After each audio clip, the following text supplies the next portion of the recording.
Okay. Hello. Hi. Oh goodness, I have so much hair going everywhere. Um, Trying to see if this angle is actually good or not. There we go. Oh, nope, I lost it. There we go. I was recording earlier today and I adjusted my camera to take care of a few things. There we go. So, hi. I'm back to do some tarot. It's Gemini season. I'm also back from working on the edits for the second book. So, second book edit is done. Second book edit is done. I went through all the feedback. What am I allowed to say? In editing, the editors will send back a manuscript that is highlighted or changed, and in Microsoft Word, it will be track changes, and it will showcase what they have done in the document that they had altered. And they will leave those track changes in so you as an author could approve or reject the changes they have done, while also putting in your edits along with it. For the most part, I accept my editor's changes. There are a few things I changed or altered. Hopefully they don't mind. Which I'm sure they would. They would. It's a working relationship between me and the editors. But this time around, I'm like super duper happy. It's probably the best editing experience I have with the publisher so far, knock on wood. Hopefully, it will continue to be a good experience with the editors from here on out. We'll see. Really have been exciting looking at the second book again. So ecstatic to reread some of the scenes that are scary and terrifying and wholesome and very sweet.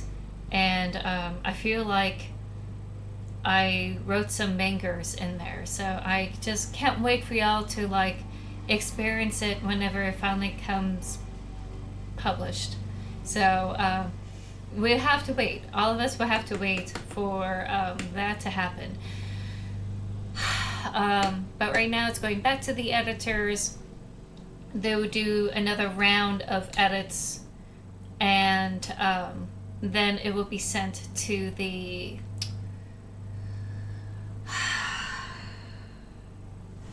I forgot who they were. They take care of the design of the book, and there's a particular name for book designers, and I forgot. So I'm so sorry. I used to know it, and for some reason that's just gone. Absolutely gone. The book will go through a couple of more hands before it comes back to me, and I had to do like some last minute decisions. Not last minute decisions, but like final decisions. That's what I meant. Final decisions before they continue on with the publish. And I'll try my best to keep everything posted with all of you when it comes to that. Y'all in the newsletter, if you follow me on the monthly newsletters, you get first dibs. So long you open up, the email on time when sent to your email box, you get first dibs before I announce it on social media. What the book cover will look like, what the inside will look like, what's in the book, etc. There's a scene that I'm going to share with all of you that I'm torn. Like, it's the same scene, but it's done in two different perspectives. The first perspective is in the second book, and the other perspective is done in the third book. Y'all know, like, why I have it the way that I do. Eventually, the rest of you in the public will get to know. So yeah, if you want a sneak peek of that, just be sure to subscribe to my newsletter just before June. There's another big announcement I'll make in June, and just keep your eyes out for it. In case you missed this prior email I had sent, I think it was last Friday. If you haven't checked your email since last Friday, there was a major announcement that I did. Hopefully you guys were able to see it. And I'll make the same announcement again in June. So in case you missed that, I'll make it again. So yeah, be sure to check your emails if you're a newsletter person.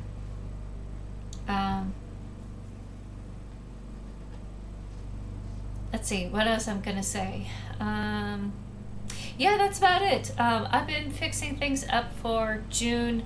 I'm going to put in extra effort for stuff for June. There's going to be a special YouTube thing.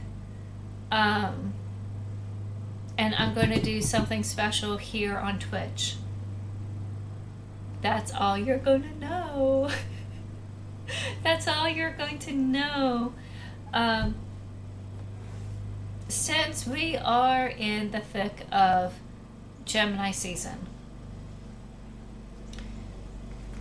the card for Gemini season is the Lovers, and I typically use Labyrinthos for their tarot spreads to do these major arcana season readings, and I feel like it's not really clicking the way I want it, because the Lovers, the way they interpret it for their tarot spread, they made it where it's love from all around you, your family, and everything. Well, that's grand. I typically do that on Valentine's Day, or coming up to Valentine's Day, and I think I already did that this year as well, if I remember right. And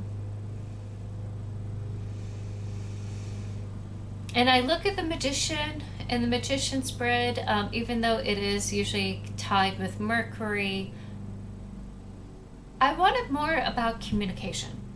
Not just crafting things, not creating things or manifesting things, but actually communicating with others. And some of that we'll interpret as the love you feel with other people, but I feel like since there's a huge disconnect between truth and what is actually there, people taking different opinions based on what people said to them, I think it's best to do a kind of a reading for each type of communication we need to have. Most of it's going to be eternal, because I feel like most of the disconnectedness that we have about what's true, what's not true, what is fake, what is not fake, trying to have your own opinion about real factual things that are happening rather than what someone is trying to tell you how to think. I think that disconnect came from this discombobulation with our own communication within ourselves, a discommunication between our body, mind, and soul, that kind of thing.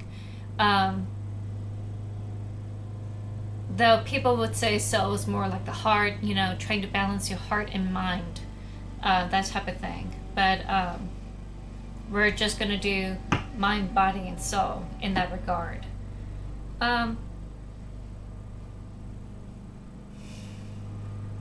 The way I'm going to go with discommunication with the body, it's about the lack of sensory perception that you have in your environment, or the mindfulness that you have in your own physical body, just trying to dissociate, from your physical body a little bit and trying to ignore your needs, your physical needs, that type of thing. How do we get back into our own bodies, being a little bit more mindful about our sensations, self-care, taking care of ourselves, healing, etc. On a more physical level, the mind is more about like analytical thinking, logic, or logi, ethics, philosophy, the higher thinking, that type of thing. The soul, well, you have your academic knowledge, information, digesting, critical thinking. You have heart, which is about, yeah, I know technically I could get away with it, but it just feels wrong. That's where the heart or the soul comes in. What is morally right? What is right based on one's moral compass or thinking or whatever that is. So that's how I'm going to tackle this Gemini season thing. But before we do, I would like to do a message of the day. Hopefully, y'all who see this on YouTube like seeing the message of the day whenever it does come out. And hopefully y'all here on Twitch also like it too. Oh, and as always, if you are wanting to request a reading while I do these group readings, go ahead. It's totally fine. I don't mind y'all requesting readings in between the group readings. Just be aware that you have to be present when I do.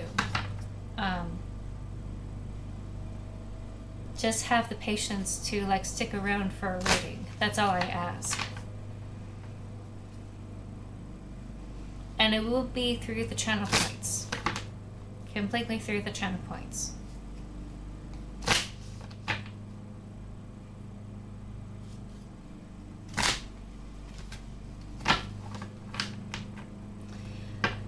Alright, how many cards I'm going to do for message of the day? I'm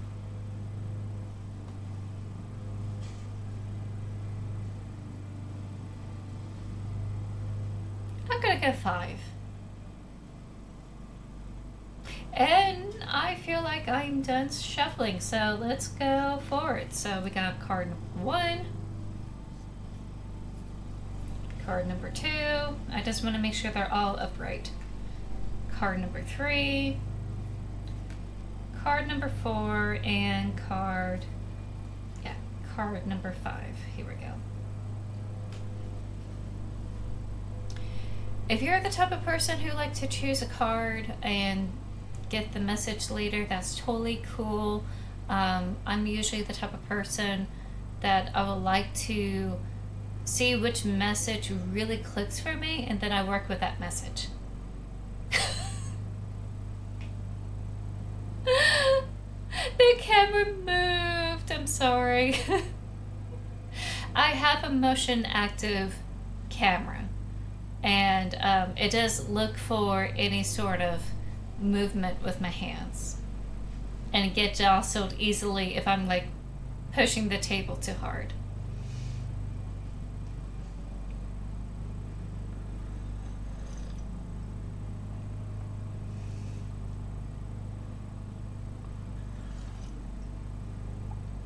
Oh, I didn't do this before today, but I want to put up a subscription goal pretty soon,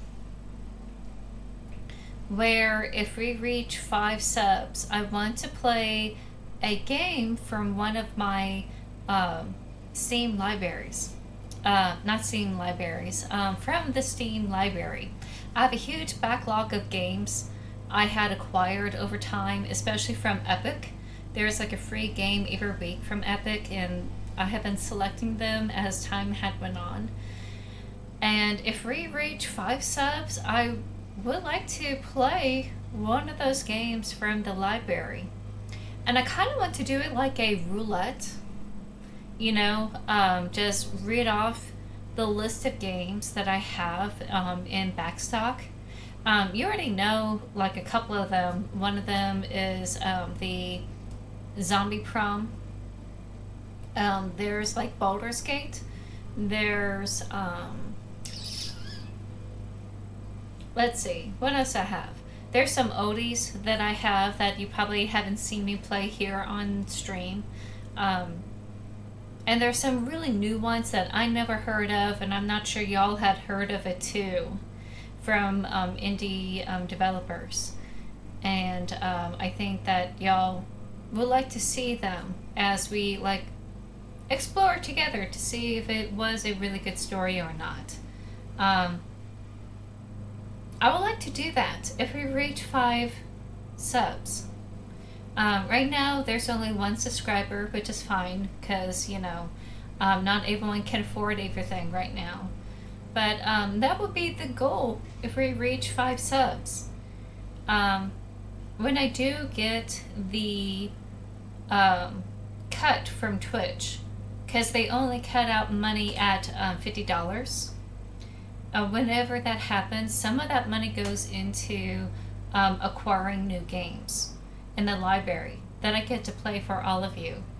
And I kind of want to wait until Deltarune comes out this year to go ahead and purchase that, if y'all really don't mind.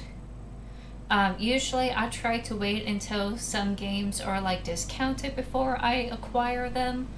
That kind of like helps me gather as many games as I can. Hold on. My mind just went away from me.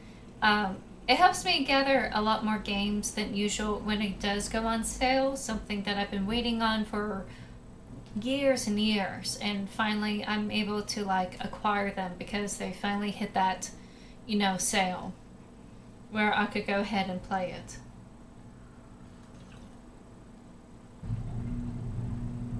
Okay, sorry, that is the garage. I'm on top of the garage.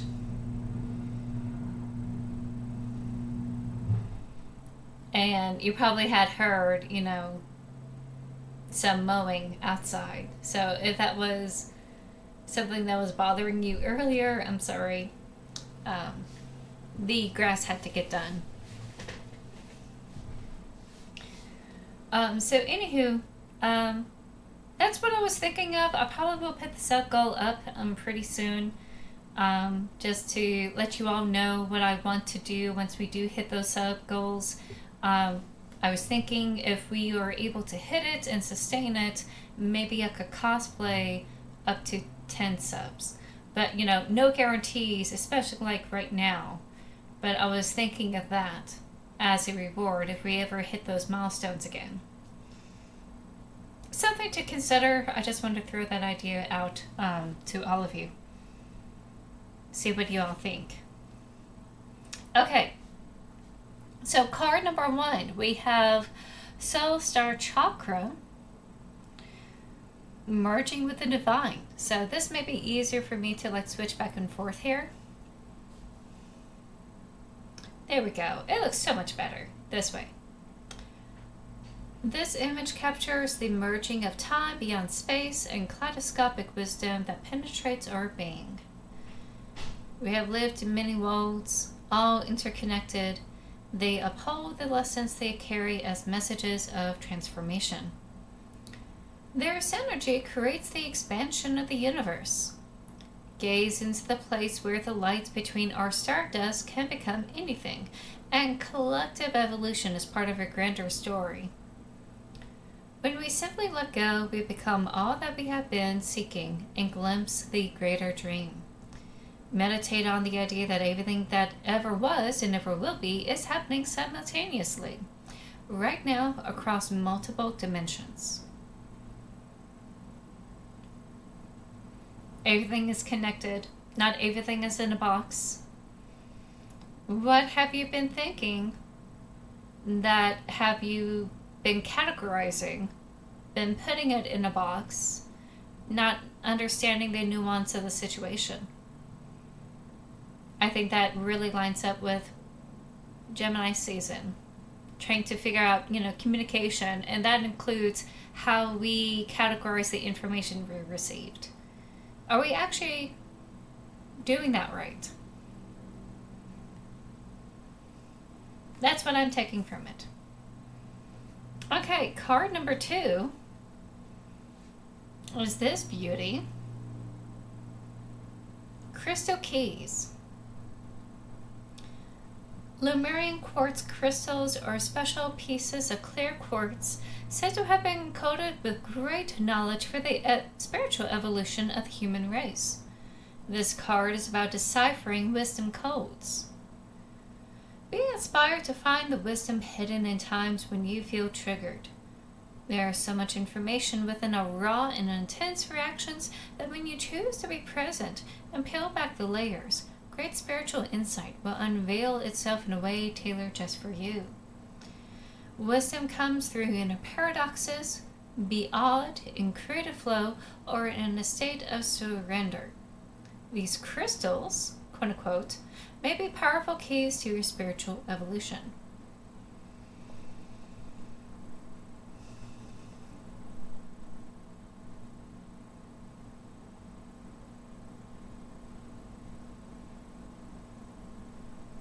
Okay, so this is about not only accepting information that comes, those flashes of insight when we do piece everything together, but also how do we not categorize them, but how do we digest it? Because it's not just accepting the information given, but also examining it, investigating it, looking at all angles. And sometimes it may not come to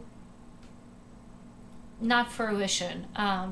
We may not be able to understand all the layers and pieces of that information until later, as we ruminate on it while probably doing the dishes or doing something else, running errands, working on something else completely different, and then we get that flash of insight and everything kind of comes together. But that comes from constantly, at least subconsciously, trying to put the pieces together, peeling back the layers, thinking about it, and try to connect the dots. So, another thing about communication is how we process that information given. What insights we can glean from it. And just understand that it's not going to be overnight. It's not going to be instantaneously when we receive the information. We may have to dwell on it a little bit just to completely understand it.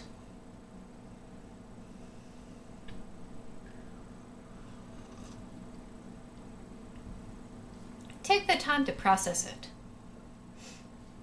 My nose is very, very stiffly today. Just a little heads up. I'm allergic to grass, which sounds ridiculous, but I'm allergic to grass pollen. And whenever someone mows their grass, it just hits me really hard. And I'm off of my allergy meds because my nose had been so I broke some capillaries and I had some nosebleeds yesterday, so I'm backing off from the allergies just so it could repair, because they can dry out the nasal cavity, and it's just rough. So I'm doing it without allergies, but man, I'm suffering. Not as much as some other allergens, allergy people would, but I'm having a rough time. I may run and get a Kleenex pretty soon. Just some heads up. Alright, Manifestio. Really fuchsia. Really pretty. Ooh. Let me, offset the ads here. You can decide how you want to live. The universe fully supports your choice to step into the optimal version of yourself. Dream big, then dream bigger. Dream bigger. Goodness, I don't know where that accent came from. Now's a great time to start the projects you have been considering. All it takes is some pollination. Be creative with your visioning. Sow the seed to the reality you want to experience through affirmative thinking and higher intention. Then, anchor or ground your dream seeds. Manifest from the heart, overcome fear, take positive action, and let go of the outcome. Know and trust your dreams are already on their way and expect to see results. We are coming up to the new moon, which will be sometime Monday. Which here in the US, it's Memorial Day weekend. I think. Hold on. I need to confirm. I want to say yes, it's the Memorial Day weekend. Yes. Yes, it is. And it's actually on the Memorial Day itself.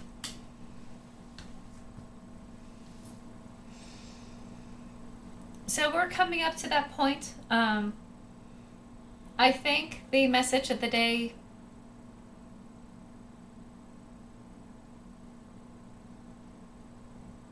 Well, who knows? You know what? I'm not going to assume. If you feel like you need that symbol of yes, go for it, this is your sign. If you're asking for permission to go ahead and do it, just do it. Make it happen. I mean, the new moon is around the corner. We're halfway through the week. It will get easier once it hits. So it wouldn't hurt to start planning and make it happen. Try to bring it to reality. Go home. No, not go home. Go big or go home. That kind of energy. That's what I meant. Oh my goodness. I could talk. I swear I could talk.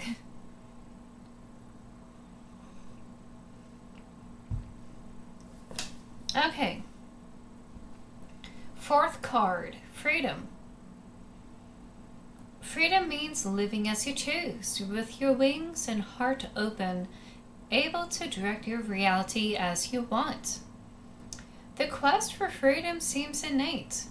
You may picture freedom in its more extreme guises, but when we truly feel free, our lifestyles may not change drastically. Limitation can be a state of mind. The only change might be choosing to live a certain way rather than feeling obligated. A shift of perspective can help bring lightness and choice. In the bigger picture, what does freedom look like to you? If you are feeling stifled, it is up to you to make a change. Okay, there we go. So, how I usually like to interpret this card is that sometimes we approach a situation with a certain mindset of this is a drag, this is drudgery, this is awful, or I'm going to have a bad day. So it's going to be a bad day because I think it will be. If we just shift our perception just a little bit, where it's not really going to be a bad day, it's just going to be a day. Just analyze what happens when you start shifting that perception a little bit. What occurs? Maybe that mentality is what's entrapping you and making you feel a little bit stifled. Now, that's not to say continue to stay in a toxic situation. That is really bad for you. But when it is a pleasant environment, and you're still coming in going, ugh, you know, what's going on mentally makes you feel that it's a ball and chain kind of situation. Something to think about. All right, last but not least for the message of the day. Woo-hoo-hoo-hoo. You know, I really like how these cards, they do look like solar flares, and they really do light up when we get really close. If I turn this off, you get to see the designs on this card, where it's just like really white lines intermixed. But God, it's so reflective. Aether. The seamless unspeakable. This illuminated space of no distraction and pure potential is beyond the threshold. It is the centered and present place where all dreams are birthed. From here, you can choose where to go. What may be perceived as endless nothingness is the illuminated eternal, the core that all fears may be peeled back to. Step through the darkness and realize it is only a short distance from the white void at the center of creation. Herein lies the feeling you may have been striving to meet, yet subconsciously running from. In graceful surrender, know you are held and drop deeper into existence. That whole seed of creation bit.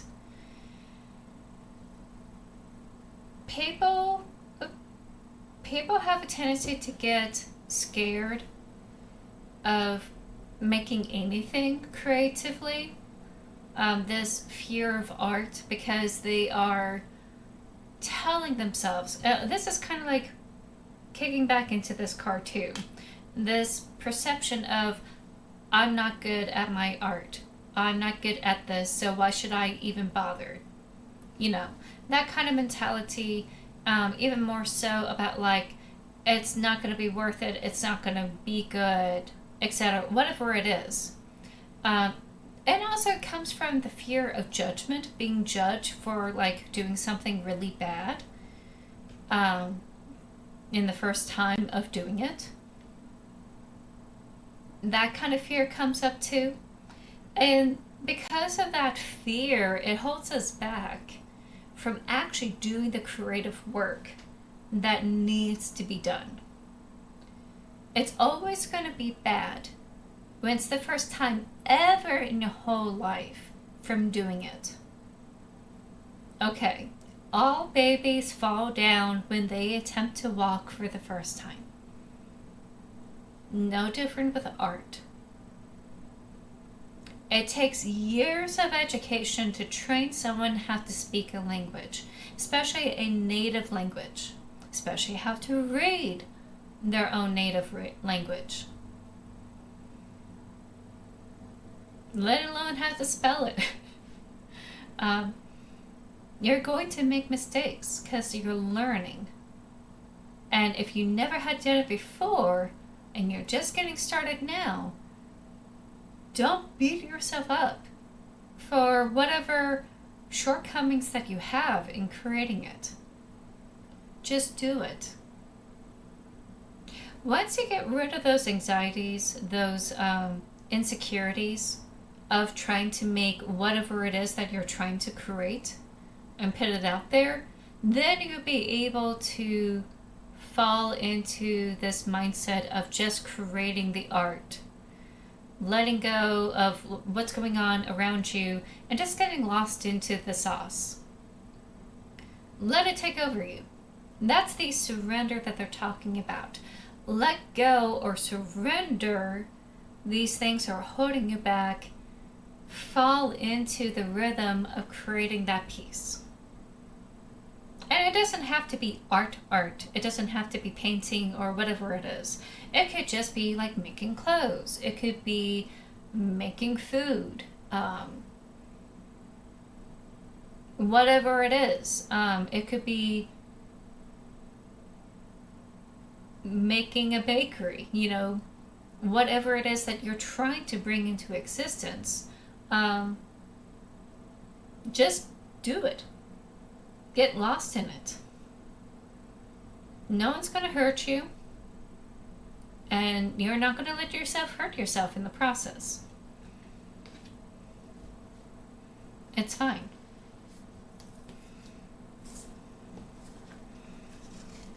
So those are the messages for today.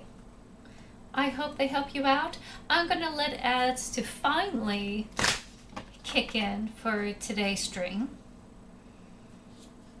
Then I'll go ahead and start dealing out root readings for the astrological signs. I don't know if I want to do all astrological signs. I have a really strong feeling I should. I have a really strong feeling to do so.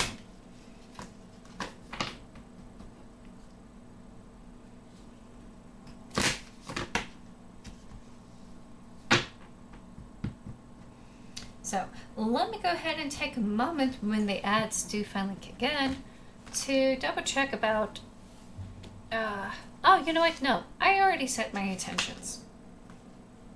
Now I'm getting a little bit anxious about creating something. I'm a silly goose.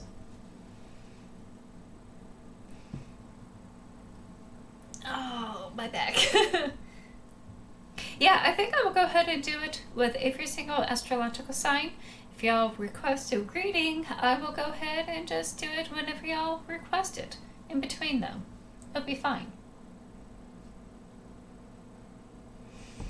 In fact, I'm going to do something I haven't done in a long while. And I'll show y'all what that is when I come back.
Okay, I'm back.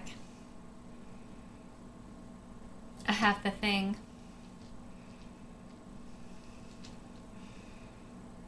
My old dice bag.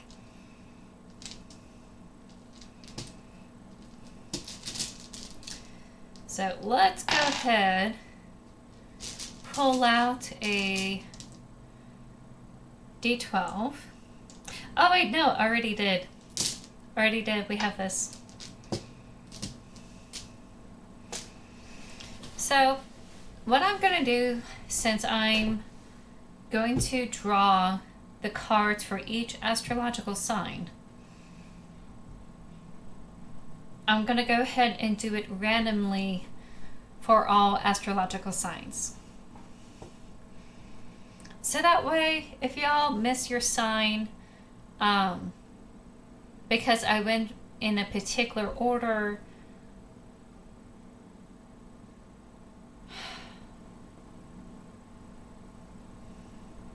no, wait. That doesn't make sense. I have a feeling that since I'm not having a lot of you here right now, that any of the later signs that I will draw for will be for whoever pops in.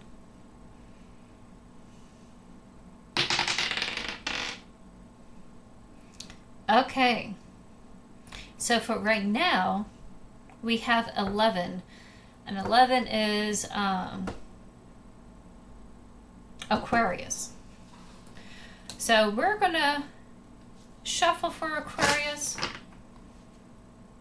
How to reconnect and communicate with our body, communicate with our mind, communicate with our heart.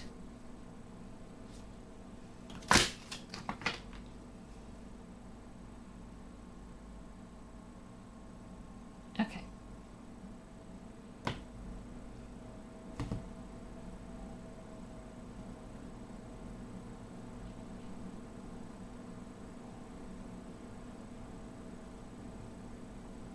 Okay, for some reason it should be from the top.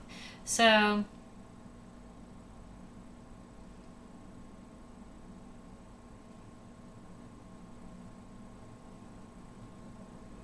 I forgot which one's first.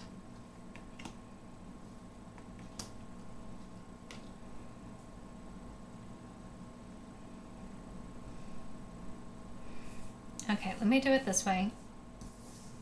There we go. No. I don't know why I'm so indecisive.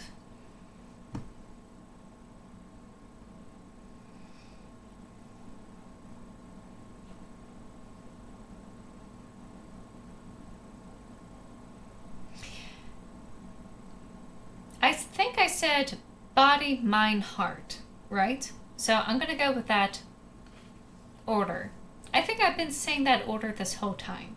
So I'm going to go with that way. So Aquarius, how to communicate with your body, reconnect with it, is radical expansion. So we have this beautiful dragon here, a prism colors.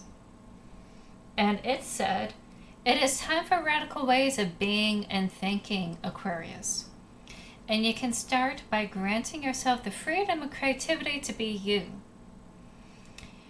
Unleash your inner rainbow dragon and unapologetically claim your heart-based empowerment and radiantly unconventional gifts. You can be as big as your energy wants to be. Let go of limiting stories and take up all the space you need. Have fun unleashing who you are. As bold and radical as your ideas or offerings might be, they could be just what the world is waiting for and what the world wants. Be the masterpiece your soul always wants you to be. Okay, so physically take up space. Physically be loud. Dress and be yourself. Don't worry about like, oh, I gotta wear this. I gotta wear my hair this way. I gotta do this or that physically to blend in. Stand out. If you want to get your geek on, get your geek on. If you want to, be queer and proud, be queer and proud. I mean, like, be unique, because that's what Aquarius people are. Aquarius people are always about being unique, as well as, being unusual and being unique, being different. I love how the song is really coordinating with this. So, take up space. Go ahead and take up space physically, Aquarius people. Don't be afraid. Show your true colors. Don't be afraid. All right. Mentally with your mind, how do you reconnect and also communicate? Air, paradigm shift. So I will bring it up here. It is a time of tremendous change and the speed of our evolution is increasing exponentially.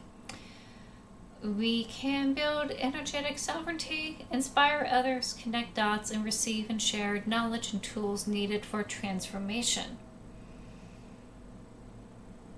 Technology. As we wake up, we can't help but awaken those around us. It may start with an inquiry on what is this fresh, new, and long-awaited breath in is all about. An expansive being holds a tiny, heart-shaped ceiling. When the foundations we build on come from a place of love over fear, we will see huge positive changes in the world. We could start with ourselves. So, air is in Aquarius, in Gemini, in Libra. We're always about socializing, gathering information, dispensing information, and that brings about radical change. That brings about transformation. Especially through Aquarius. You guys are all about what's new. New info, new ways of doing, new ways of being. And there's nothing wrong with that. Just make sure that whatever information we are building upon is from love and not fear. Because there's a lot of misinformation that's floating out there. Even though it is new information, at least new to you, make sure that not only it's true, but it's also being spoken about in a manner not to create anxiety, not causing a panic. That it's done in a way that it's more inclusive and loving and compassionate. That's the kicker. And once you're building upon that, you'll be able to help create the change that you want to see in the world. That's a lot more positive. But of course, it starts with you, how you process that. Okay. Maybe I should turn it where y'all could see it. Last but not least, the heart or the soul. How do we reconnect with the heart? How do we communicate from our heart? Okay. I thought I didn't like the song, but I did. I'm using Pandora to select the songs on a particular rotation. Okay, alignment. Or maybe it's easier to see it here. There we go. So we see some dolphins underneath the waves. You see the chakra stones in alignment. You can manifest the life you wish to call in, Aquarius. This is the heart that we're talking about. Look at where your desires are being seated. If your plans or dreams aren't unfolding as you would like, take a closer look at other areas in your life. Is something out of step with integrity? Are you making decisions through love or fear? Again, we hear this. If it is through fear or avoidance, your manifestations may seem to backfire to encourage you back into balance. Become a vibrational match for what you desire. Instead of striving harder, cultivate the feeling of already having all you seek. You will be surprised at what this shift in perspective creates. Another time, we heard about changing one's perspective. So to reconnect with your heart is to have the confidence that everything's going to work out. And that is understandably hard to do when everything's falling apart, when everything is terrible right now. It's understandable how you feel because there's little to no integrity that's been happening lately. And it's really hard to kind of trust in humanity in that regard. But not having that trust in humanity also makes you not trust within yourself because you're human too. In order to make decisions, that is good for you, good for your family. You have to be brave and be courageous. And in order to do that, it's going to have to be based on making decisions out of love instead of out of fear. Because fear is going to keep you stuck. It's going to want to keep you safe in what is already known. You're about the unknown, Aquarius, about new things, even if it's radical and different. Having that fear preventing you from going out of your way of acquiring things that are new is kind of counterintuitive with what you are as a sign. You don't want to stay in a rut. You don't want to stay in one place. You don't want to stay stuck. You're not going to stay safe staying still in fear, whether you believe that or not. You could argue that being afraid is a way of keeping you safe. It's to prevent you from being harmed again. But if you never had to experience it, how would you know? How would you know it actually will bring you harm? What evidence do you have to make you think otherwise? Maybe you should try to trust your heart, trust your instincts, to know what is right, so long it's within integrity.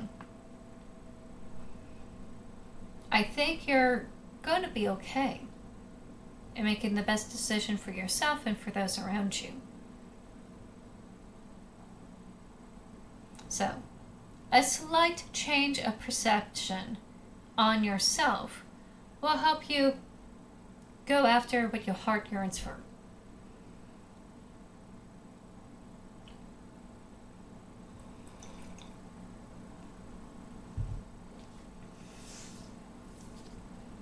Okay, that is Aquarius.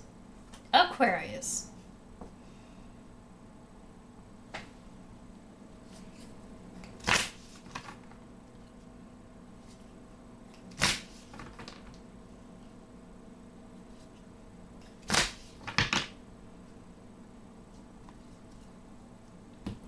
Alright, let's see who's next. Alright, we have Aries. And again, if y'all are wanting readings, please go ahead and request them through the channel points. You're more than welcome to do so.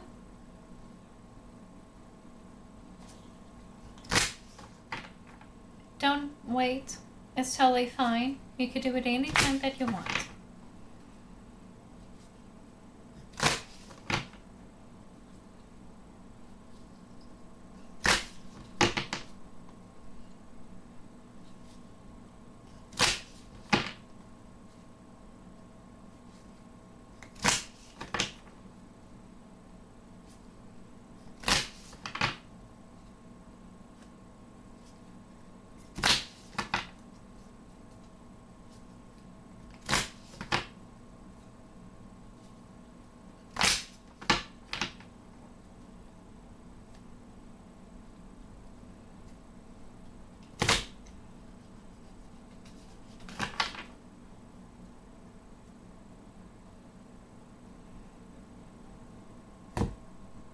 Okay, we got Aries. So we're going to go in the same order. How to communicate with the body, mind, and heart or soul.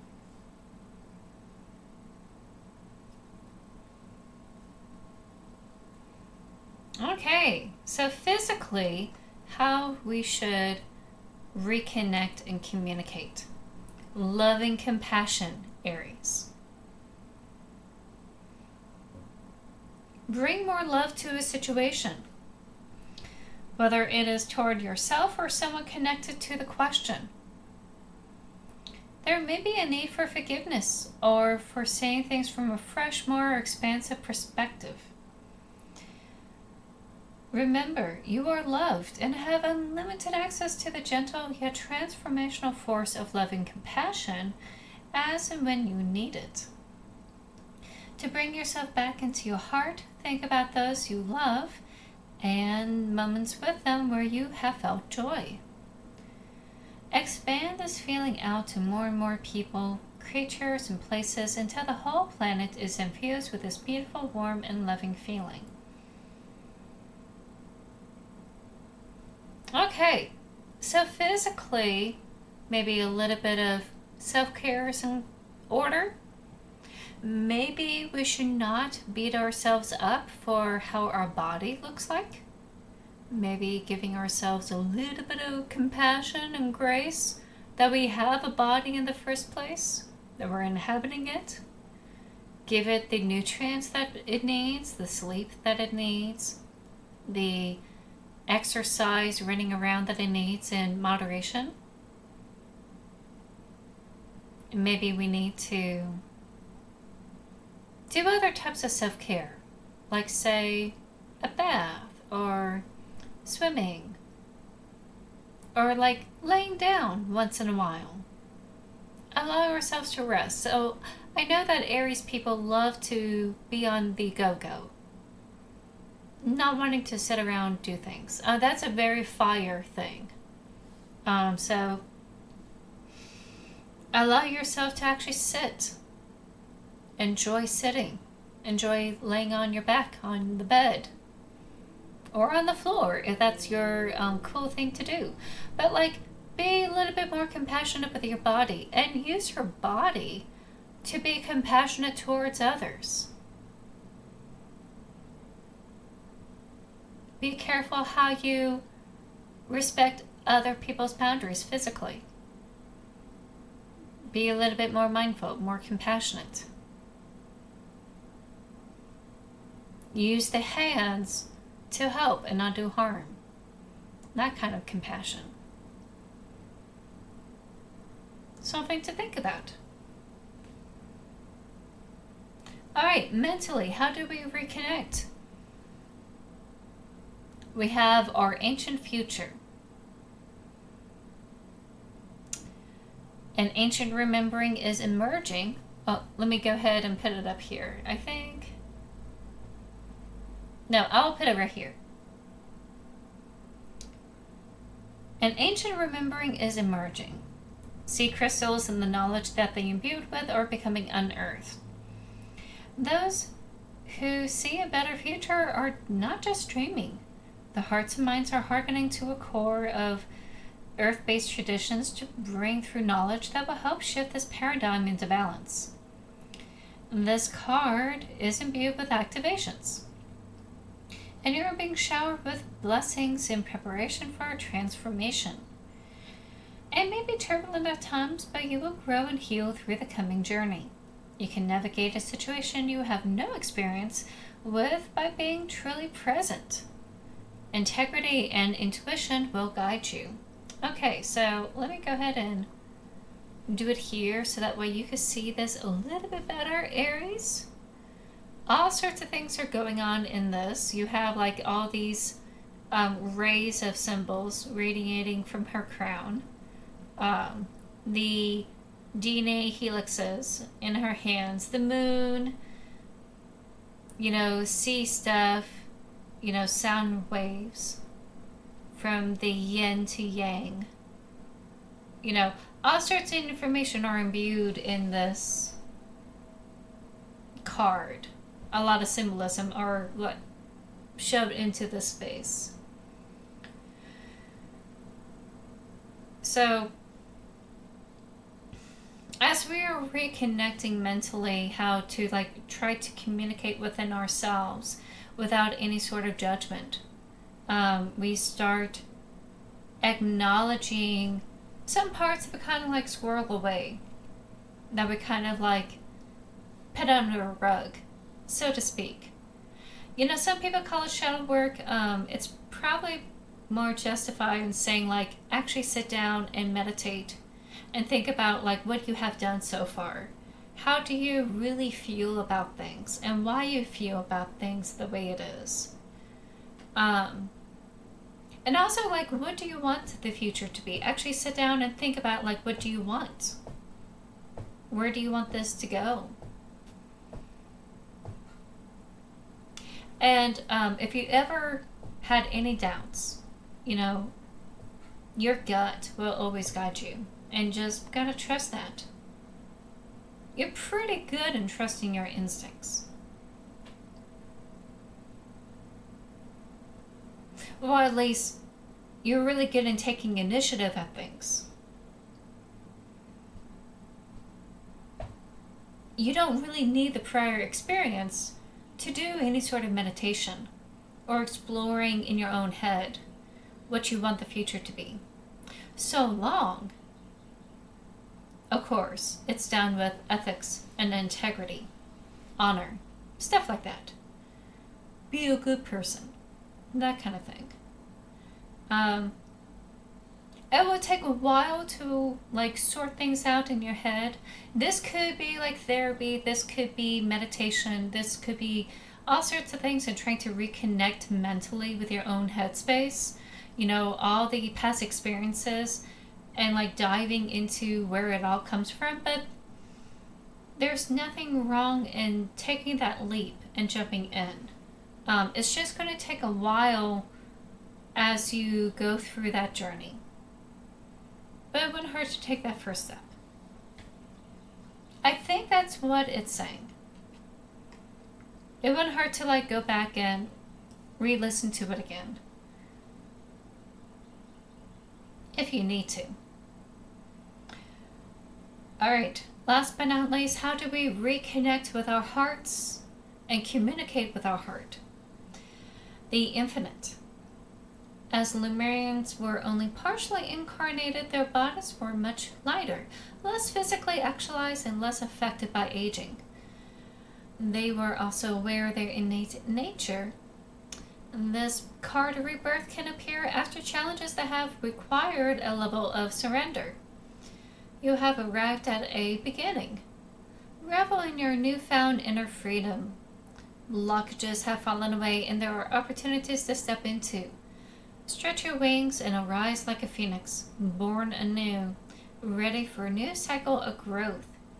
Celebrate, honor the road that had brought you here, and prepare to take flight with the tools you have gathered through your elevation process.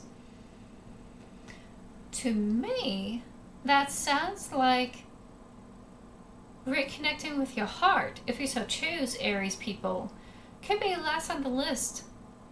Because that is where everything comes into actualization.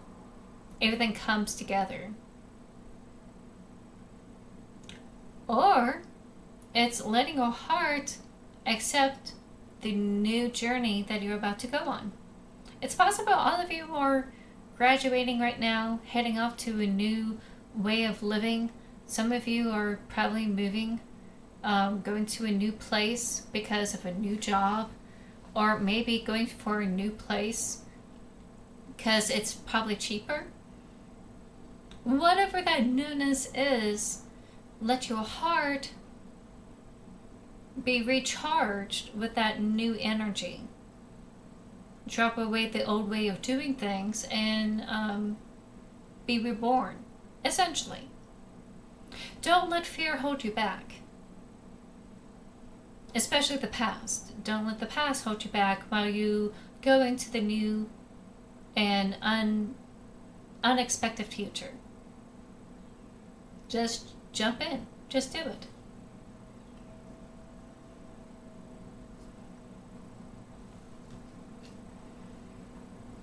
Okay, so those are the readings for Aries people.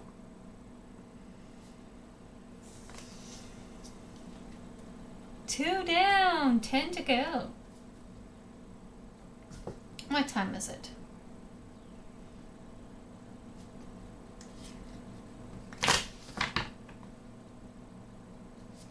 As always, if you want a personal reading, it's through the channel points.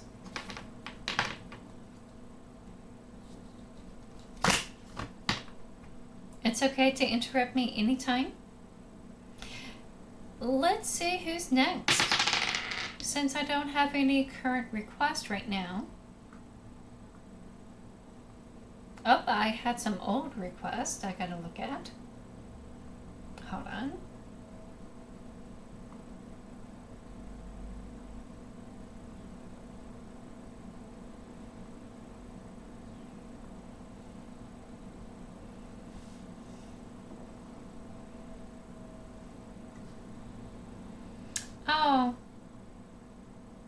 I'm gonna skip this song.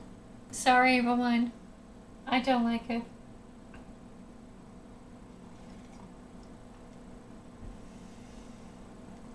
Oh, we also have an ad coming up. Well, I guess we have to wait through the ad.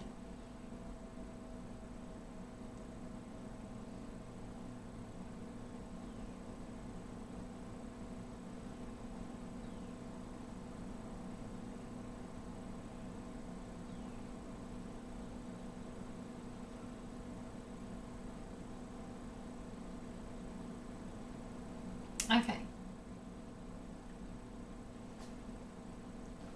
So I'll wait. Coming up next would be Taurus.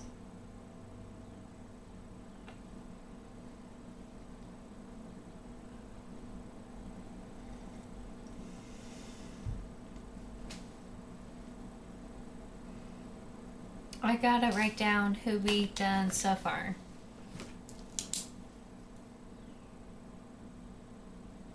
Okay.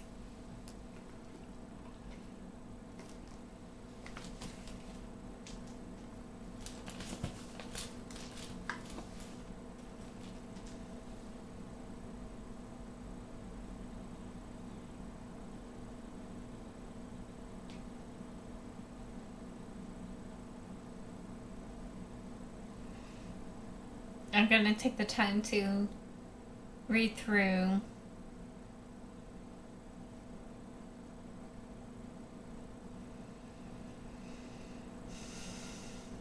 I'm gonna check on Blue Sky. I made a post about the sword that I use to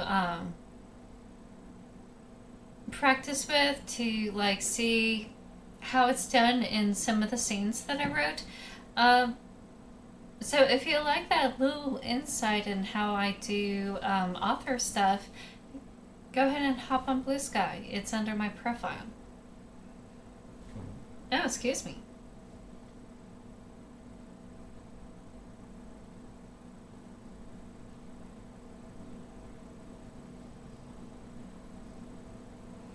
I also love hopping on Blue Sky to like really support people who are artists, game developers, anyone who's, you know, kind of like me, you know, want to make their art known, who really want to put something cool out there for the world to see. I like really supporting people on Blue Sky. Okay. So you most likely will see me repost other people's stuff, especially if they're asking for like help and like getting stuff out there. Hi, Red Pool. Welcome in. I'm about to do a group reading for Taurus. If you're here for a tarot reading, it would be through the channel point system.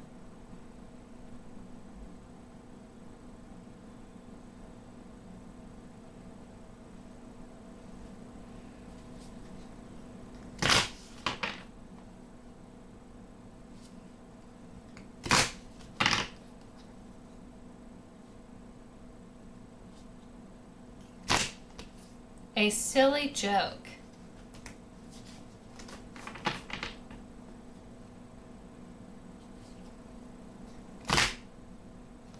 Why did the banana split? Because it's seen a monkey. Oh, okay, yeah, I got it. That's like a dad joke. Have I really reached an age where dad jokes don't work on me anymore? Now I'm really concerned about my well-being. I used to love dad jokes.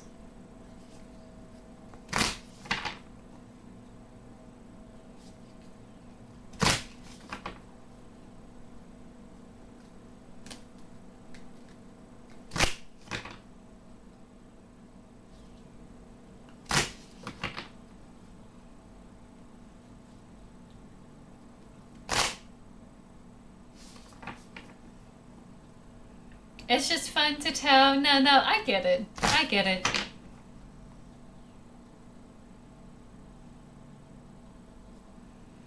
So, the internet, you just don't know what's going to come out of someone's, or what someone's going to type when they say, hey, I got a joke to tell you. And you just expect the worst unhinged thing ever. So I was not expecting like something normal.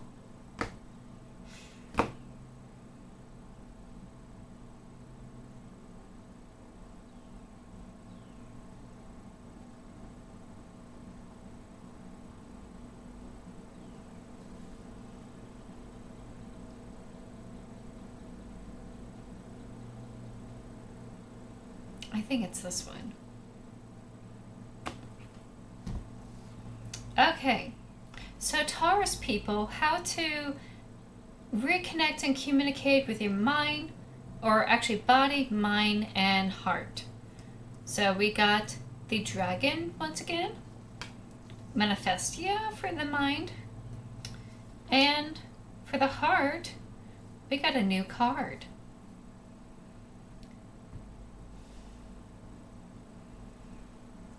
Oh, reading a book is really good. You know, I have to admit, I haven't read a book in a long while. And that's really shameful to, like, really admit it. Like, I've been so busy with other stuff, I haven't really sat down with a good book.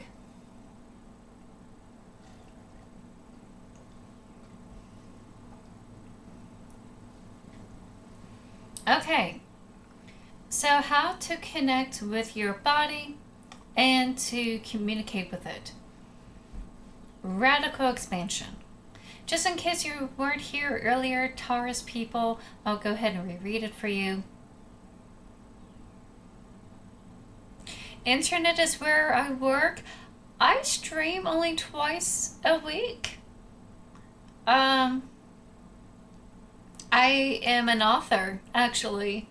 So this past week I've been editing and sending back feedback from the edits. I guess that's why I really haven't like sat down with a good book. I've just been working on overdrive for a whole week. So that's just on me.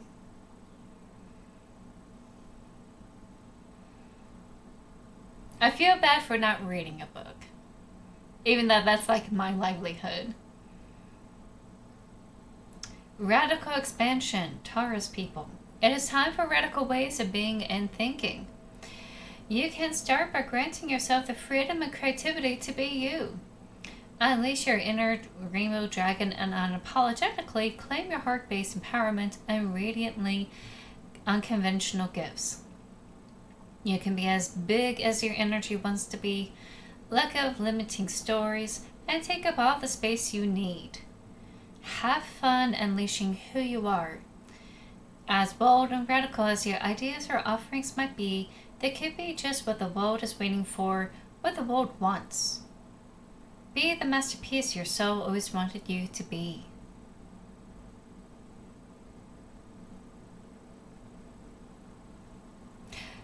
They have books that are rated.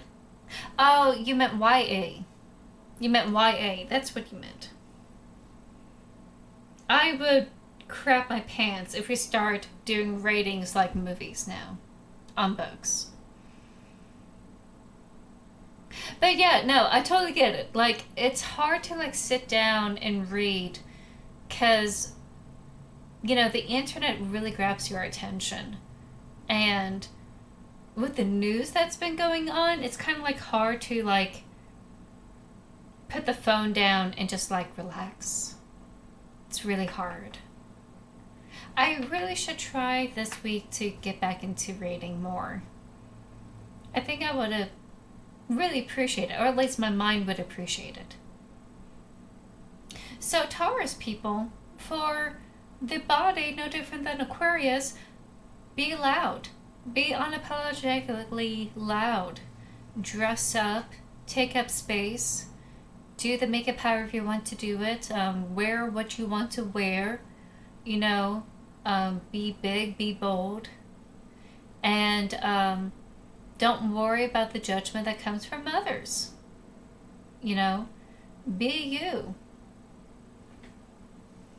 So that's how you can reconnect physically with your own body and communicate. Dress how you want to dress.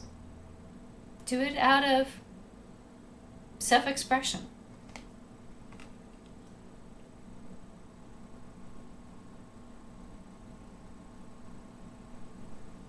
The internet has taken over the film business.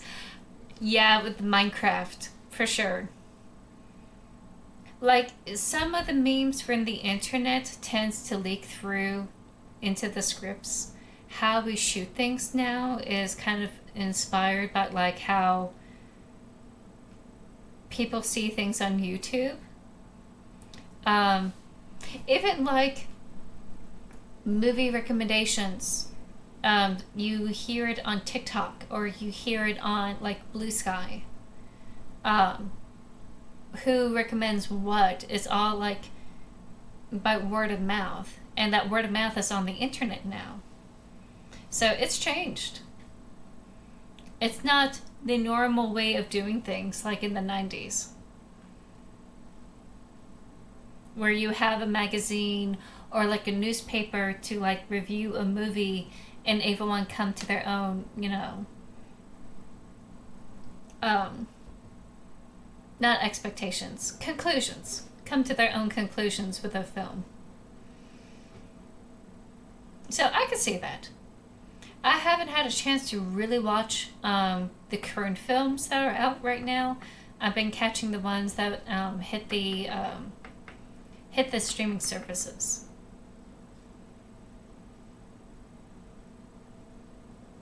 Lost Boys.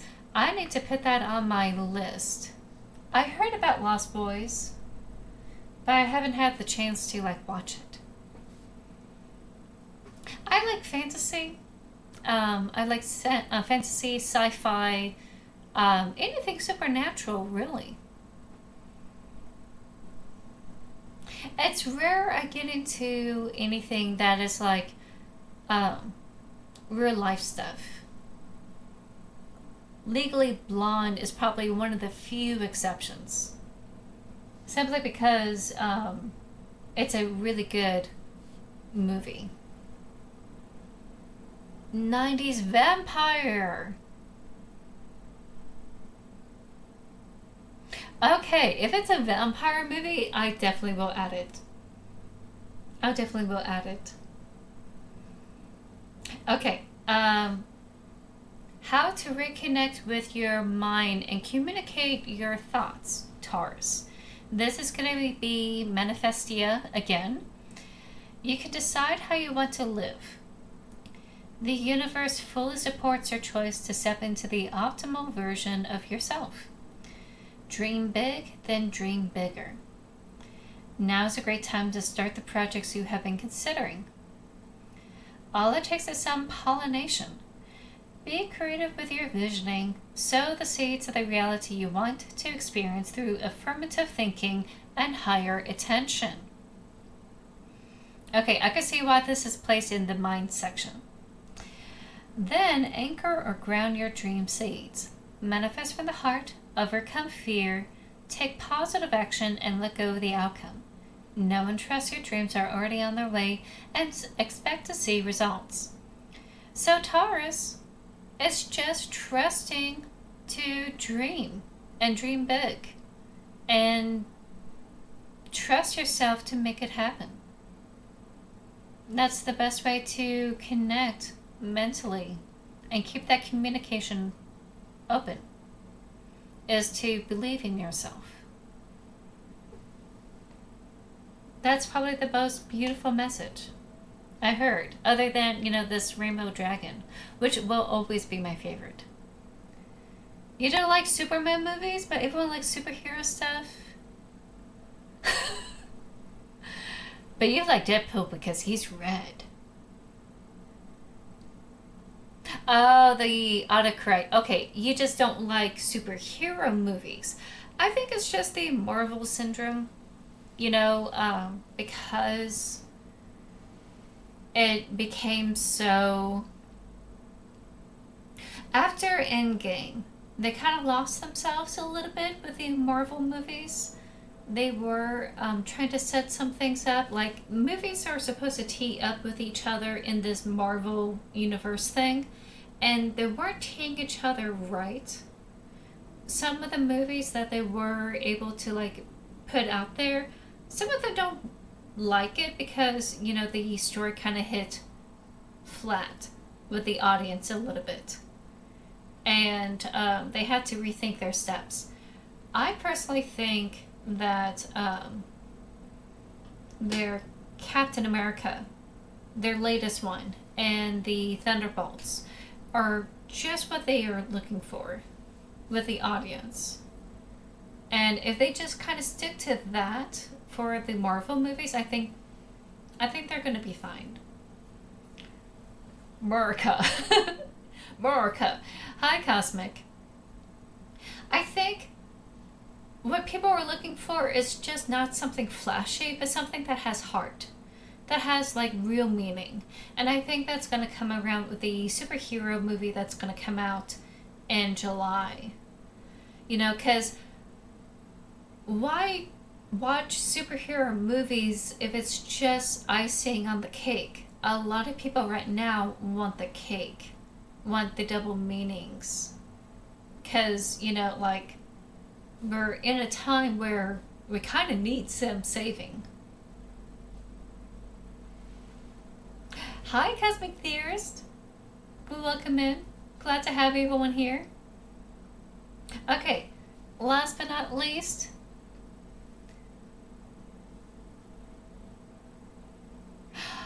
my mom loves Conan the Barbarian. She loves the movies. Okay, she loves the movies. I don't know if she read the comics, but she really loved the movies. I would not doubt she read the comics. Now, if she was to pick a Marvel comic, it would be Storm. She loves Storm. Storm is her favorite. For me, for the longest time, it was Doctor Strange, but I had shifted over to, like, Hawkeye, if I'm gonna go with Marvel Comics. You love Keanu Reeves. Oh, Keanu Reeves is so good.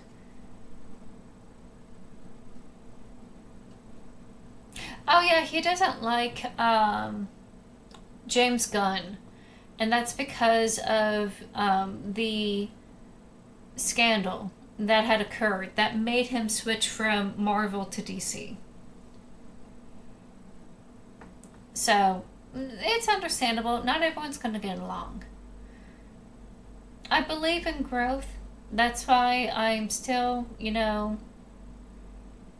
interested in, like, keeping up with what he's doing. James Gunn.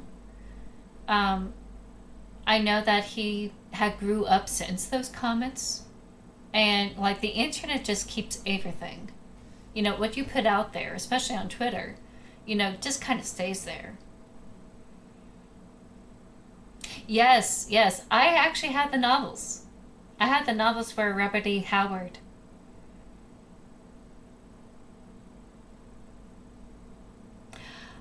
Oh, actually, that's kind of cool. That his hero stand behind him, tell him to type faster. I know that sounds silly, to say, like, that's actually cool.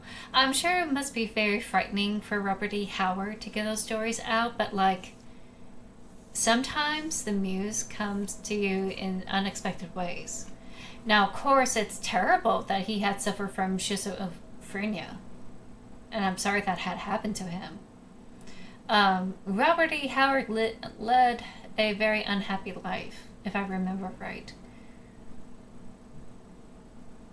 Oh yeah, I like Keanu Reeves. Keanu Reeves is good. I think he's a really awesome person. Definitely an unexpected muse, right?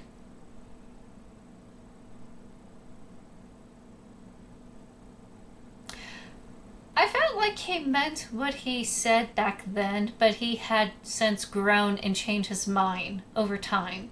And people just don't understand that. And will feel like, okay, if you understand it, if you meant it back then, you still think of it that way now. And people don't understand. People change. He's one of the few I think have changed over time. Which is why I feel like he really got into the Guardians of the Galaxy, because it's about like redemption, changing, trying to be a better person even though you're kind of like a dick. Second Bakuru Bonsai movie. Oh my god.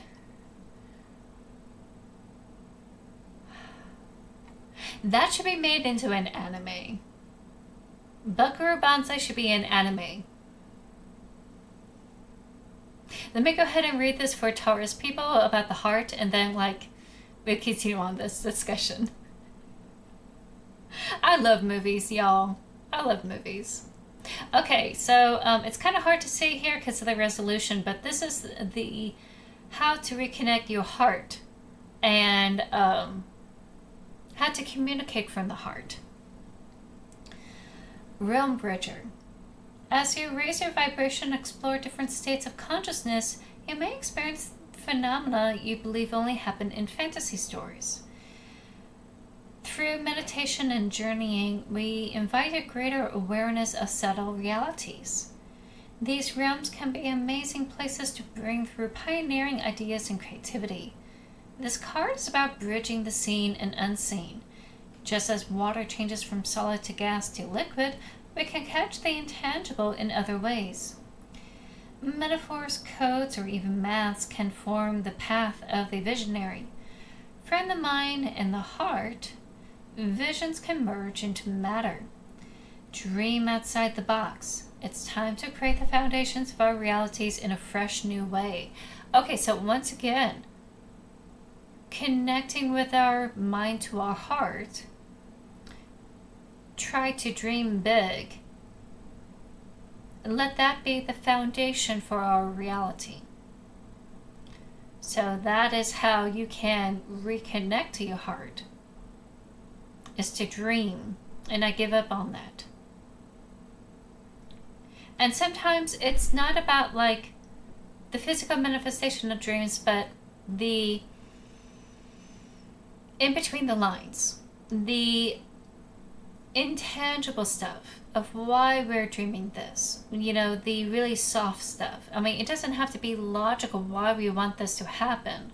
It's something that we have made a promise to ourselves, and because of that promise, that's a really good excuse to do anything, right?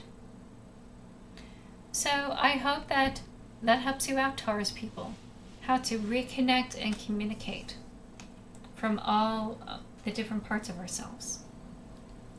Well, hi, Blondie. All right, let me see what else y'all had wrote.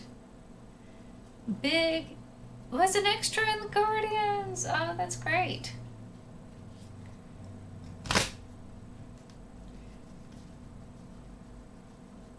Has a big ego with his work. You kind of have to when you're dealing with Hollywood. And there's nothing wrong in having big hopes with a major project. I mean, his take on the Guardians of the Galaxy was rather unique in the whole Marvel Universe lineup.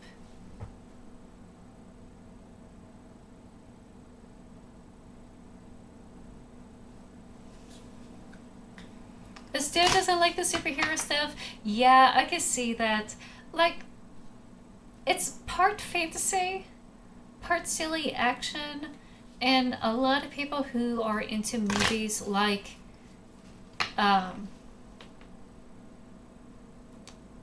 more like philosophical, big, speculative fiction stuff, or like domestic exploration of stuff, you know. A lot of people have different ways of expressing themselves through movies, and usually it's about like the mundane matters, like, you know, the The Godfather, war movies.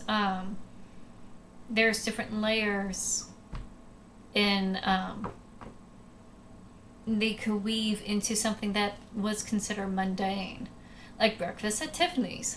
I really thought it was just a whole Hello Dolly experience, but it's based on a novel that's like really really sad, um, and their layers and interpretation was really well done for its time. So I could see why people are just so tired of the superhero stuff and just want really good writing, really good content that's actually new. So I could see that. Dustin Hoffman.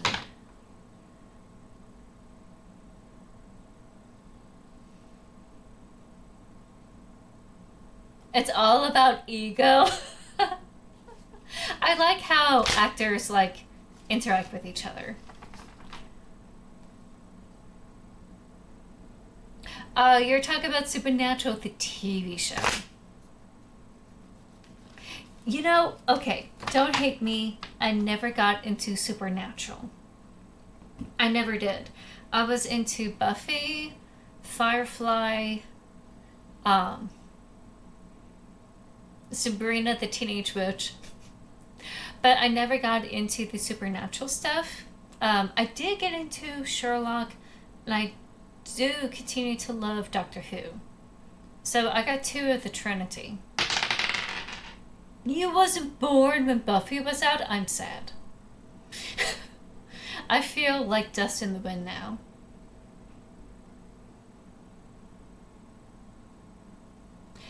Holly Golightly was basically a high-class call girl. Yeah.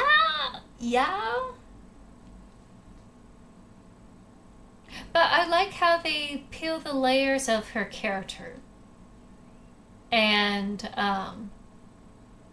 the interaction with her and him.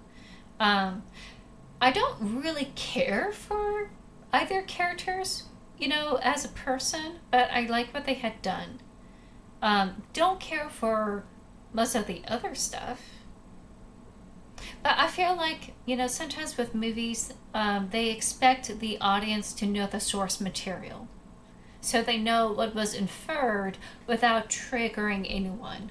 Because back then, especially in the 50s and 60s, they don't want to trigger anyone, except like mafia, movies. They just really don't care.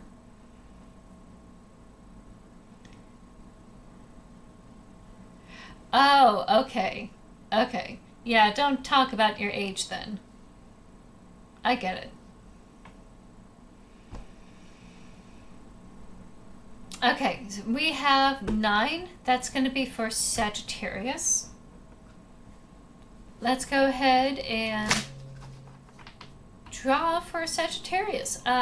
For Gemini season, I'm touching on how to reconnect and communicate from our mind, heart, body, that sort of thing. I'm going to go from body, mind, and heart in that regard. And this card, or this deck, is going to help me, go through that. And this is like a very quick oracle deck. So it doesn't take too long to like explore into something as abstract as that. Oh, okay.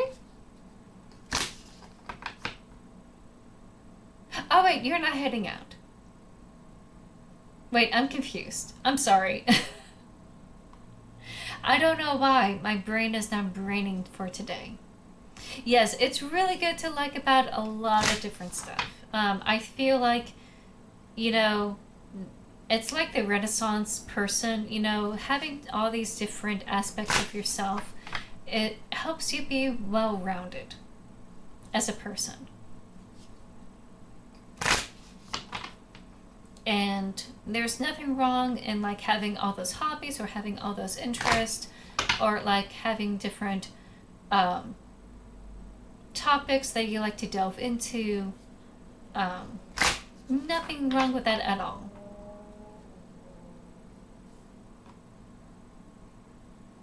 Ooh, ads will be kicking in pretty soon. I won't do interpretations during ads. I'll wait until it's over before I could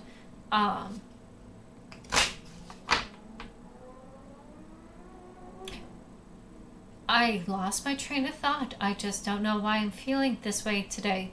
When the ads are over, I'll be able to dive into this reading. But I'll just be yapping and shuffling when the ads are happening. If you want to know what I'm yapping about during ads, be sure to subscribe.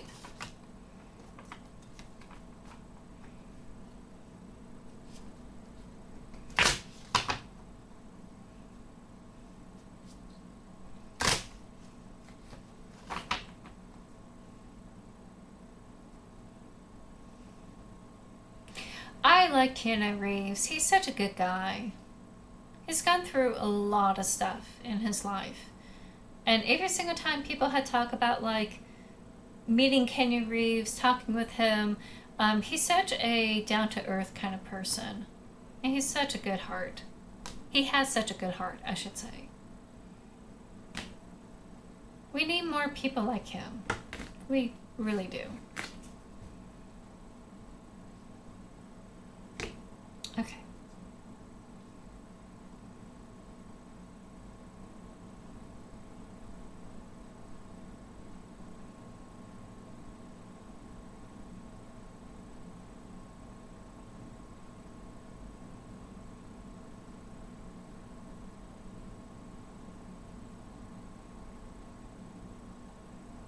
Okay, so it's this followed by these.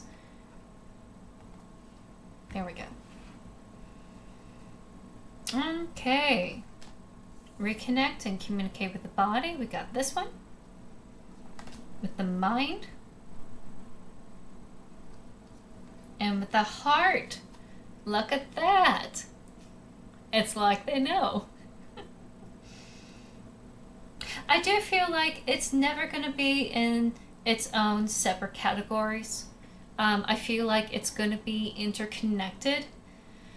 We humans have a tendency to put everything in a box, and we all just need to understand that there's going to be some interconnectedness, interlacing, that's going to defy categories. So sometimes communicating with the mind sometimes requires, communicating with the body.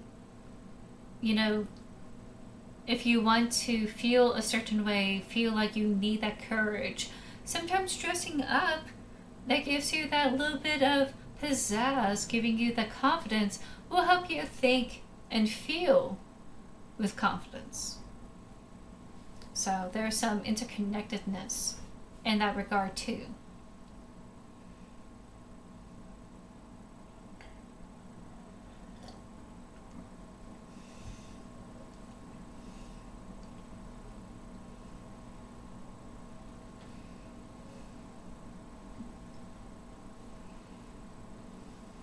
Okay, we should be done with that. Thank you everyone for your patience.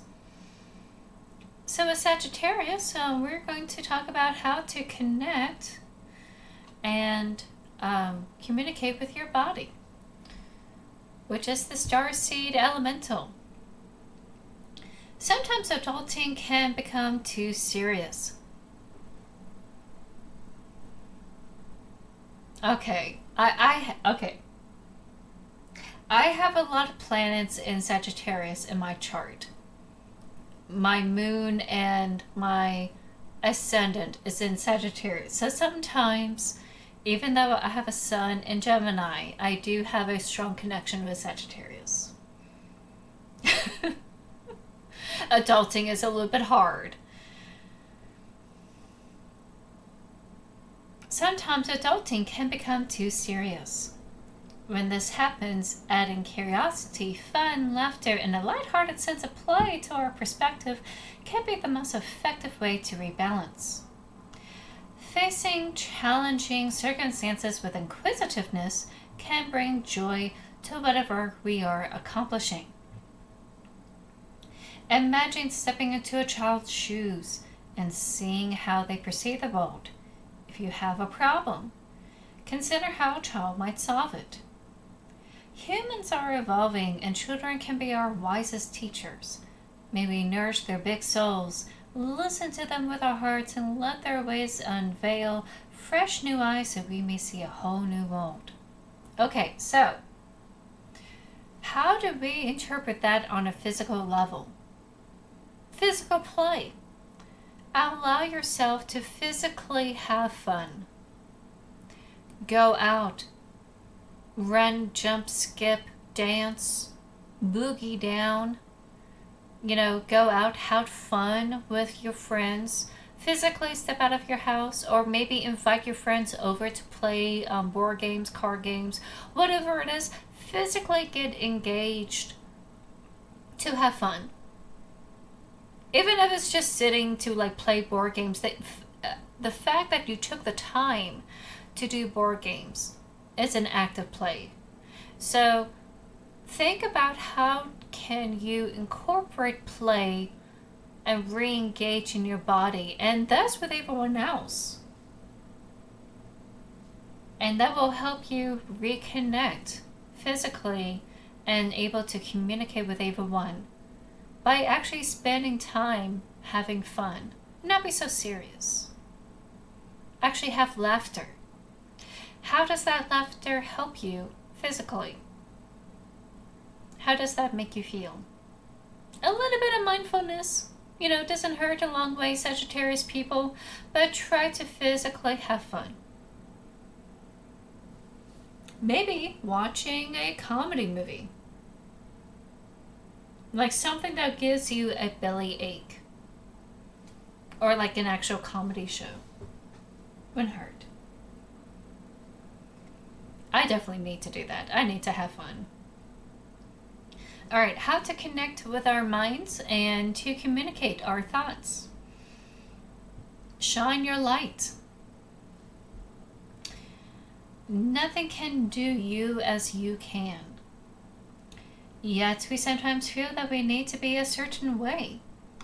A way not aligned with our authentic self. It takes discipline to do what we love, especially if we are natural givers. It is easy to get caught up with other people's lives.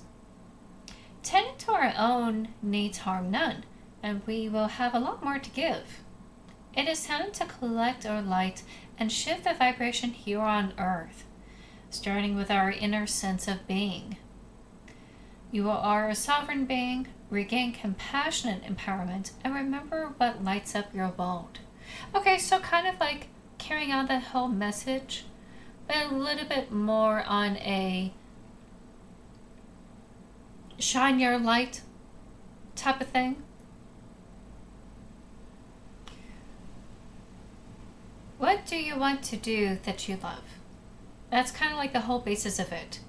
And even though it's not something that is everyone's cup of tea, it makes you happy. You don't have to watch or read something that everyone else is reading or watching just to fit in. You should just do something that makes you feel good. Something that you love, even though it's not popular. And take some time to mentally take care of yourself. Tend to your own garden, essentially. That little bit of mental self-care. There's nothing wrong in taking time to take care of yourself because you have been doing that work of taking care of others in some form or fashion.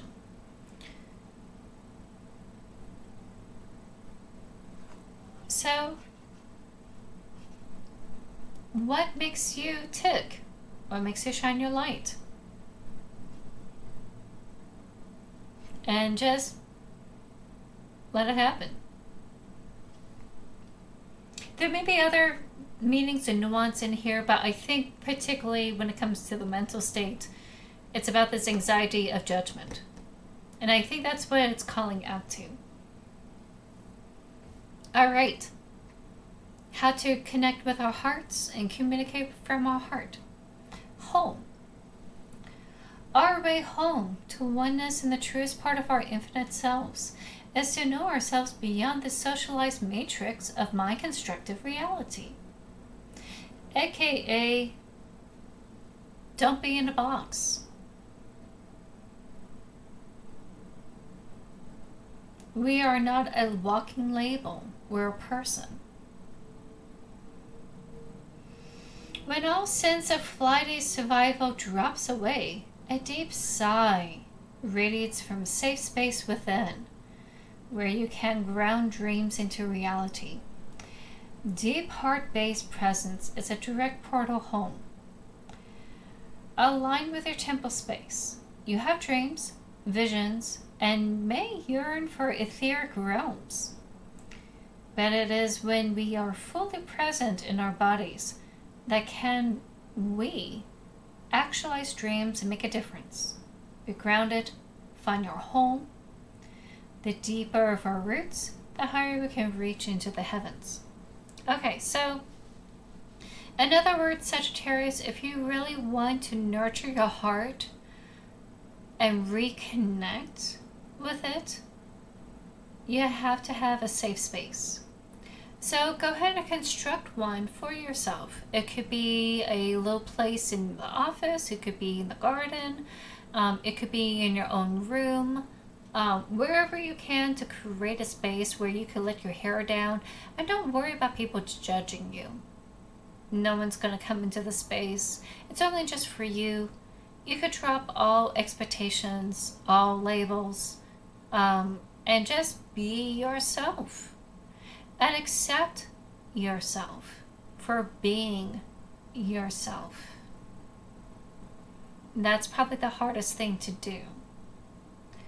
Allowing yourself to be vulnerable and just accept all the scars, all the raw edges, all the dimples of the curves, all the specks and spots that you have. Just accept who you are. And then just let yourself understand that you're safe. No one's going to come into this zone, in this space.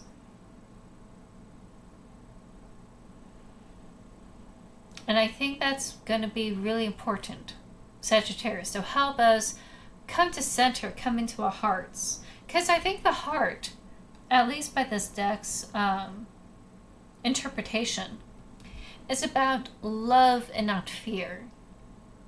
If we let anxiety and fears take hold, we kind of get disconnected over here.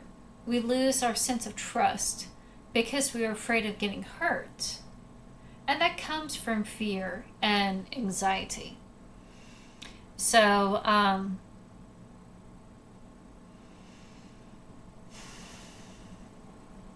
just take some time to kind of reconnect in a quiet place where you feel secure and safe. At the very least, on top of trying to incorporate some fun and love in your life. And joy. Especially joy. Johnny Silverhand. Now, he's done a lot of movies that I haven't seen, if I'm going to be honest. Corporate greed. Oh, okay. Corporate greed is what brought the oligarchs to the White House. Corporate greed is what caused a lot of problems where they cut around corners and don't care about the workers getting hurt. Corporate greed is what causes CEOs to inflate their own pensions and their own salaries and not caring about the people that actually holds up the company. Corporate greed is what's happening in healthcare, where they think about the bottom line and not about the patient on the table. Greed in corporations. I should find this speech on YouTube. I feel like it would be preaching to the choir. But I would like to see. Hi, Dario. or Daru, welcome in. Glad to have you here. Oh, just letting y'all know, it's been a while since I said this. If y'all want personal tarot readings, it will be through the channel point system. You could request it anytime.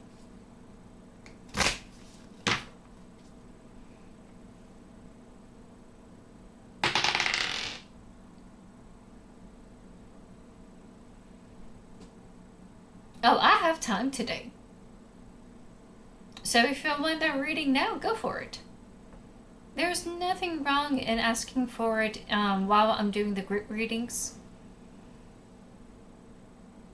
More than anything, the group readings are for those who are watching it as a VOD, whether it's on Twitch or on YouTube.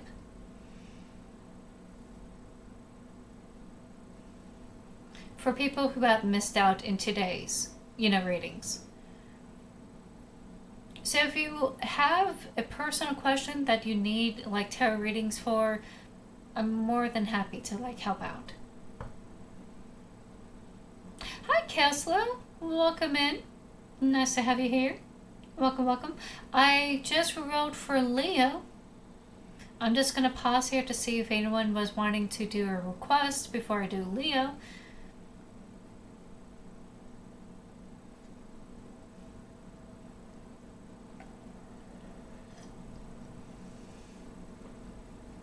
No, Red Pool.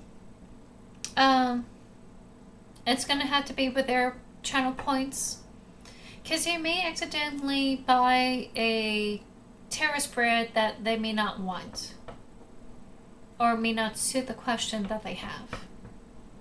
It's a little bit more personalized, but I appreciate the offer.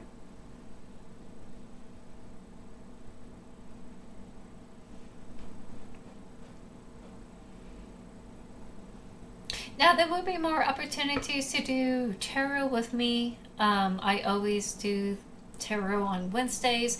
And June, I'm planning to do a special Pride event for tarot, where on Wednesdays and Saturdays, I'm going to slash all of the channel points in half, and then it's all going to be based on the LGBTQ. I haven't worked things out yet. I'm still working on other June stuff.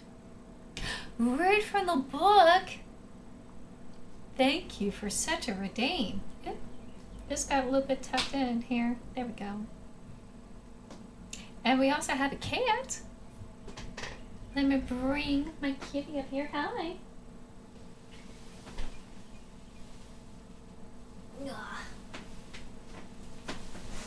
Here is Blondie. You just got 1K? That's okay, just keep it. I accumulate a ton of points over time. No, you don't want my drink. She's been trying to get into my drink. Since you have read from the book. No, wait. I gotta get the latest version. That's my author copy. No, wait. No, you want my lap. Oh no, she wants my lap. Let me go ahead and get the book here. Hold on. Just stay here, Blondie. I'll be right back. But don't drink my stuff, okay? Be good. I'll be right back.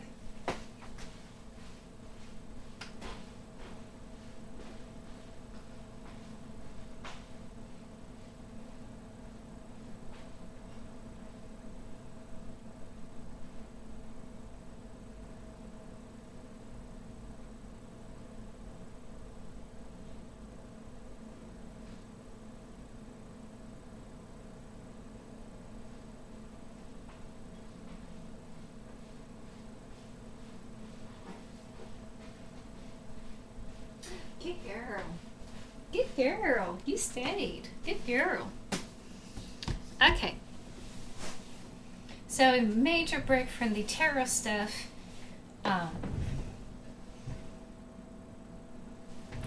of you may know, I'm an author.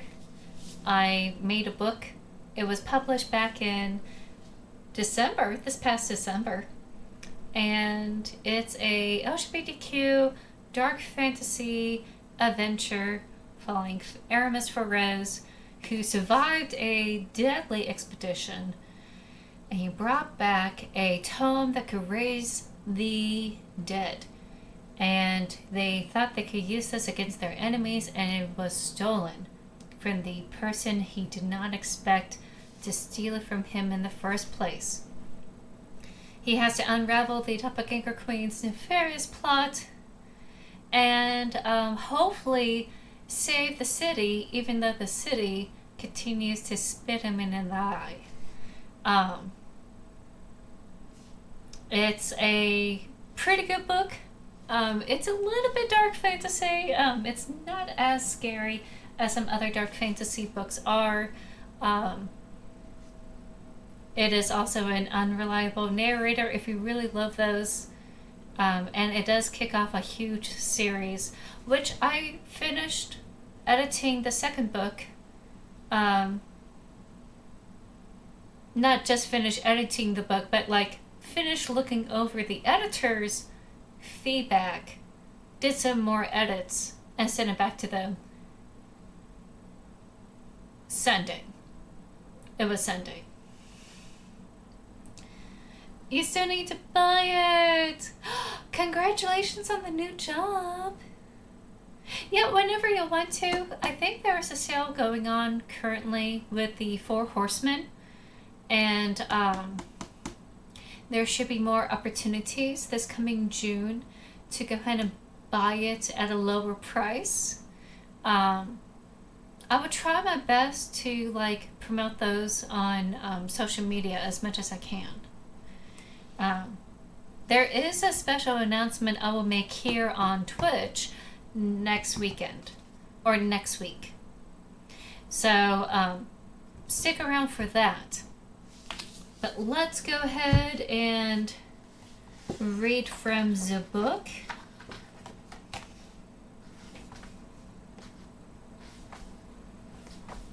Okay, let's see.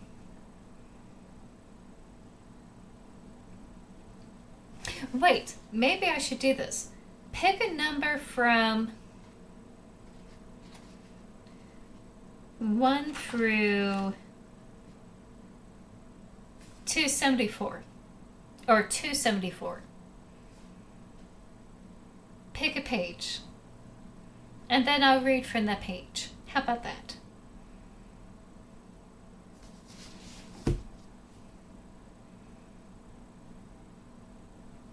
I may not do this at every single like book reading. I probably would do like a number randomizer for it. 72.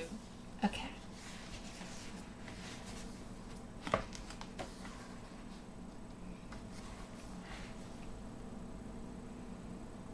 The Salton Battery was a candy store for marauders and detonation enthusiasts. Candlesticks and bath bombs galore. Aramis waved before him and smiled at Dido.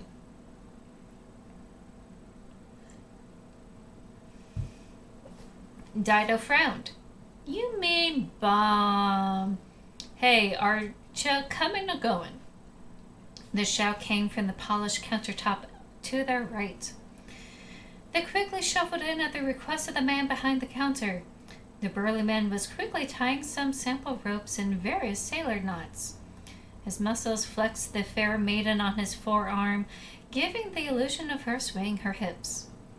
He also had stupendous mutton chops, and his jaw jutted out to keep his pipe fixated between his canines. A tiny sign next to him stated, "Free milkshakes per yard." My apologies, Rusty, Aramis said after peering after his name tag. I'm looking for some candlesticks. The cantor man didn't stop his tying as he answered. We have all sorts of sticks. Which you'd be needing? Enough to blast a hole in metal as thick as this, Aramis said, holding his fist up in the air. The retired sailor nodded and smoked on his pipe for a while before he spoke. Have you ever heard of the beeswax? No. Is it new? Been out for a while now, but 'tis difficult to make. Only Lockjaw can mix the swill and live. Dido shirked back while Aramis leaned forward. Do tell. Rusty smirked in approval and walked them up the stairs to the second floor. 'Tis the best thing since liquid fire, the beeswax. Can detonate on any surface, dry or wet, wood, stone, or metal. He picked up a simple brick and smeared a dollop of the green goo on it with his pocket knife. You apply it like a salve, mind not with your fingers, to any surface you like. Insert the cord like so. He pierced the goo with a black cord as thick as a normal candle wick. When you be ready to light it, the beeswax gives you the oomph you need to knock down the doors 4 times the strength of any dynamite without risking your limbs. And the performance, 100%. In the rain? Aramis asked. Aye, and in the airy depths of the sea, too. In any crook or cranny? Aramis' fingers twitched as he reached for the jaw. You can write your name on it for show if you like. And the blast radius? The bee's knees. Okay, I couldn't help myself. I gotta have a dad joke in there. But yeah, that's the funny, humorous part of the Doppelganger Queen.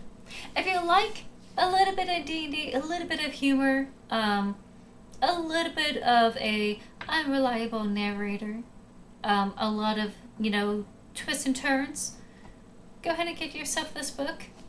It is out now. If you don't want to subscribe to this channel, you can get this as an ebook for the same price. Not a bad deal.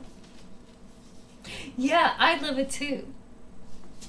I love writing this book. I love writing the characters. I'll put that back when we're done with the day for today. But thank you so much for requesting it. That is the first time ever that has been requested. That was so much fun to do.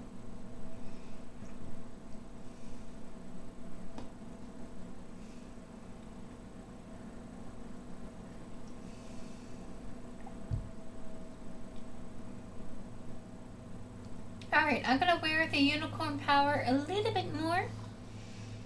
I'm going to go ahead and get into Leo. If no one else had requested a tarot reading, I'll go ahead and get started. If anyone hasn't heard, for Gemini season, this is about communication, or at least communicating with ourselves. How do we reconnect so that way we could express what we want? It was that or the plant baby. Oh, you do love the plant babies. I do need to replant mine right now.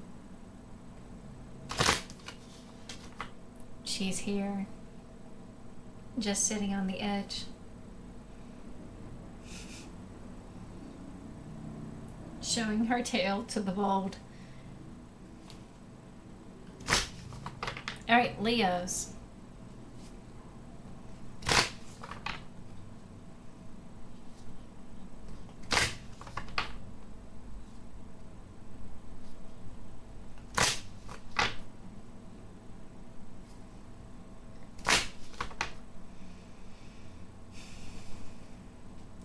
There were times where I thought, oh, maybe I should not put down the dark fantasy part because I do have some humor in the book. And then I would read a part that is very horrifying or borderline horrifying, and then I thought, no, okay, I'm fine. I'm fine. It's disturbing. It's okay.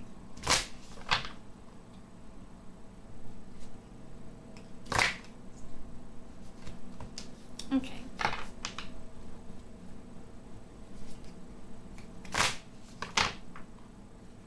Oh, we have ads. Okay, as promised, I won't interpret during ads. I'll just shuffle and yap.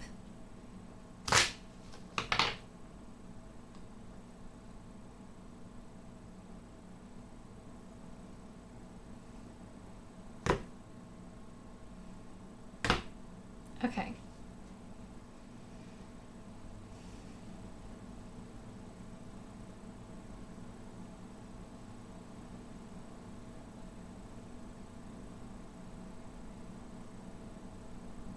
Yeah, it's gonna be this one. Both of them would have been good. This one is just a little bit stronger. Oh, and we got these again. But it's in a different order. Alright, ad should be kicking in now. And we'll interpret this when y'all are back.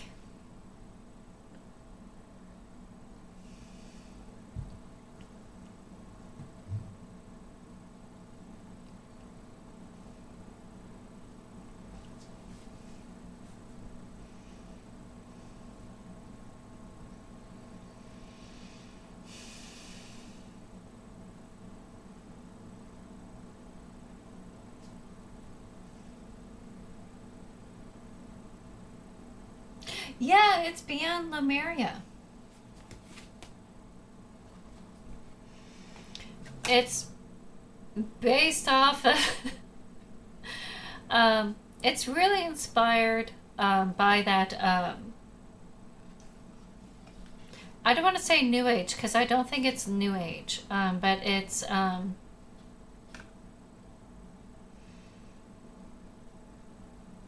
of like the idea of Atlantis. You know, you have that in your collection. Nice. You know, it's based on that mythology that, you know, the ancient people weren't really that primitive. They just have, you know, a different type of sophistication. Which I could see that. I really could. It's kind of like the whole Atlantis, you know, thing. Where people use crystals to, like, harness and gather information. Oh, I think someone had recently subscribed. Thank you so much for the subscription. Even if you're online, offline. Thank you very much. I was thinking, if we reach our, the 5 sub goals. No more ads, good. What was I saying? Oh yes, sub goals. I was thinking that when I reach 5 sub goals, or reach 5 subs, oh my god, my goal is to reach 5 subs.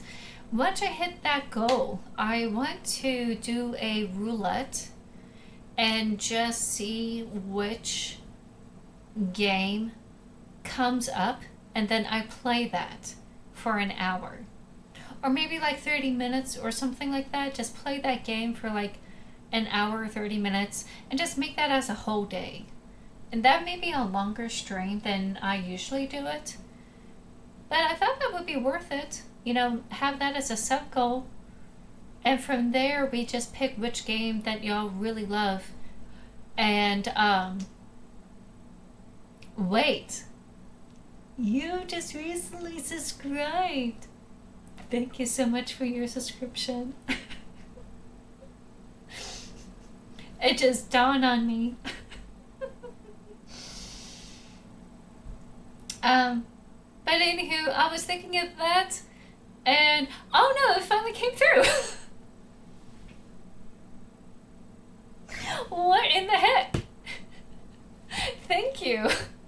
Thank you for doing it for 4 months. Thank you so much for sticking around for that long. I really appreciate it.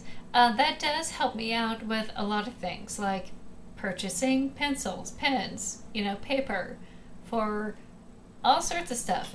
Some of that goes into like buying like new games. so I could like play those for all of you. Um, but yeah, five subs. I'll do a roulette of all the games I had in my Epic and Steam stores, or libraries, and I play for that back stock. And maybe a game per hour, and like see which ones we like more, and just go from there. I think that would be a fun circle. Okay, since we're all done with that, let's get into the Leo reading. Our ancient future. So this one has a lot of stuff in it. So I'm going to do it right here. Oop. Yeah. Oh, I just had this. There we go. So Leos, we have the ancient future again, but this time for connecting with your body. An ancient remembering is emerging. Sea crystals and the knowledge they imbued with are becoming unearthed. Those who see a better future are not just dreaming. Their hearts and minds are hearkening to the core of earth-based traditions to bring through knowledge that will help shift this paradigm into balance.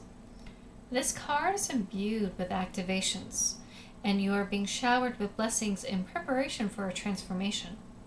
It may be turbulent at times, but you will grow and heal through the coming journey. You can navigate a situation you have no experience with by being truly present. Integrity and intuition will guide you. Okay. So a little bit of physical transformation, perhaps. It could be that you're allowing yourself to express physically the way you always wanted to, and now you have that chance. And that could be like as simple as a piece of clothing to actually trying to communicate how you think and feel with those around you.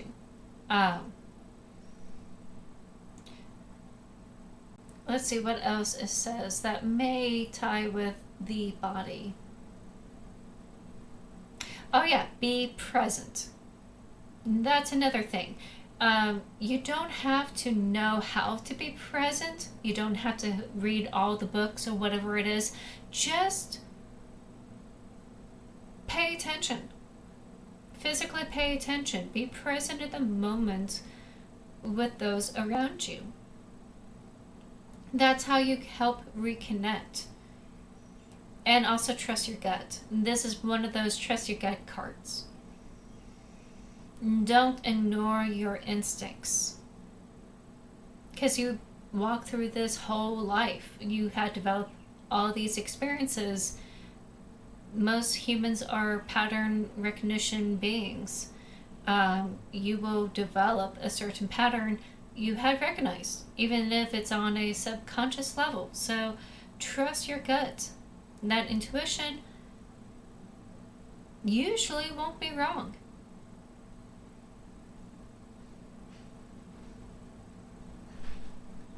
Okay, so just a little bit of help steering that into the right direction. All right. Connecting with the mind. And how do we communicate our thoughts? We have air, paradigm shift. This is a time of tremendous change, and the speed of our evolution is increasing exponentially. We can build energetic sovereignty, inspire others, connect dots, and receive and share the knowledge and tools needed for transformation. As we wake up, we can't help but awaken those around us. We may start with an inquiry on what this fresh, new, and long-awaited breath in is all about. An expansive being holds a tiny, heart-shaped seedling. When the foundations we build on come from a place of love over fear, we will see huge positive changes in the world. We could start with ourselves. Okay, so reconnecting mentally is just acquiring new information and accepting that new information, even if it's just a little bit of gossip, and just learning something new. Something you never had heard of before, something you never thought of, or a particularly new way of thinking, a new perspective, a new piece of knowledge. It could be like discovering a new recipe, something very small, but it's going to help you reconnect and also connect with everyone else around you, Leos. And try to do it from a place of compassion than trying to be passive aggressive or fearful or whatever that is. You know, that's how we build communities,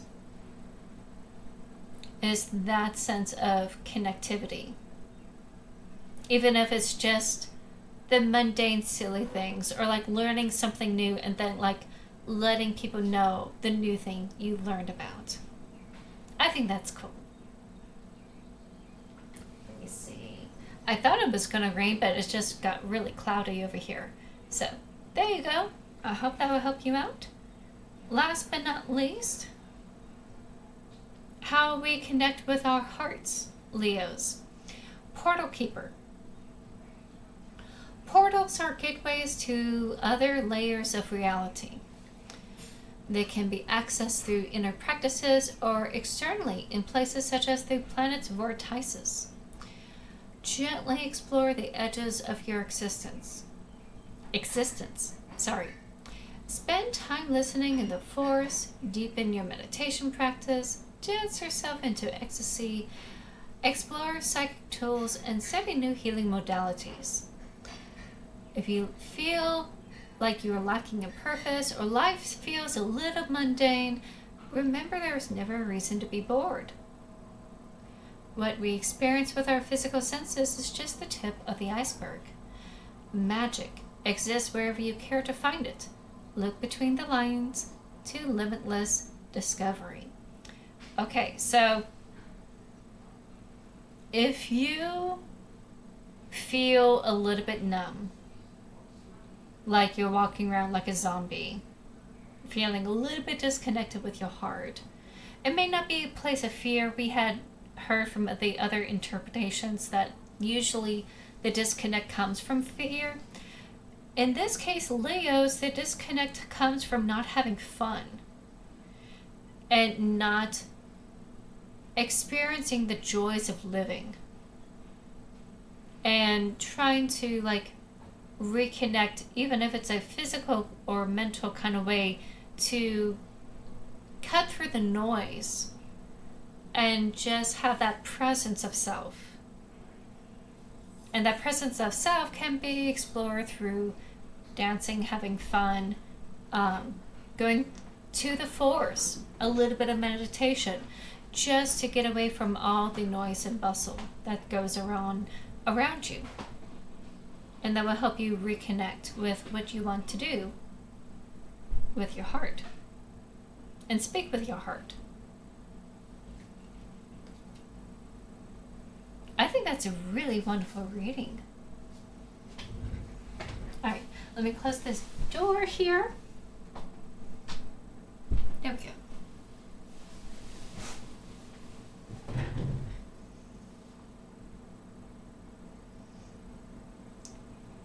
And we are done with the unicorn power. Again, thank you, Kesla, for the unicorn power. I really appreciate it. Love wearing it.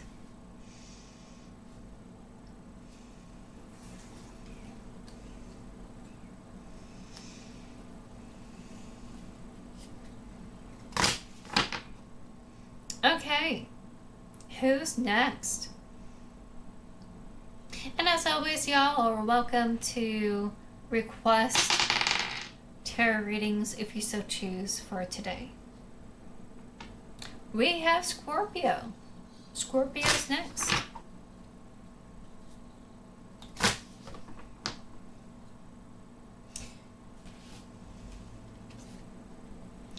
Let me figure out, hold on.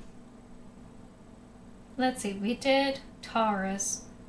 We did Leo, we did Sagittarius, we did Taurus. This is going to be Scorpio. Okay, let me go through the wheel so far. who we are missing. Okay, I think that's it so far. We'll be halfway through with this reading.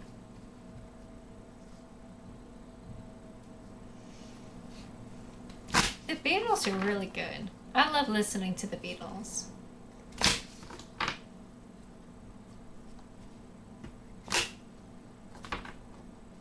That was weird. I'm always very suspicious of the deck when I tend to shuffle with just a couple of cards. Like, no, we specifically want these cards in this specific location.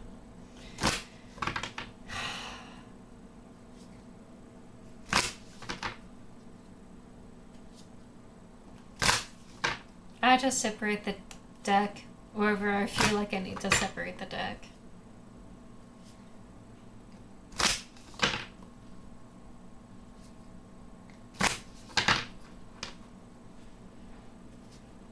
I do need to take the time to straighten out my cards and lay them out flat.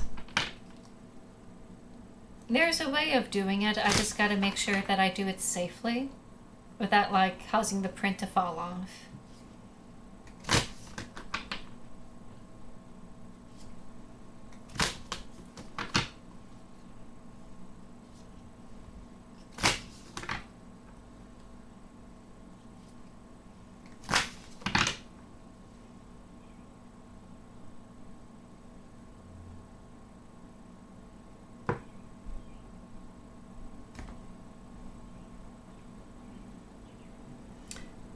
So I thank you so much for the follow. If you want to continue to lurk and show, you're more than welcome to. Welcome in.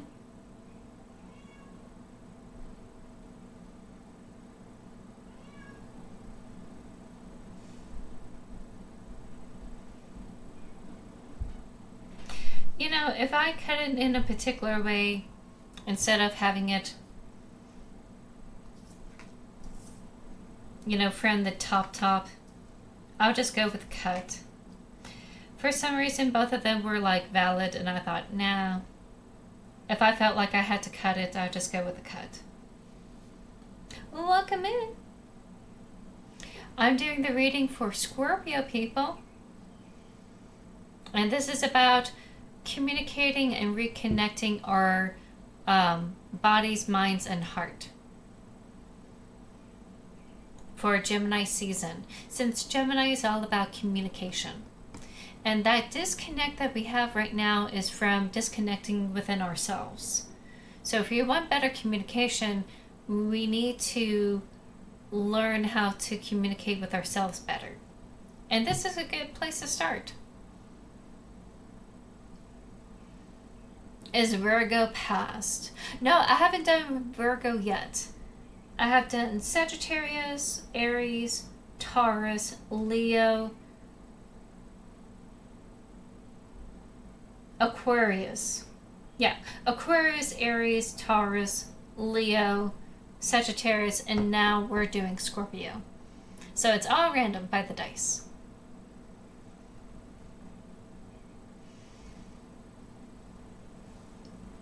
Loving compassion. So this is the body. But I can't speak. So Scorpio people, bring more love to a situation, whether it is toward yourself or someone connected to the question. There may be a need for forgiveness over seeing things from a fresh, more expansive perspective. Remember, you are loved and have unlimited access to the gentle yet transformational force of loving compassion as and when you need it. To bring yourself back into your heart, think about those you love and the moments with them where you have felt joy. Expand this feeling out to more and more people, creatures, places, until the whole planet is infused in this beautiful, warm, and loving feeling. Okay, so on a physical level, like I had interpreted with another sign, this is about love and compassion with your body, you know, forgiving yourself for having the body for the way it is, you know, loving yourself physically, and just come to terms with it.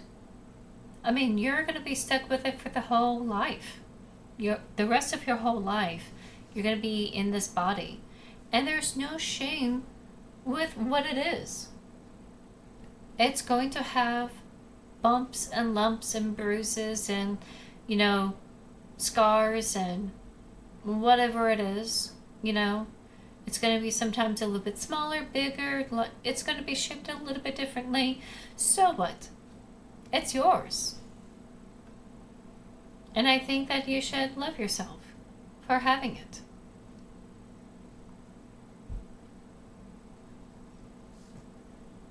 I'm going to skip this one. I'm not going to go so far back on the time machine here. And also, you know, remind yourself to use your body to not do harm, but to do good. Even if someone is like upsetting you, try your best to change that energy from something negative to something positive.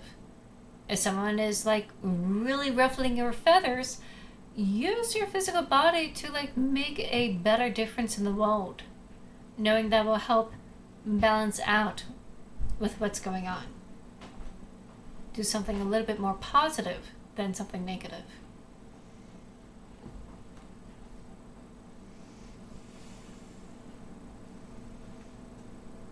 I know, easier said than done, but it can be done. Alright, mentally. How to connect mentally and communicate with our thoughts. Surrender.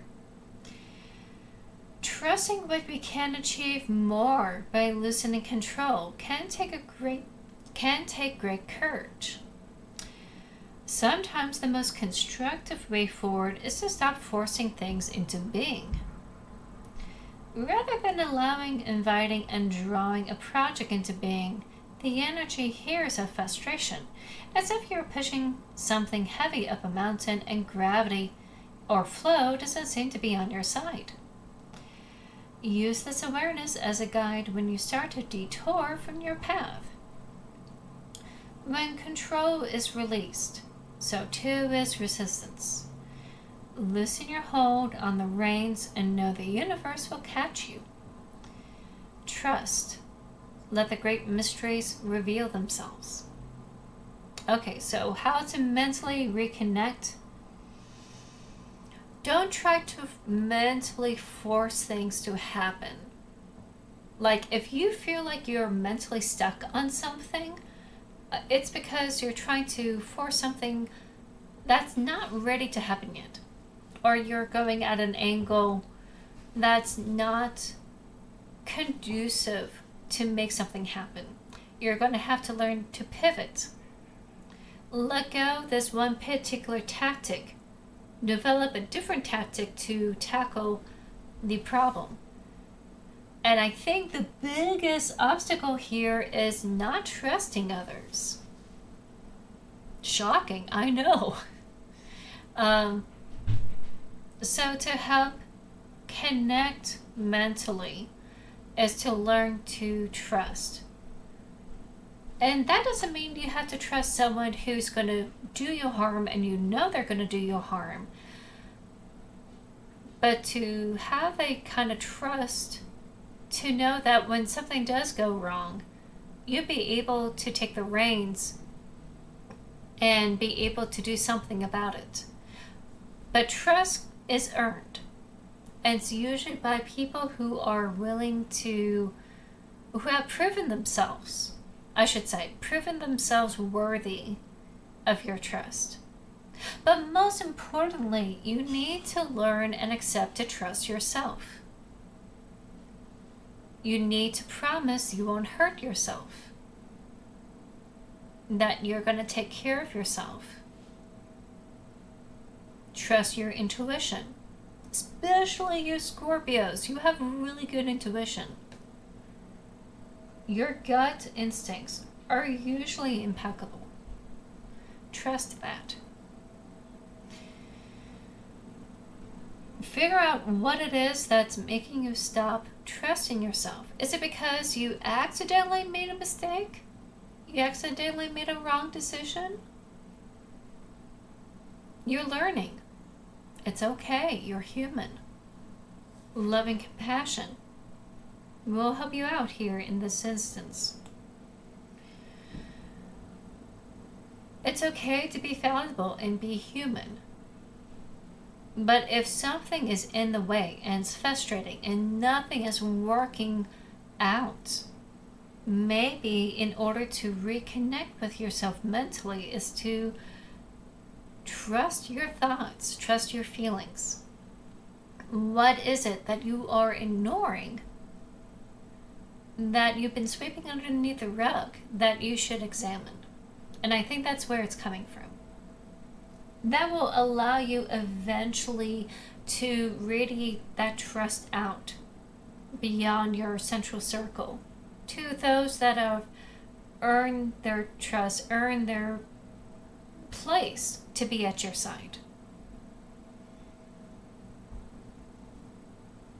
And I'm sure like a good friend, a true friend, won't do anything to like really hurt you.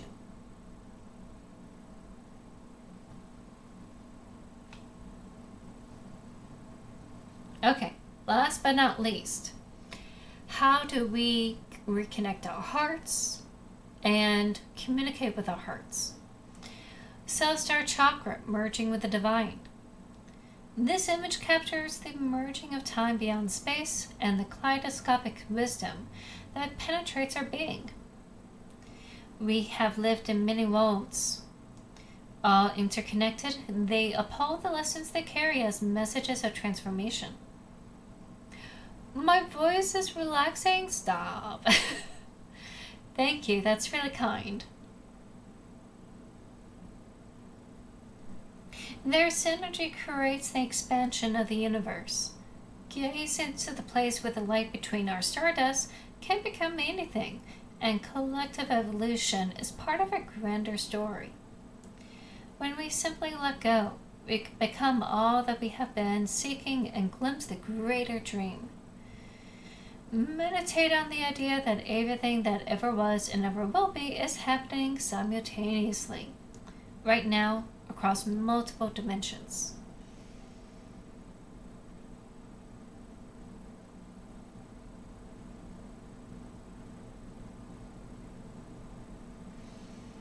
Okay. So everything is interconnected and intertwined. Nothing is in a box. Nothing is categorized. Not everything is completely isolated.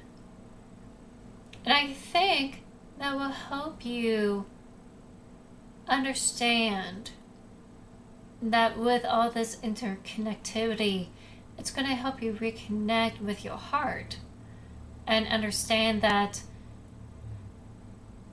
there are different ways or different pathways of doing things, and you don't have to stay in one particular lane to do what you want to do that speaks to your heart. And you could explore those as you start listening to your own needs, your own thoughts, your feelings, and understand that your influence here in this world is not as isolating as you like to think. You never know the impact you have made on someone's day.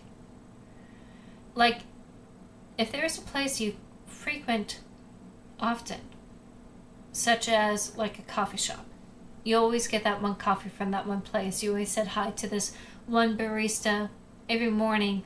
What if suddenly you're not there? That barista will start thinking about you.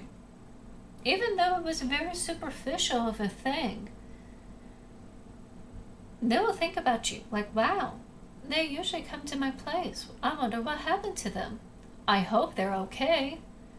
I kind of miss them. It happens. So think about that. If you feel like you're isolated or alone, understand that you're not really as isolated as you think you are. And I think that will help you feel the love that you're seeking.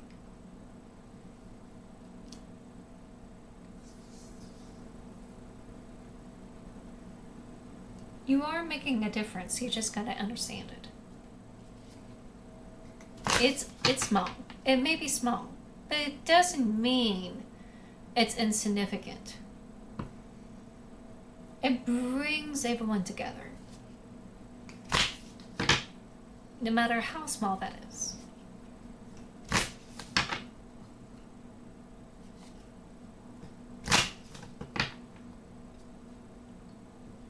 So I hope that helps out, Scorpios. That is very deep, but you can handle it. You always have.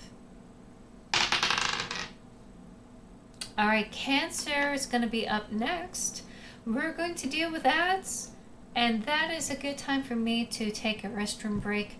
So while you all are waiting out the ads, patiently going through it, I'm going to let you all listen to some music as I go. Okay, I'll be right back.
Okay, I'm back.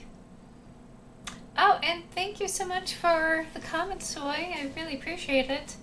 I wanted something a little bit different. And I thought, this would be a nice change of pace. Oh, I like the song. There we go.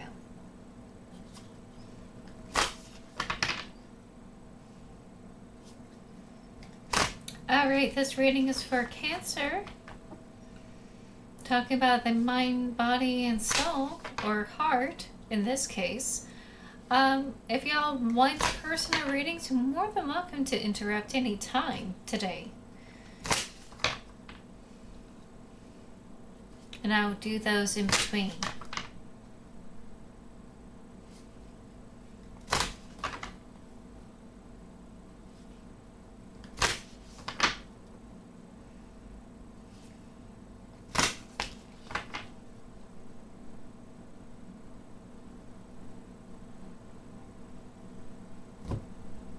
Okay. This one doesn't require cutting. That's cool. Okay, so body, Cancers, mind, and heart. Okay. Totally different this time. Except for Realm Bridger. And I didn't do this for most of the signs, so I'm going to try to do it here this way. Oh my goodness, my hair is so super fuzzy.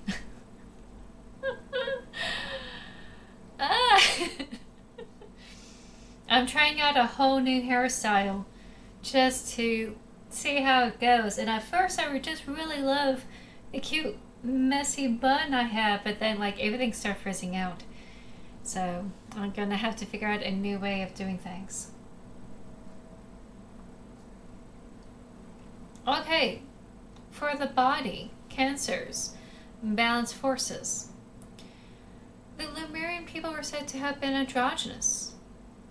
Perfect balance of what became masculine and feminine energy as identified in physical form. This card invites you to look at masculine and feminine energy from a more balanced perspective. Or, if you're like me, yin and yang. What needs to happen to form a more holistic and equalized foundation? For more masculine drive and focus, concentrate on goals, desires, and ambitions.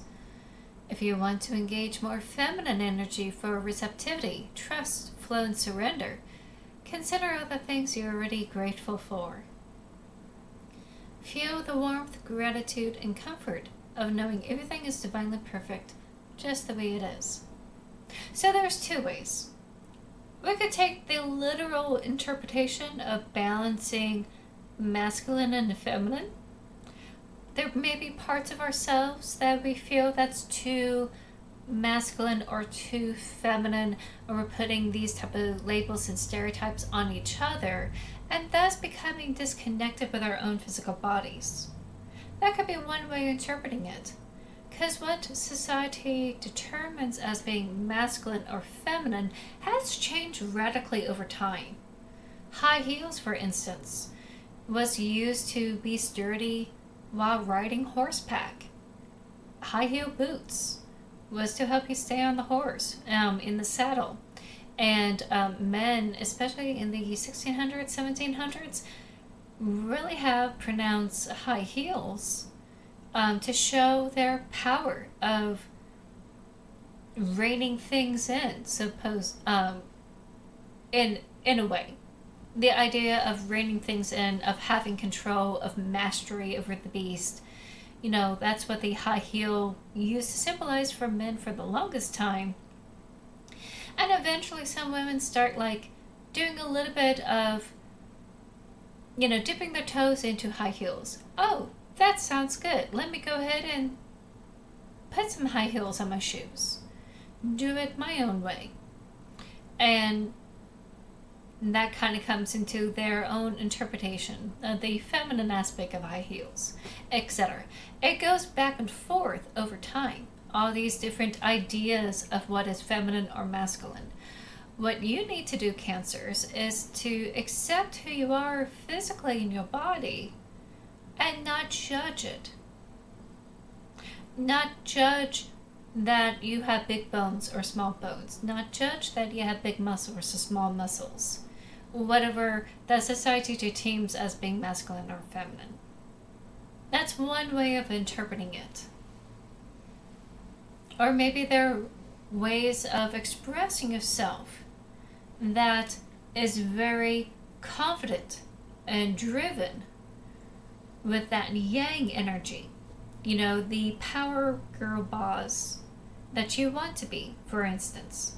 Or something a little bit softer. You know, a little bit, rounded. Something a little bit, demure, mindful. A little bit of soft boy. So you could do that as well. So Cancers, how you wish to interpret yourself or express yourself in sharps or softness, being forward or being receptive. You could do it physically with your clothes, how you express yourself, but most importantly, accept yourself and all these different dynamics. Because yin and yang, it's all about balance. And you can't throw yourself off balance just because of the labels that people throw around.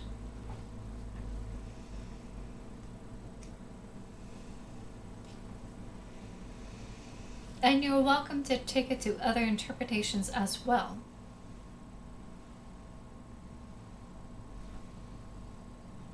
All right, the mind, realm bridger.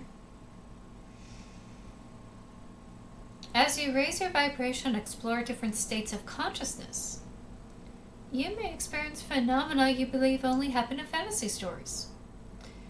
Through meditation and journeying, we invite a greater awareness of subtle realities. These realms can be amazing places to bring through pioneering ideas and creativity. This card is about bridging the seen and unseen. Just as water changes from solid to gas to liquid, we can catch the intangible in other ways.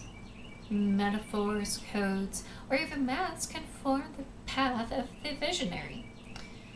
From the mind and the heart, visions can merge into matter. Dream outside the box. It's time to create the foundations of our realities in a fresh, new way. Balance is everything in life.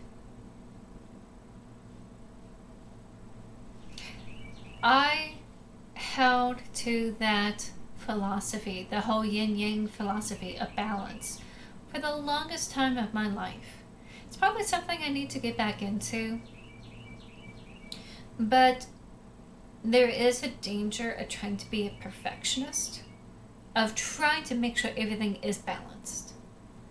To the point where you kind of lose yourself in the sauce, lose your own individuality, so to speak. Or at least kind of like lose sight.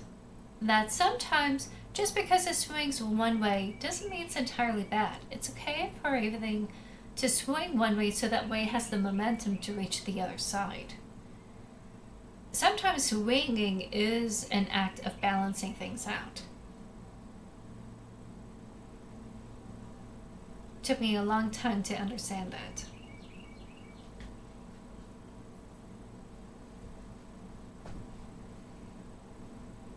I kind of have like mixed feelings about like how the Western world interprets yin and yang as masculine and feminine. We have a tendency to really put everything in the perspective of genders in the Western world. And it's just, stop it. Like, we don't have to. We don't have to. We could just be human. So going back into this card here, Cancers, think outside the box. Think of something new, something that is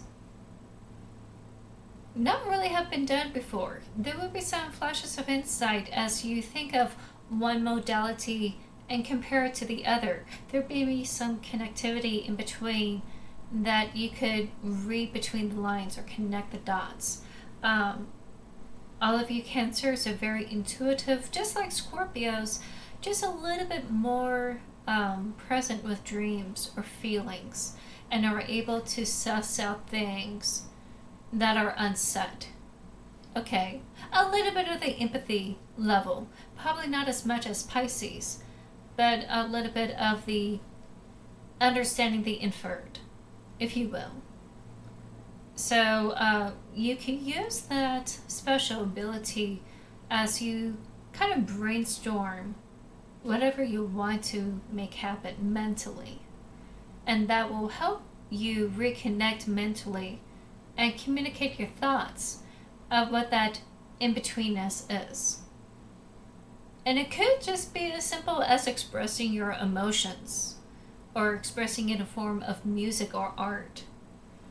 So that way you can work with abstract concepts and present it in an abstract way. And other people will understand. They will understand in time, even if it's just a feeling. Alright, last but not least, how do we connect with our heart? Solar plexus chakra. Radiant illumination. The solar plexus chakra is the radiant center of your being. It holds this vibrant spark that brings your passions to life. Into the space to step away from playing small, unworthiness, the idea that you're taking up space, and the insecurity-based competitiveness.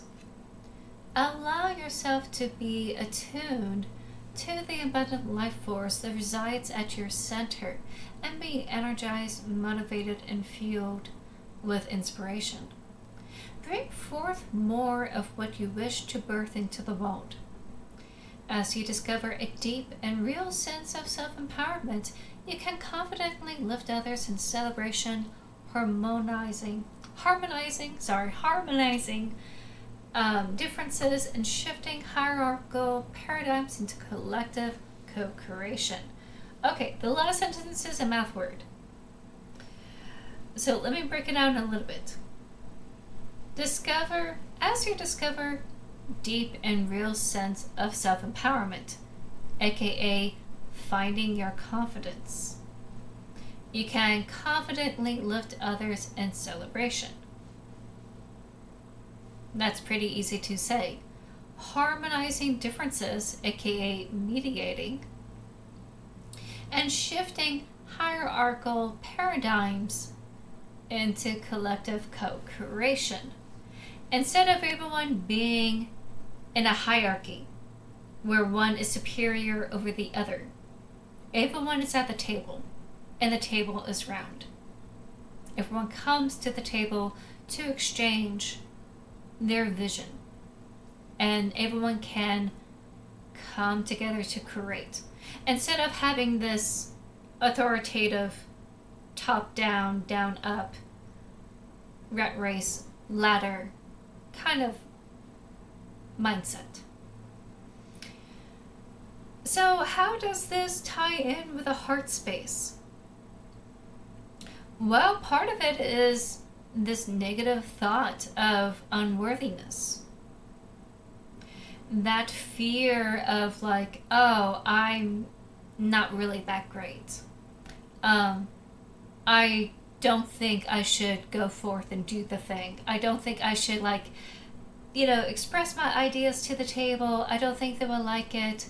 It's going to waste everyone's time. I'm not that awesome. Thoughts like that need to go away if you really want to connect with your heart and express it. And I'm not talking about expressing your love. I'm talking about expressing what you want. Because part of giving someone what we love,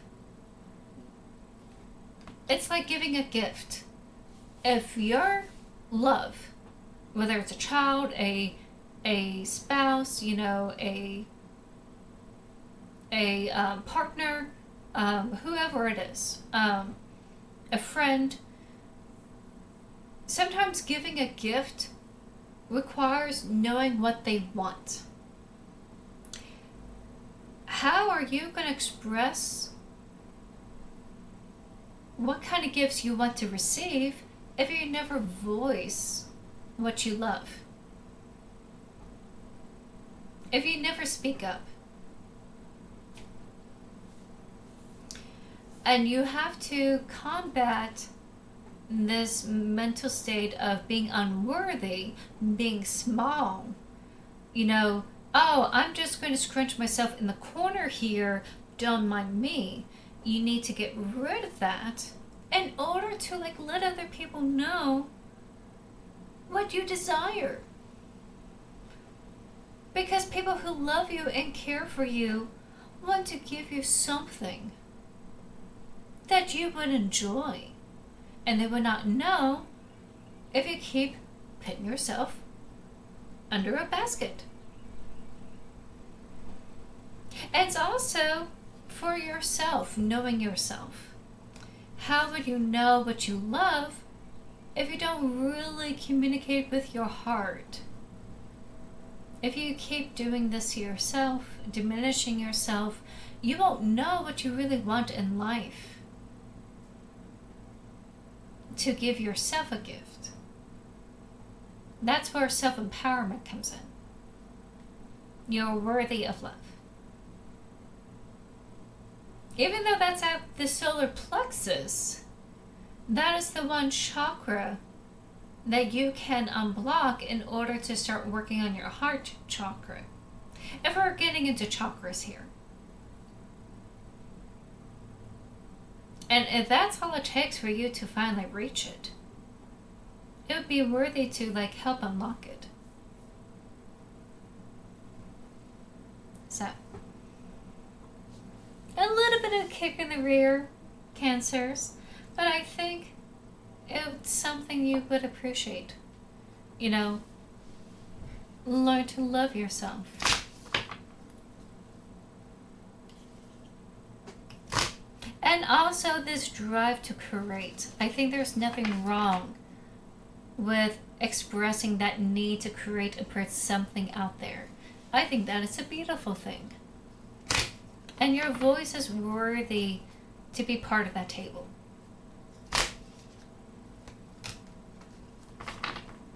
Okay.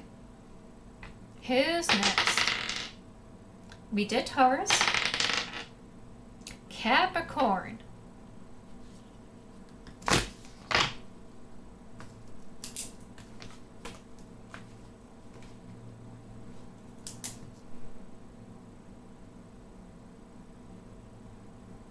Okay.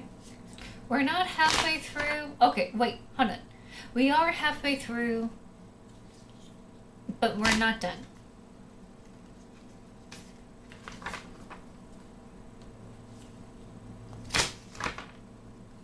And once again, if you need a tarot reading, don't hesitate to interrupt me.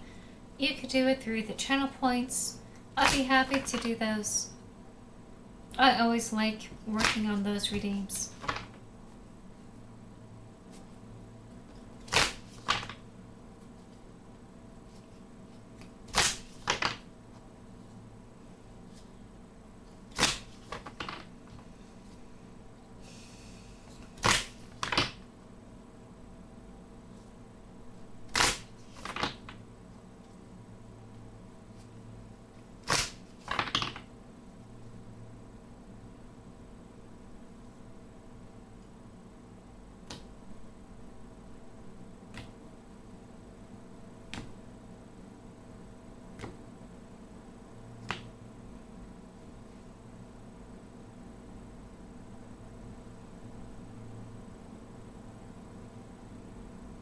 Okay, we'll just do this one.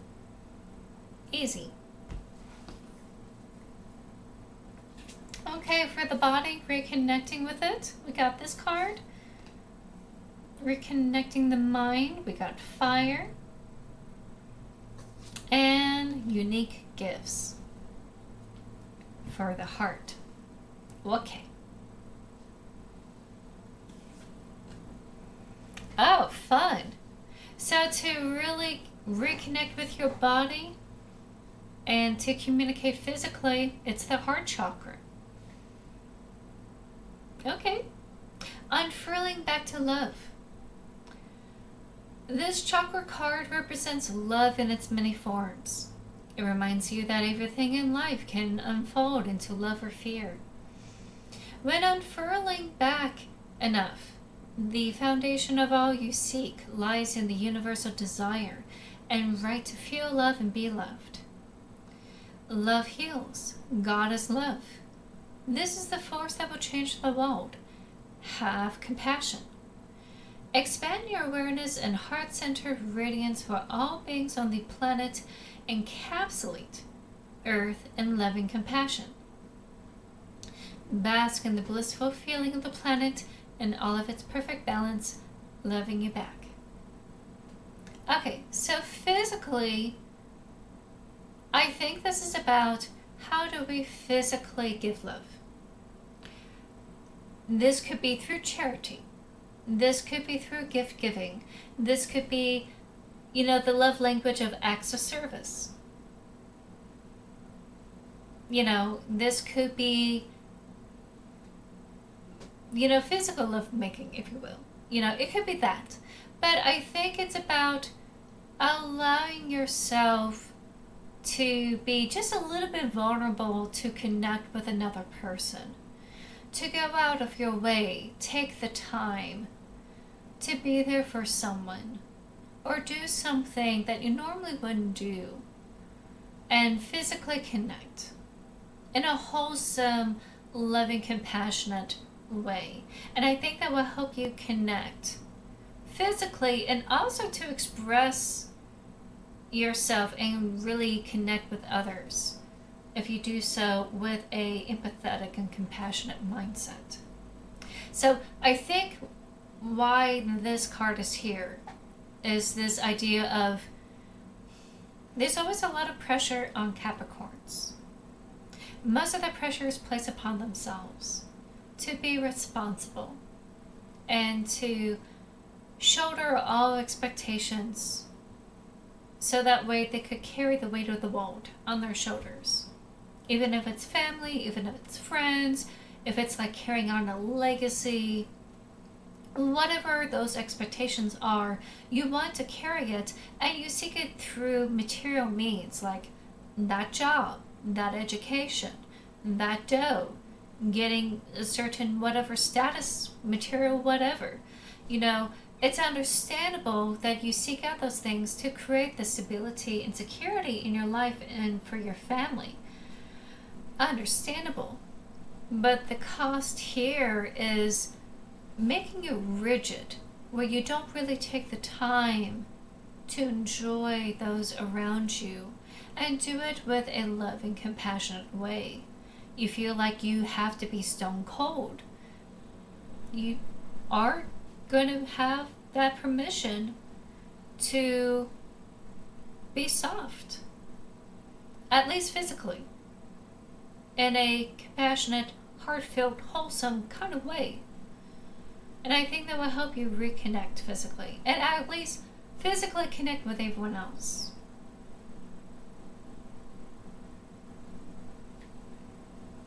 Ads are going to kick in pretty soon. I'm just going to go ahead and continue to yip yap.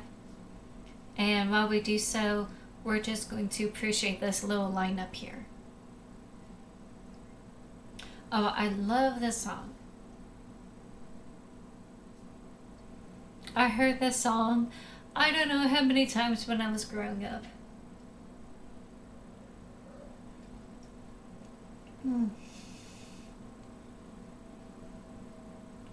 I need to hydrate more often.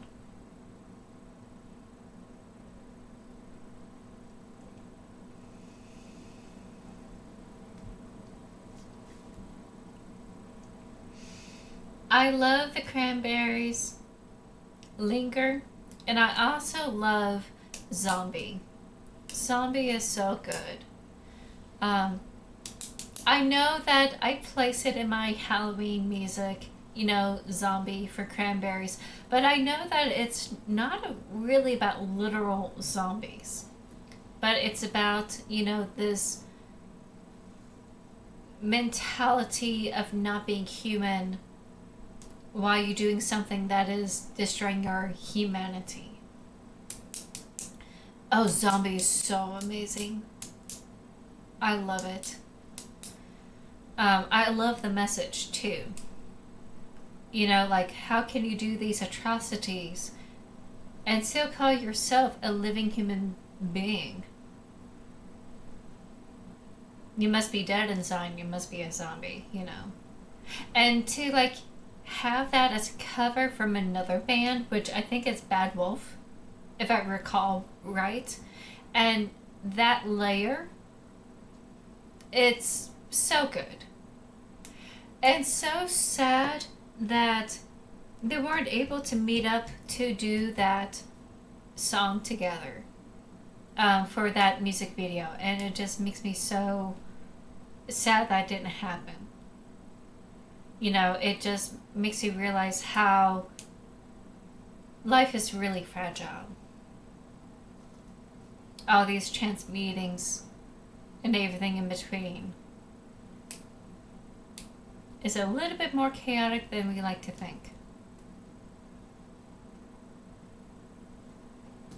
Okay, ads should be over. I think it is. So we're going to continue on with Capricorn. So we talked about the body. We're going to talk about the mind. How to reconnect to it and then communicate our thoughts. Fire.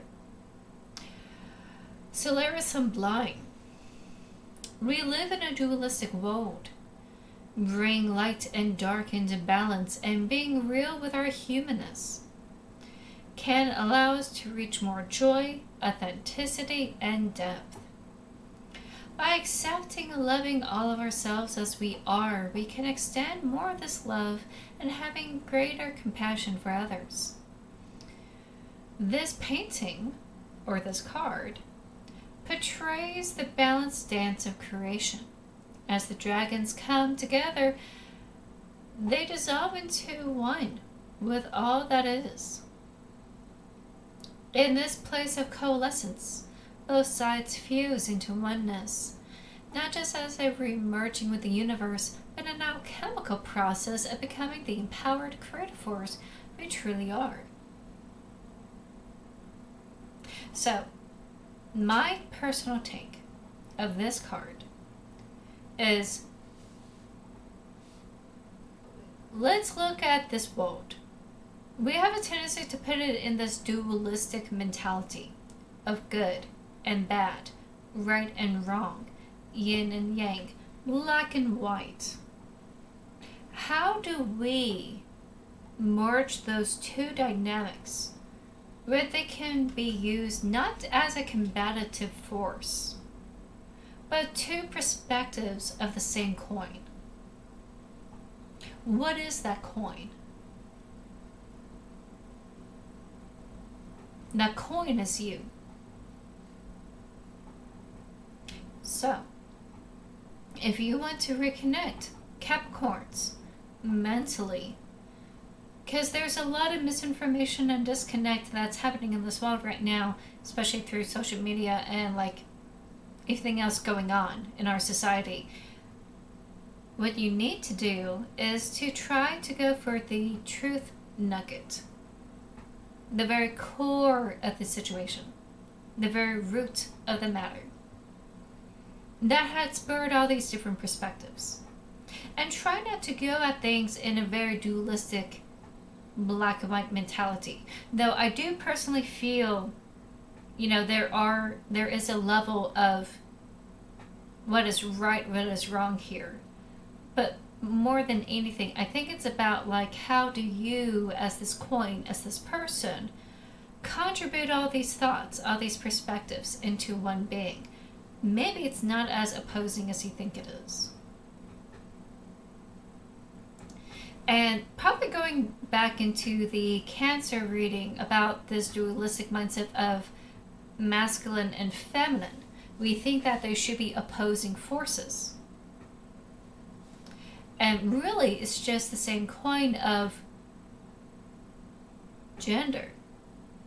What it is to be gender. Where are we interpreting it? Where are we coming from it? Do we really need to split it in two? How can we combine it where it's both? So that's kind of the mental chemical breakthrough you probably need to work through in order to like really connect mentally and try to hone it in. Have that depth, have that authenticity that you're looking for. And it can start with you. If you're not feeling that from the world, at least you could do that with yourself. Something to think about. Instead of putting things in this box or that box in categories. What if there's none? Something to think about.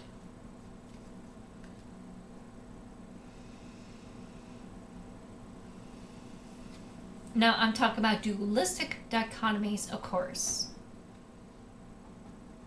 I am, of course, not approving of any sort of wrongdoing some people are doing right now. If that makes sense. If you're worried about that, that's not a single of approval of what's going on. I'll talk about dualism like masculine, feminine.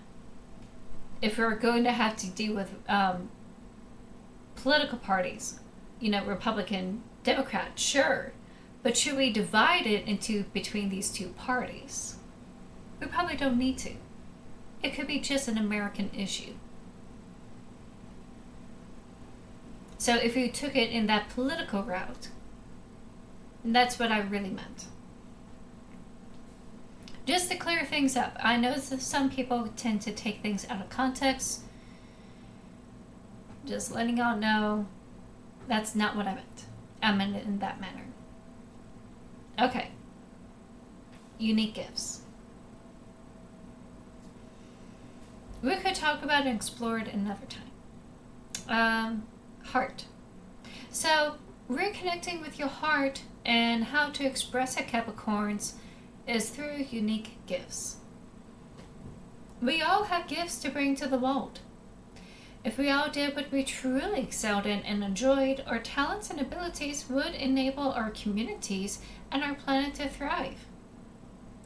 If you haven't connected with your purpose, look at your quirks and what they are telling you.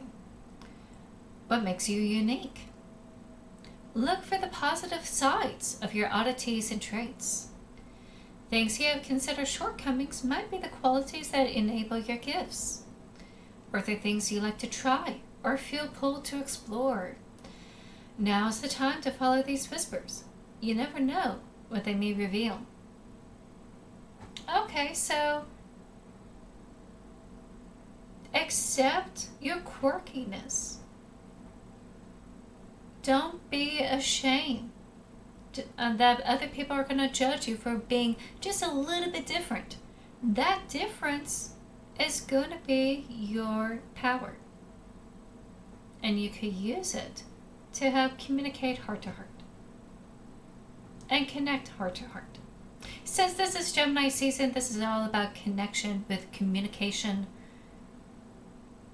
If you're going to communicate with your heart, accept your quirkiness, your uniqueness in yourself and in others.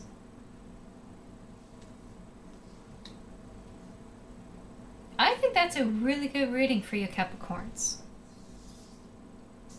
I think the biggest thing of all is the loving compassion that they talked about for the body.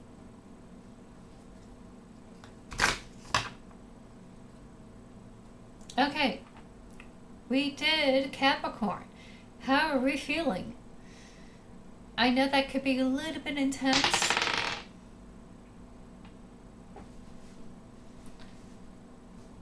By all means, it does not take overnight to figure all of this out. This is like a kickstart to think about throughout Gemini season. Whenever you want to mull over or wow, I really want to connect with people, but I'm having a hard time to, you can think back to this. And maybe it will give you a little push in the direction that you need to have that connection. Okay, Pisces. Pisces is next.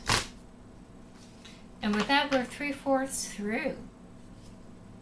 Since I went on a little bit long on Capricorn, whatever readings y'all want to do, you're more than welcome to insert that now. And I'll be willing to do those. Personal readings are through the channel points. And if you don't have enough, that's totally okay.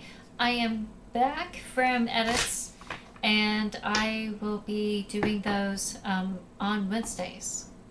Tarot readings on Wednesdays. There's a special thing coming up in June where I'm going to do tarot on Wednesday and Saturday. Those videos are not going to be uploaded on YouTube. They're just going to stay on Twitch. And it's going to be based on LGBTQ community colors. It's something I'm going to work together for June. It's all going to have a theme.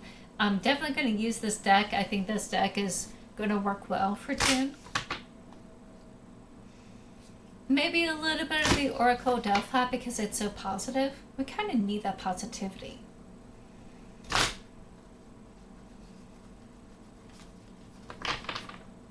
So, you want a 3-card reading. Would you like the actual tarot deck or would you like the Beyond Lemuria deck? Oh, and what is your question? If you have a particular question. Thank you so much for the reading.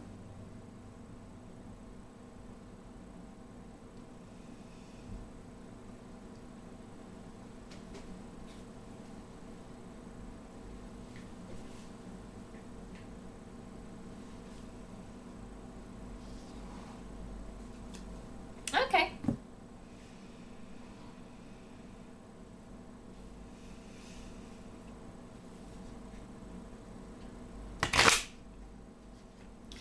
Okay, so a little examination about work. How's it going? Okay.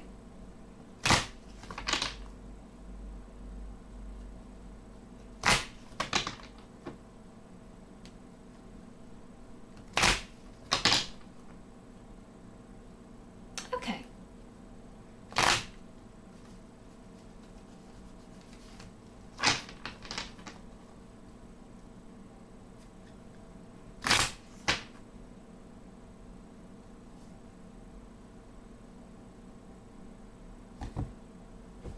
Okay.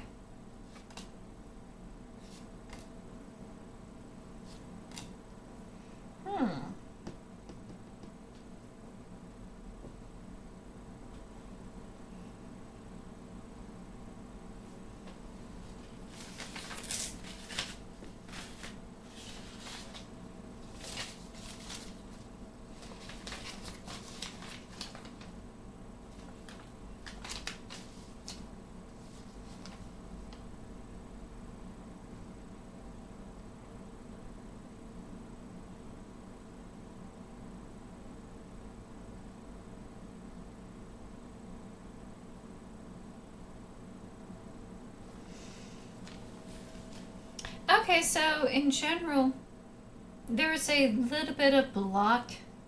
Let me mute this. So there's a little bit blocked creativity that's going on with the Ace of Cups being in reverse. Probably a little bit of stagnation, not really feeling it, not feeling that drive like you're used to, that type of creative flow, that type of thing. Being a little bit blocked in that regard, which probably makes sense why you want to do something new with the Fool here. The Fool is about new beginnings, new enterprises, new adventures, not really about foolishness. The issue here is the reverse magician, and I think it's just a little bit of a warning that if you propose this, you can't really micromanage it. You're going to have to play in the sandbox with everyone. Okay, I know that you're very gun ho because you want that injection of, you know, that thrill of a new thing, that creative flow. And it's going to be hard to, like, let other people play with it or work on it. You're going to have to trust your coworkers or whoever is going to be part of that project to lend a hand and just let them take a stab at it and not try to force them to do things your way. If that makes sense. Otherwise, you're going to handle frustrations and delays in a manner that's going to blow up in your face. Everything is going to have delays. You're going to have roadblocks. You're going to have some resistance. There's going to be new problems with every project, whatever that is. How you handle it when those things happened is what it's warning here when you do propose it. You just can't blow up.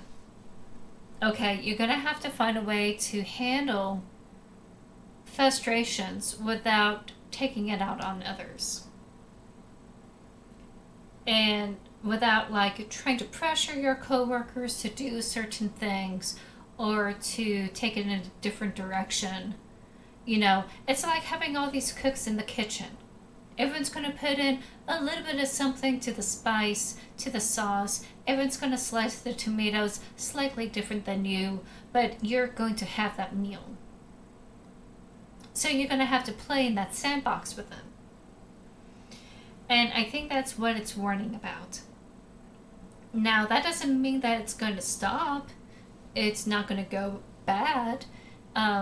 All things with the magician, everything will continue to progress. It's just a matter of not reigning control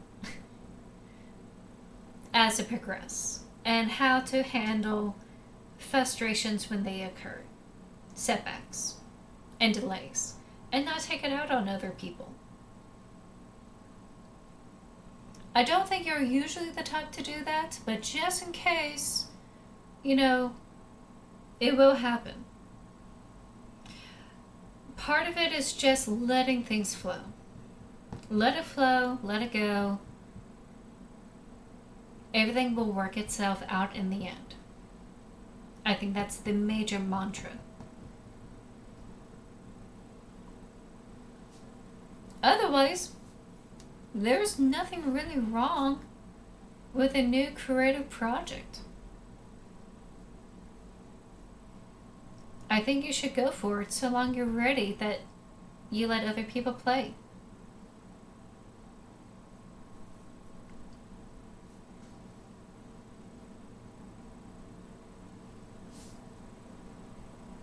So yeah, that's what I think.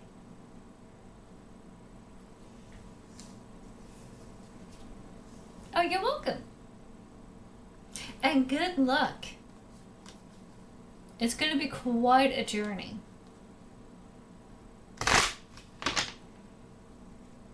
Oh, with the Fool card, it's not just about new beginnings, but new beginnings that people don't have the vision yet. And you have to sell that vision.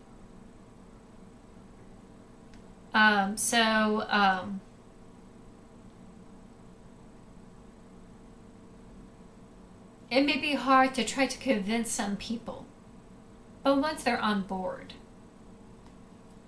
you have to share.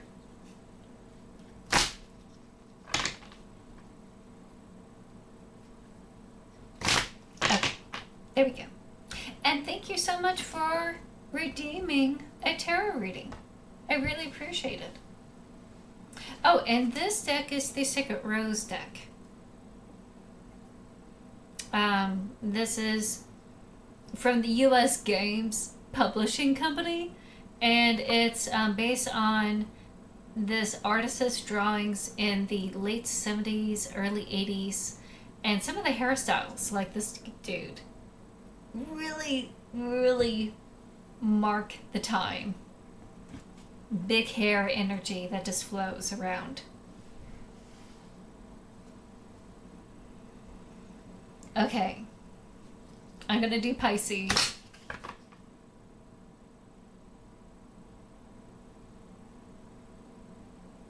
Okay, I think I'm done shuffling this one. So Pisces, you're up next.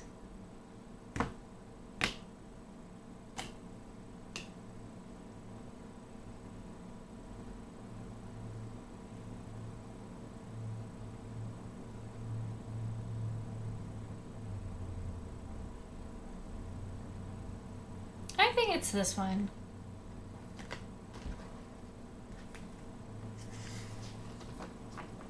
Storytelling Doug. It has its own symbolism where it's based off the tree of life, and the roses have another level of symbolism.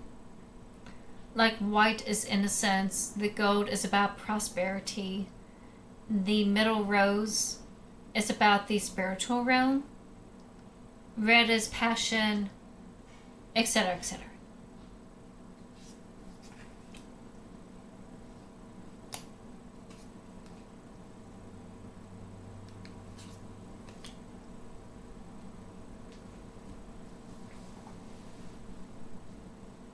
Alrighty, Pisces, how to connect with our bodies. Soul Star Chakra. We keep seeing this. Let's see how it talks about connecting and communicating physically. This image captures the merging time, beyond time, and kaleidoscopic wisdom that penetrates our being. We have lived in many worlds, all interconnected. They uphold the lessons that carry as messages of transformation. Oh, I remember this now. Their synergy creates the expansion of the universe. I have to like the song. Gaze into the place where the light between our stardust can become anything. And collective evolution is part of a grander story. When we simply let go, we become all that we have been seeking and glimpse the greater dream. Meditating the idea that everything that ever was and ever will be is happening simultaneously right now across multiple dimensions. Okay, so I talk about the sense of isolation in Scorpio, like how isolating it is with our heart space.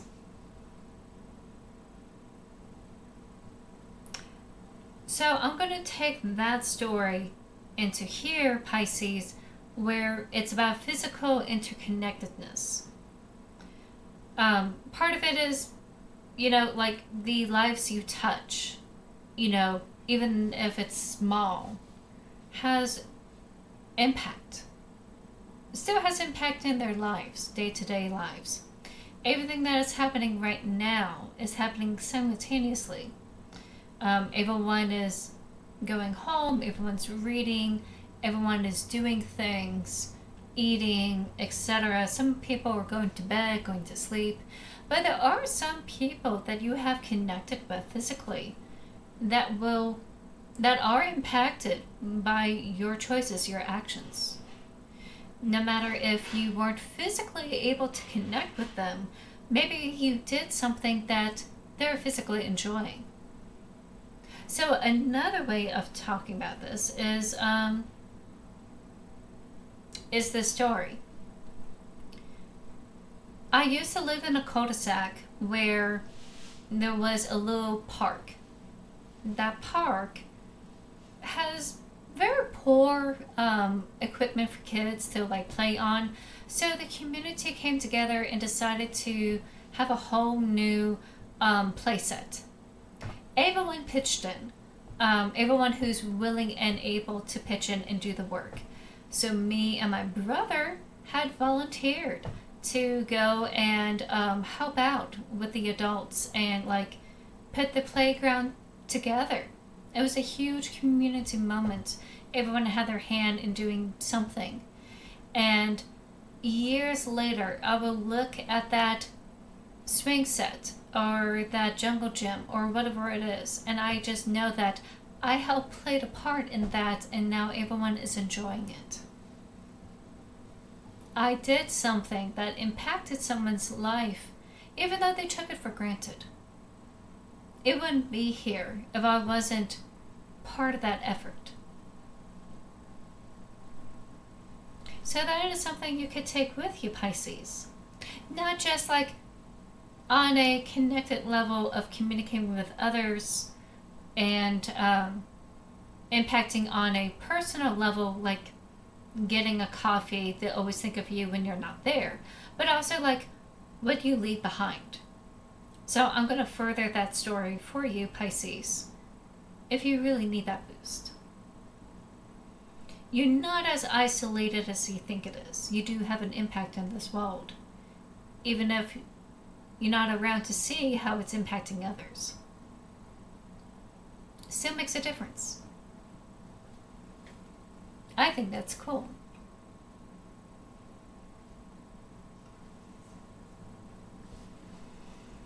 Mentally, how do we connect mentally and express ourselves, express our thoughts?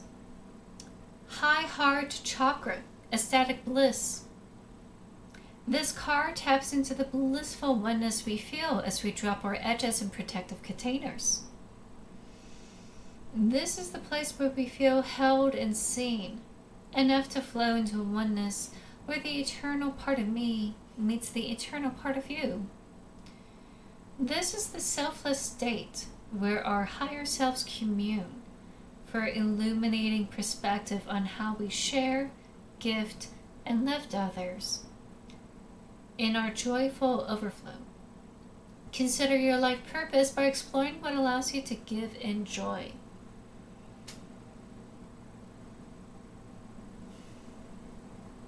I love how the cards sometimes line up with each other. They just piggyback with each other.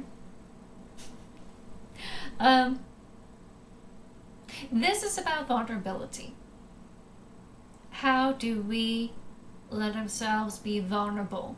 I think you had a pretty good idea how to connect with yourself mentally.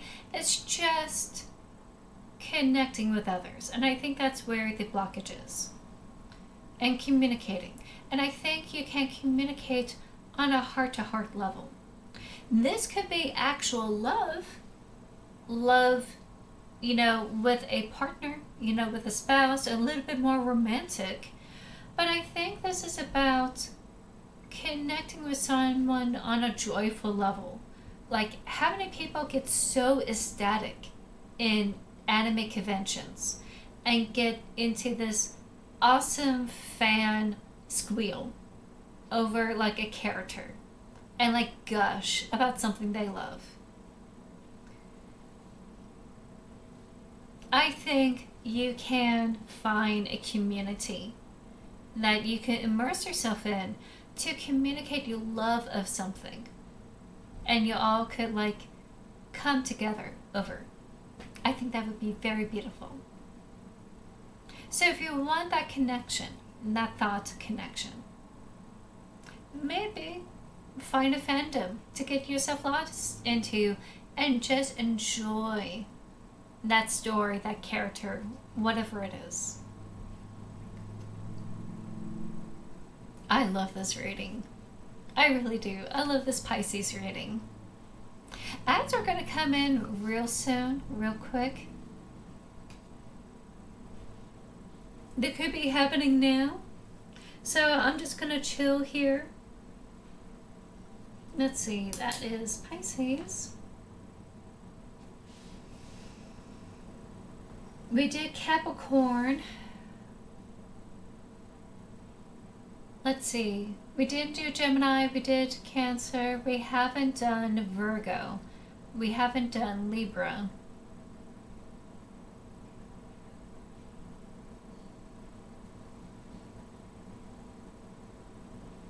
Yeah, it's Gemini, Virgo, and Libra we have next.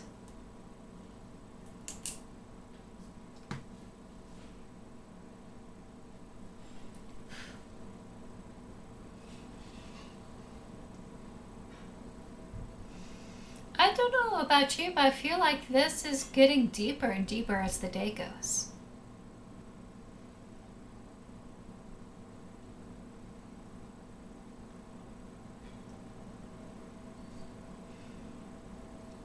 My neck. Yeah.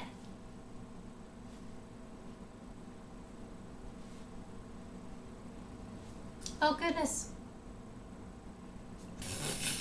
I'm just letting a commercial play out in the background. I'm so sorry about that. Okay, welcome back, everyone. Thank you so much for your patience. Last but not least, Pisces. How do we connect with our hearts and communicate with our hearts? And surprise, surprise, it's the root chakra. This image speaks of finding home within yourself, a sense of deep inner peace, and a strong sense of grounding and being centered. Here you can fly free from the grips of survival into a place of thriving.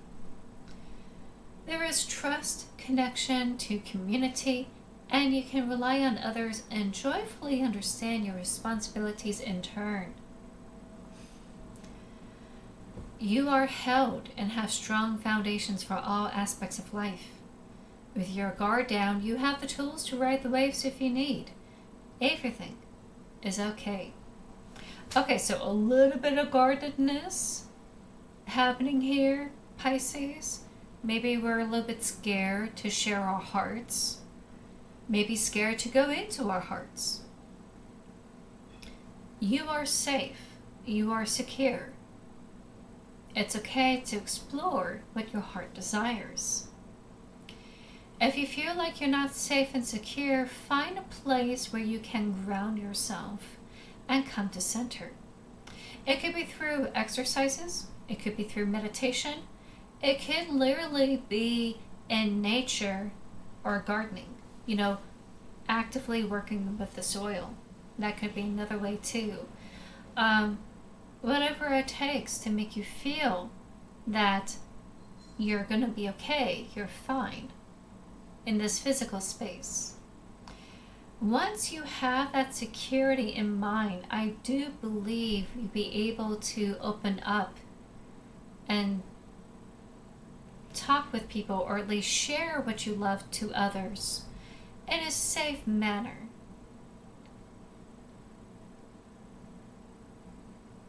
And do so joyfully.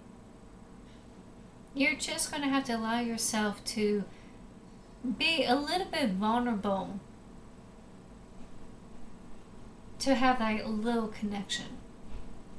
And you could handle that vulnerability by having that security within, that you're safe. So once you get there, I think you can open up with others. If you're having a hard time connecting heart to heart with others.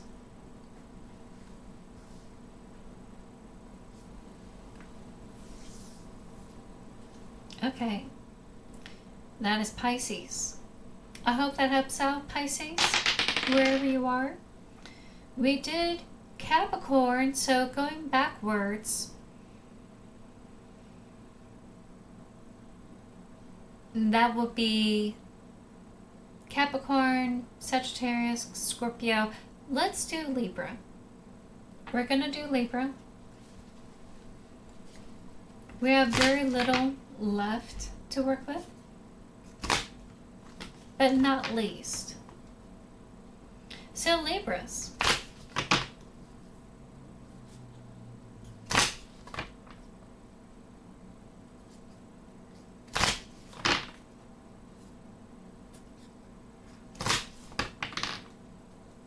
How to communicate, how to connect.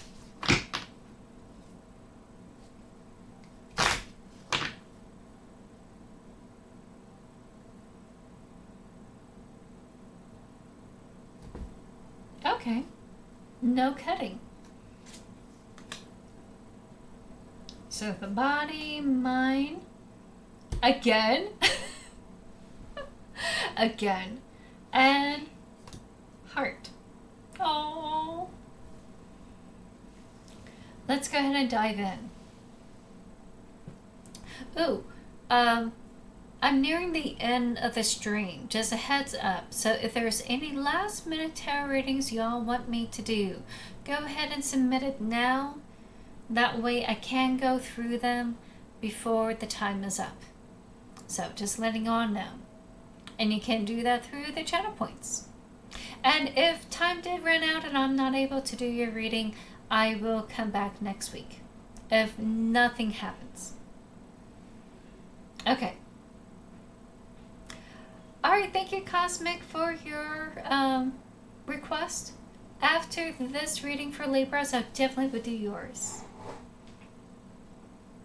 Okay, there we go. So Libras, how to connect with your body and communicate physically. Crown chakra. The crown chakra is your link to the multidimensionality of your being. The seat of your soul, it gracefully connects you to the heavens. The infinity symbol of limitlessness appears within the unfolding petals and points to your most potent potential. Here you can delight in the divine strands of light that dance with us when we are aligned with spirit, purpose, and truth. Be present and flow without rigid outcomes. Find more spaces in your life. Find your own way to meditate. Explore the state of flow and be receptive to the intuitive messages you may receive. Okay, so we're dealing with anxiety that may be creating a disconnect with our bodies. And we are dissociating a little bit, which is probably why we're getting this crown chakra card. There are ways of combating this. Part of it is your spiritual religious practice. Whatever spiritual religious practice you have, using that, incorporating that in your life is going to help you feel connected and feel secured and safe. It's going to give you that a little bit of protectiveness that you probably would need to create stability that you're not feeling right now. Another way is to not be so rigid and flow. You know, I know that we go through life with expectations, and sometimes those get thrown out the door and out the window, and that's really hard for everyone to deal with, as you know, we're walking on shifting sands. And while sometimes some people will find dealing with the unknown and the unexpected as the adventure, it could be terrifying for some people. And if that's what you're feeling right now, I completely understand. It may be very difficult to deal with. Sometimes we have to bend like a reed, bend in the wind, to adjust and change with what's going on with our lives. Be a little bit more adaptable and changeable. Not saying that don't have any goals. Do continue to have goals, but just try your best to pivot, change, and adapt as things occur. Don't be so rigid. I think another thing is like have faith, that type of thing, that comes into this whole thing. Trying to incorporate that in a physical way, and that includes meditation. Trying to get that confidence back, that not just confidence, but trying to combat that anxiety, that mental spiral that's happening. In a more physical way, meditation has been scientifically proven to help lower the heart rate, and will help you calm your mind. So on a physical level, meditation can be very conducive for you. And who knows, you may be able to get some insights, some comfort while you do so. And I think that's going to be huge for you, Libras. Zimitron, hello, welcome back.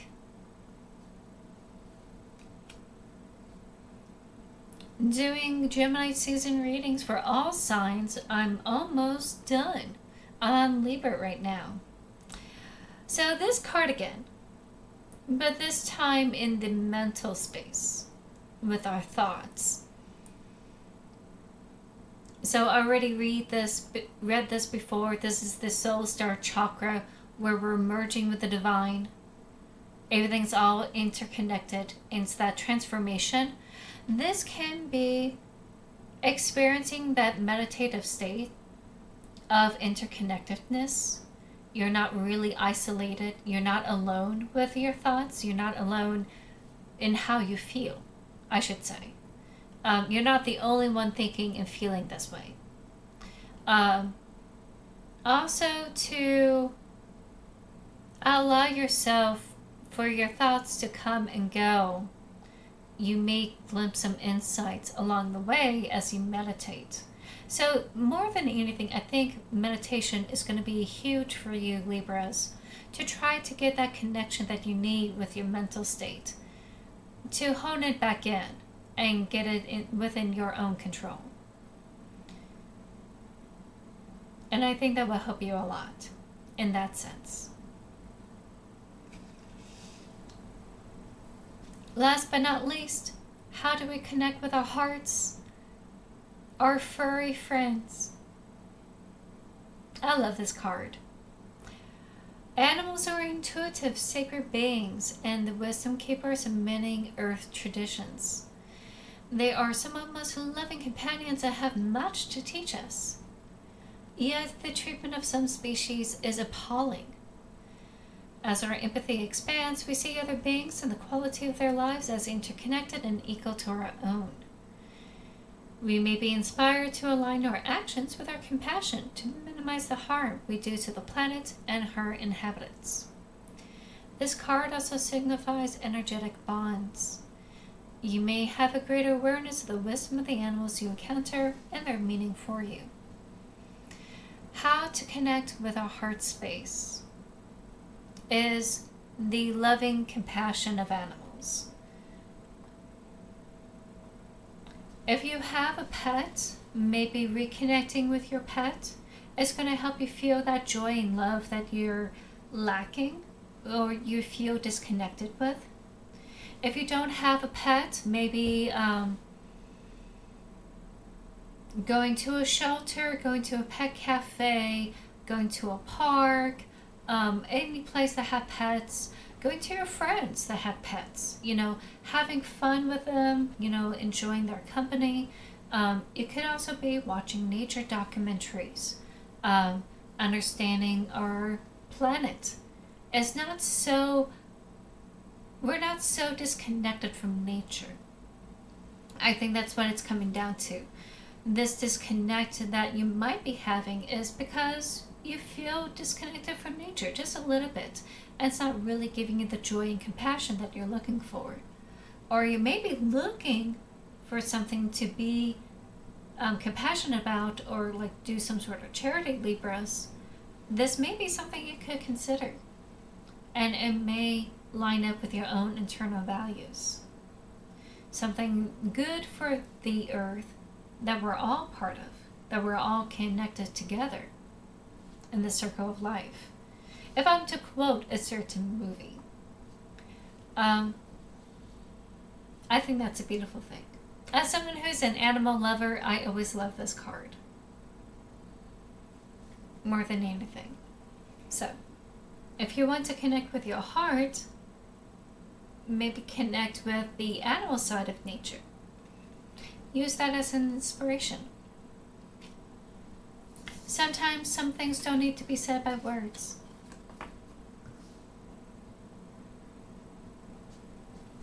Sorry for that weird behind the scenes look. Okay, Cosmic. Is there a particular question you have for the present and future?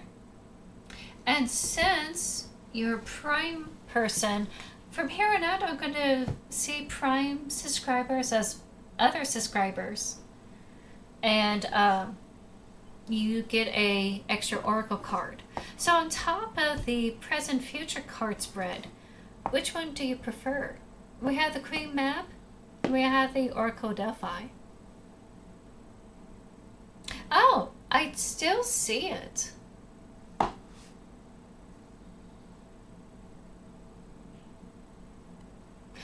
Does it go away when it expires, or is that permanent?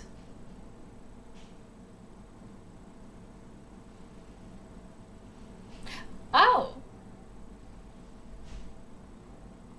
Oh, I'm so sorry.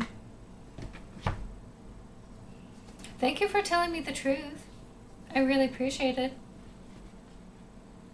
It's really hard to tell because I thought, you had like that Prime sub. And I forgot what that badge is. So, my apologies. So, what question do you have in particular about examining the present and future?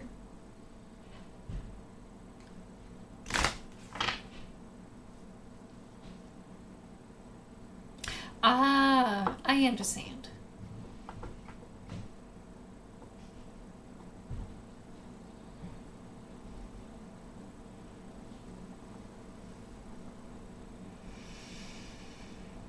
Okay, let's see if you're on the right track. See what that is.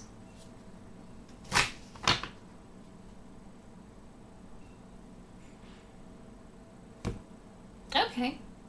So we have this for the present and this for the future.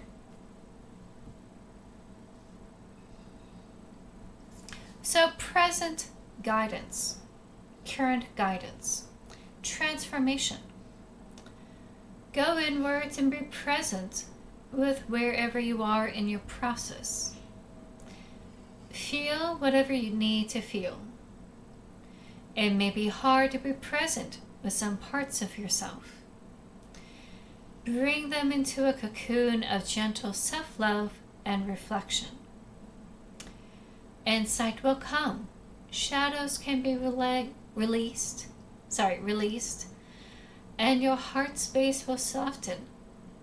Cry or be angry, if this is what you are holding on to, and laugh at the ironic, divine perfection of it all. Journey beyond your constructed outer self, where you can delve into the beautiful abyss of your being. Revel in the twilight before the dawn and let your wings unfurl. I think that's very self-explanatory. Maybe you felt like you have to be stoic and never let yourself get into your emotions. Yeah, I think self-reflection is good. Take some time to be gentle with yourself. Sit down, have a quiet moment. Let yourself feel things. Let yourself cry. Let yourself rage. Let yourself laugh. Have an emotional self-care day. And let yourself, unfurl, so to speak. I think that will do you a lot of good. So that's what they were asking you to do. For the future, we had this card earlier today. It's called Home. Our way home to oneness and the truest part of our infinite selves is to know ourselves beyond the socialized matrix of mind-constructed reality. When all sense of flighty survival drops away, a deep sigh radiates from the safe space within, where you can ground dreams into realities. Deep heart-based presence is a direct portal home, aligned with your temple space. You have dreams, visions, and may yearn for etheric realms.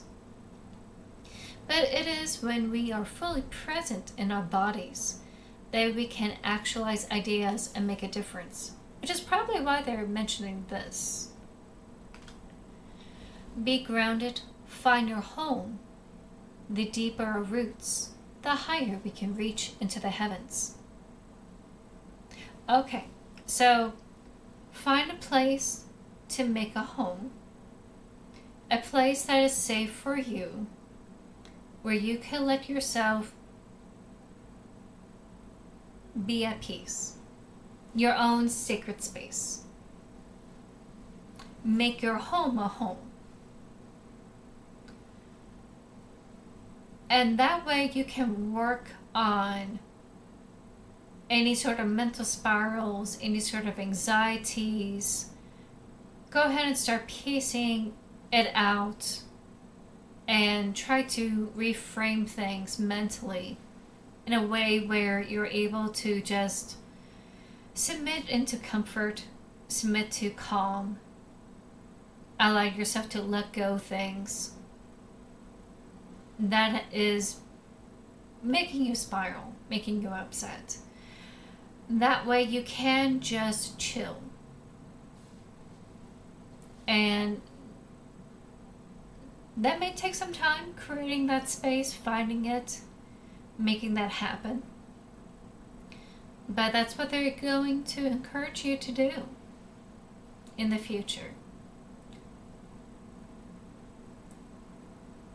I hope that makes sense for you.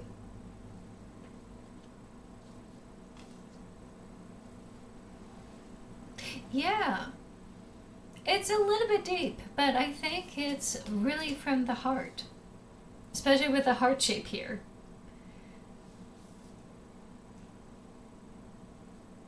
And thank you once again for redeeming that. I really appreciate it very much.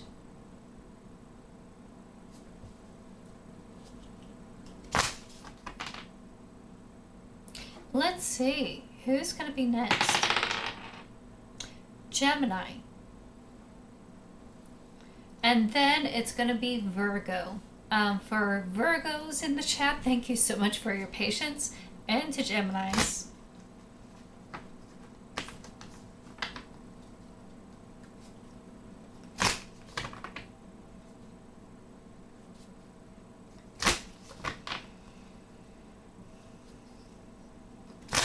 If you weren't here earlier, this is all about connecting parts of ourselves and how we can connect and communicate better within ourselves and with others.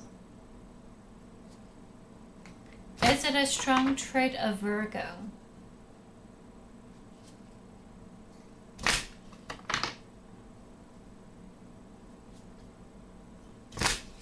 Oh, patience. I don't know. It should be, right? Because they're earth signs. I have too much fire to understand.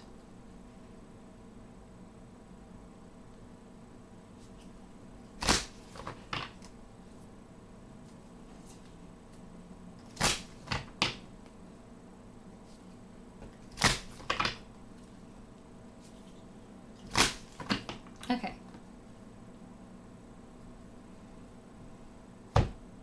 All right, Geminis. We got water for the body, life force energy for the mind, and starseed elemental for the heart. Let's dive into it. And then we get to the very ever patient Virgos. Body. The being in the picture has many hands, and yet water falls through her fingers. It blesses her the moments it touches her radiant skin and continues on its journey. Her heart is also overflowing with love. Her eyes are filled with tears. She gracefully allows what comes through to move her without control. Aligned with purpose, she is overjoyed to give from this limitless place, and she radiates so much light into the world. Give more from a place of overflow than obligation. Even when we think we have nothing to give, coming from a mindset of overflow creates more of what we want. Okay, so two ways we can interpret this. One way is the literal water sense, that in order to connect with our bodies, maybe we need to have a good cry, Geminis. We are part of the water, most of us are like 60% water thanks to plasma. We do need to hydrate. So after a good cry, Geminis, hydrate yourself, get some water. But other than that, I think it's about being fluid. Being fluid in the sense of not having expectations upon yourself, I think, more than anything. Not doing things out of obligation to others. Do it because, it is something that you love to do. Don't force things to happen. Don't do it because you have to. Do it because it's something that you emotionally like doing. Hi, Bublin Waginian. Lovely to see you.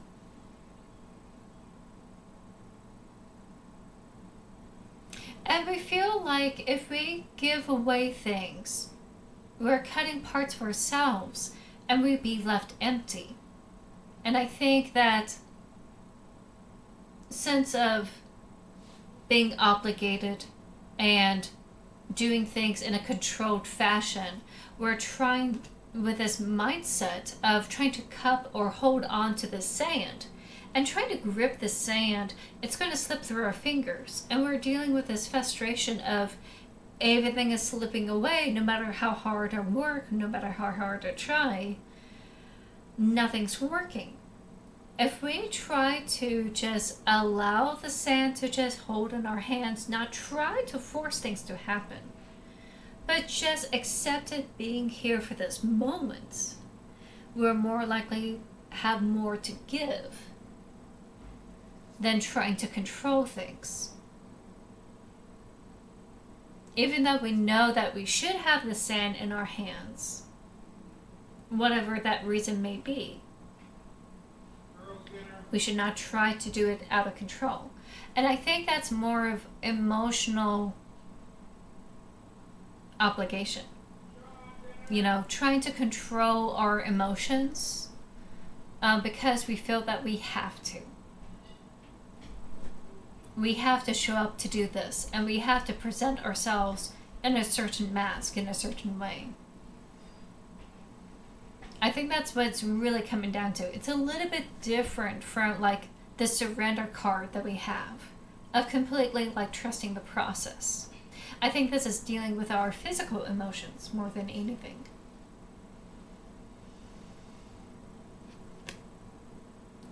And not to minimize ourselves by doing so. This card, like so many others, have layers of interpretation. Ads are going to kick in pretty soon. I'm going to let it happen, and then we'll continue on the Gemini readings. In the meantime, we could just enjoy looking at this lineup. I personally cannot get over how this could be like the oversaturation of light here. But every single time they like showcase like stars or something radiant or rays of light, it just looks so shiny. Like it's actually beams of light coming out from the card. And there are times where it just looks luminous, when I hold it up to the light. Even though it is matte, it's just a glossy or a semi-glossy page. No, it's matte. It's just really cool, like how that just happens on the screen. Even though physically I could see like the details, it's not overexposed. It just shines like incredibly. Like here, It has wings. It has wings. But because we have all these rays of white, it just looks like it's glowing. It's just cool.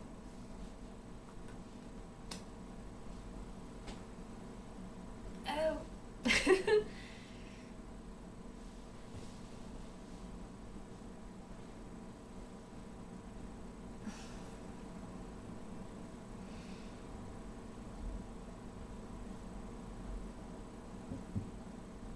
Excuse me. Alright, we should be back from ads. Thank you so much, everyone, for your patience. So we talked about overflow, allowing our emotions to flow. Don't hold it in out of obligation. Don't feel like you have to control everything. You don't have to do things if you don't want to. And be willing to be flexible. Especially when it comes to, like, in the sense of control. It's a multi-layered meaning, and I think that every single Gemini is going to find what that meaning is. And I hope that it just makes sense for you as an individual. And I hope it does help out. Okay. Mind. Connecting with the mind. It just looks sparkling, even though it's just the light overexposing some parts of it. Alright, let's get into it. Life force energy. Revel in the bliss of being alive. This card is packed with luminous life force energy for optimal health and healing.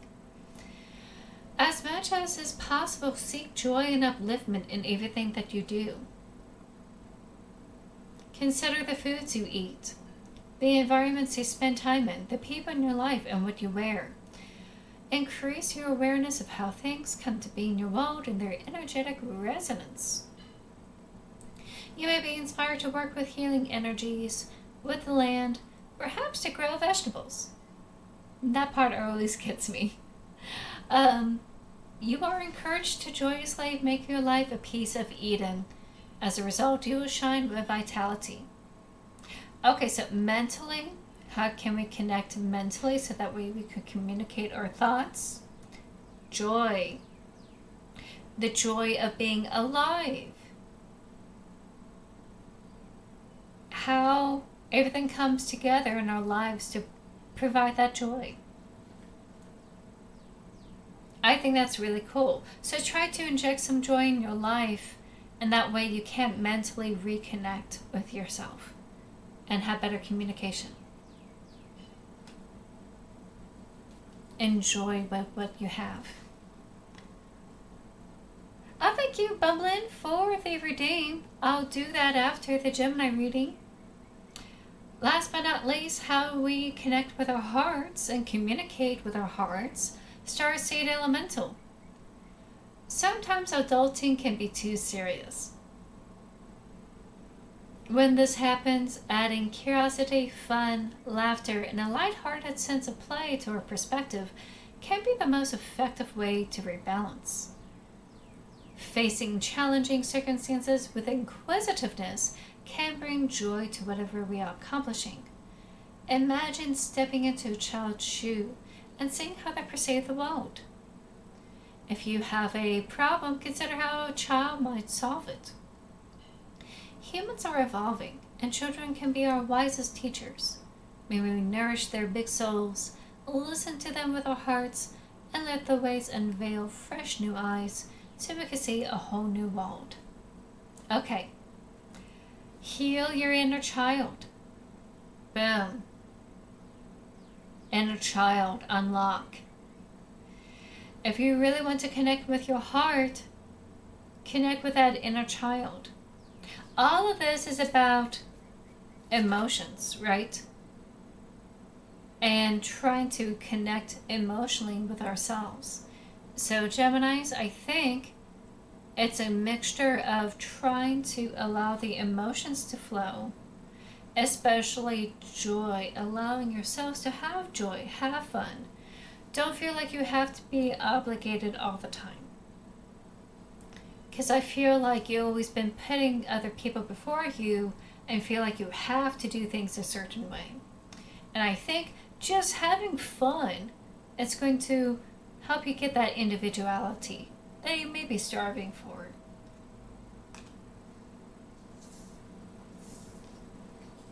I like how they have synergy in this deck.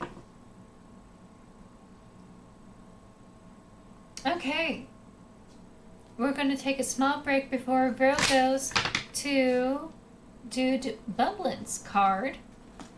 Is there a particular question that you have, Bumblin?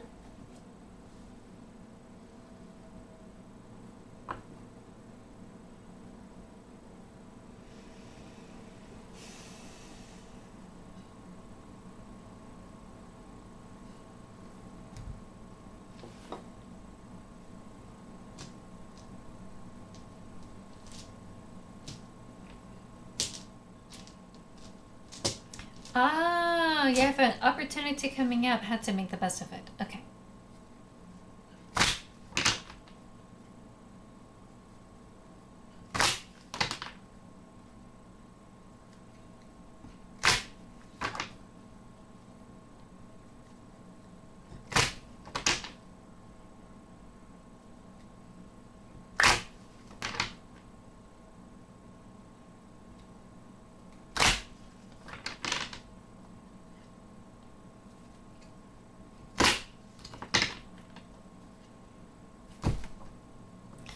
God, that was scary. Sorry. I don't know what happened there. Oh, thank you. I'm not a ASMR kind of person, but I'm glad that the card shuffling is so satisfying.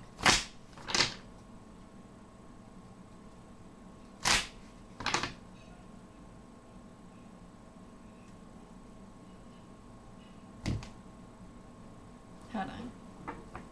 Hi, Chad. Welcome in.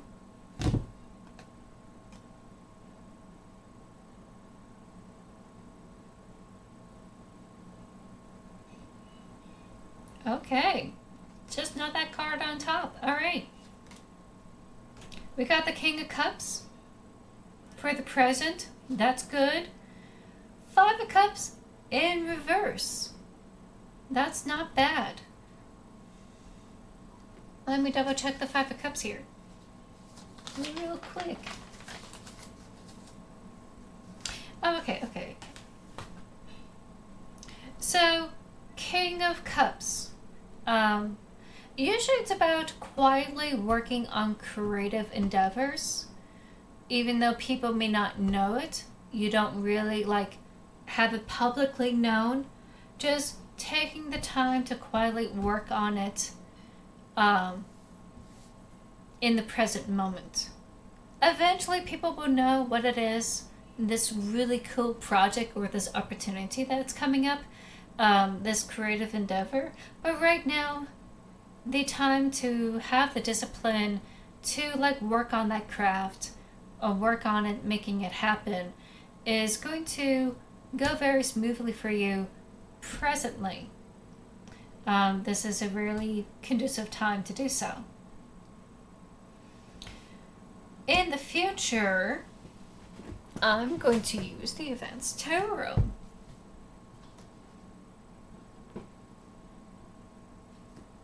Because I just want to double check.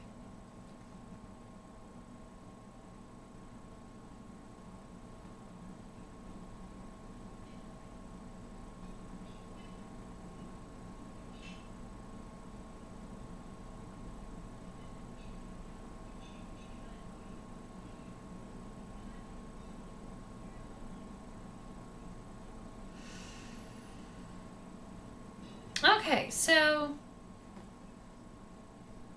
they're mentioning that after a period of loss or grief, You're ready to handle career opportunities that are going to come your way. You're not going to really shut it down because whatever restriction it is that you are holding on to, you're able to move on that thing. And because of that, you're willing to accept any new career opportunities that are coming your way. Um, it's just this, how the book had said it is that you are able to appreciate why it's coming now. You're able to appreciate, how it doesn't come easy,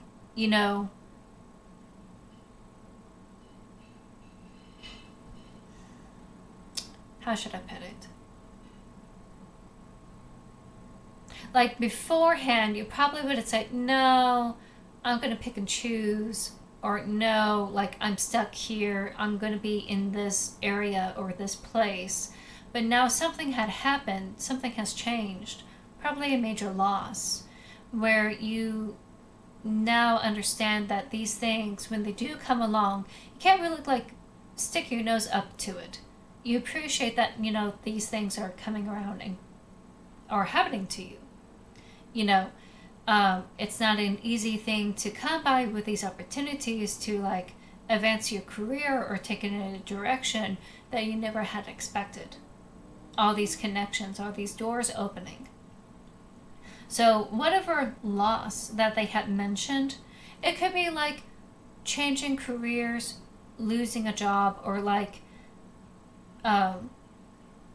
it could be like losing a job and appreciating these career opportunities, or shifting from one place to another. You appreciate now, these things occurring. I wish I could express it in a better way.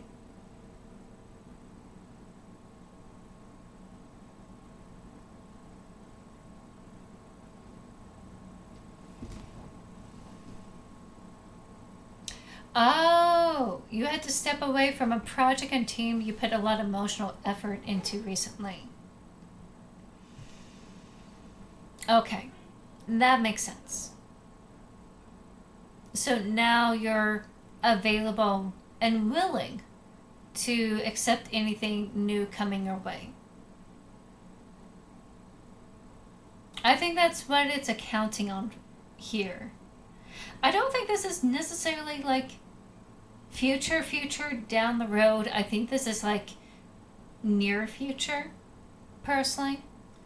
Just like acknowledging your mindset, validating that this is the way to go.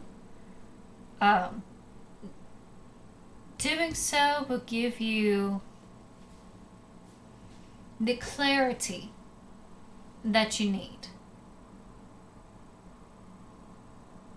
Oh, well, that's good. I think that's wonderful, honestly. Um, it's also acknowledging here, it was mentioned in the book, that the bereavement may have been involved with an unexpected retrenchment from a previous job, a demotion, or simply being ignored by management and colleagues for an extended period. With sadness accepted and processed, you become more appreciative of current circumstances and opportunities, and thus have the desire to pursue career prospects now. That's the more lengthy description. And I just didn't know if it was a loss of career, and I just couldn't think of a different way, so I apologize. I think there's nothing wrong with doing this, going ahead with this opportunity, especially if you have to like step away from something and just let it go. I honestly think it's good for you. Let me say what advice that's hidden in here.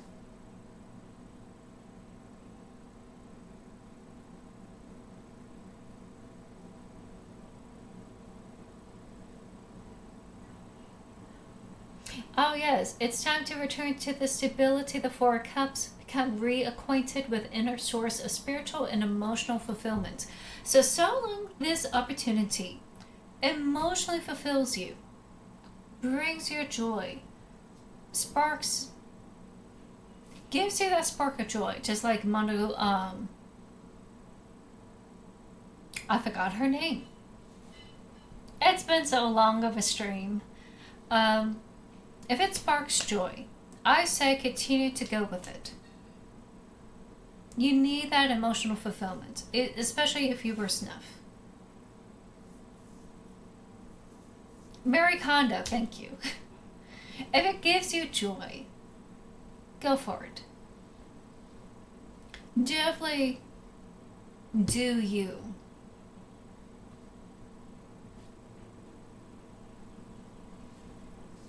So, I personally think that's a good thing. And I think it's just validating what you're feeling. And what you have been going through.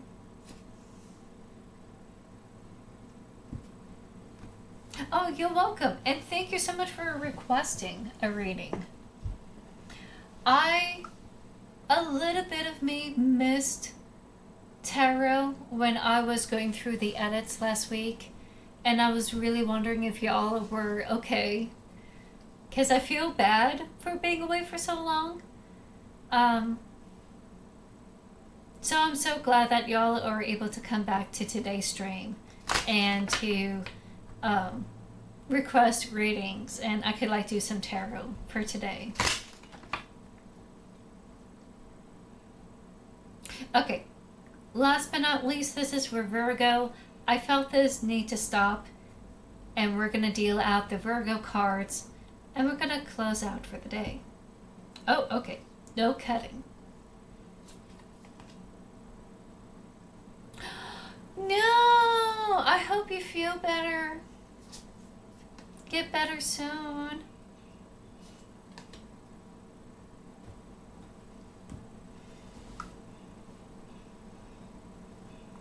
I'm wishing you well. Virgos, we have seen this card before for the physical, for the body. Good. Gotta moisturize, gotta rehydrate, gotta rest. Which is hard for me as a fire person to do. Oh, I love the Beyond Lemuria. I really love her. Virgos, fire. We live in a dualistic world. Bring light and dark into balance and being real with our humanness can allow us to reach more joy, authenticity, and depth. By accepting and loving all of ourselves as we are, we can extend more of this love and have greater compassion for others. This painting portrays the balance dance of creation. As the dragons come together, they dissolve into one with all that is. In this place of coalescence, both sides fuse into oneness, not just a re-merging with the universe, but in an alchemical process of becoming the empowered creator we truly are. Okay, we talked about this in a dualistic sense in the mental level in the Capricorn reading, but on a physical level, I think it's about physically what is your duality? What dichotomies are you dealing with? I know this nation is dealing with gender issues right now, this very stereotype binary concepts, but it could be other things that you're holding physically against yourself, all these labels and stereotypes, this black and white here. How do you come together as one physical being and find balance? I think only you, Virgos, have the answer to that.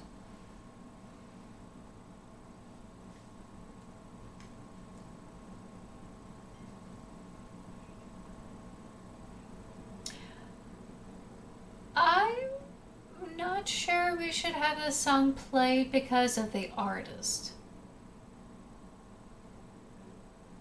Agreed. I used to love the song, but I heard some things about Seal. Is it okay I skip it? Because I want to skip it. I'm gonna skip it. You know what? Seal. It's that really old artist in the 2000s, 90s. Skip it? Okay.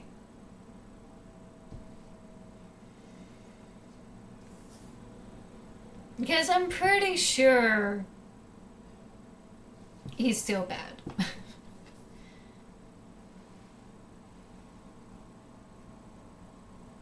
Alrighty. I'm surprised that came up. I'm so sorry.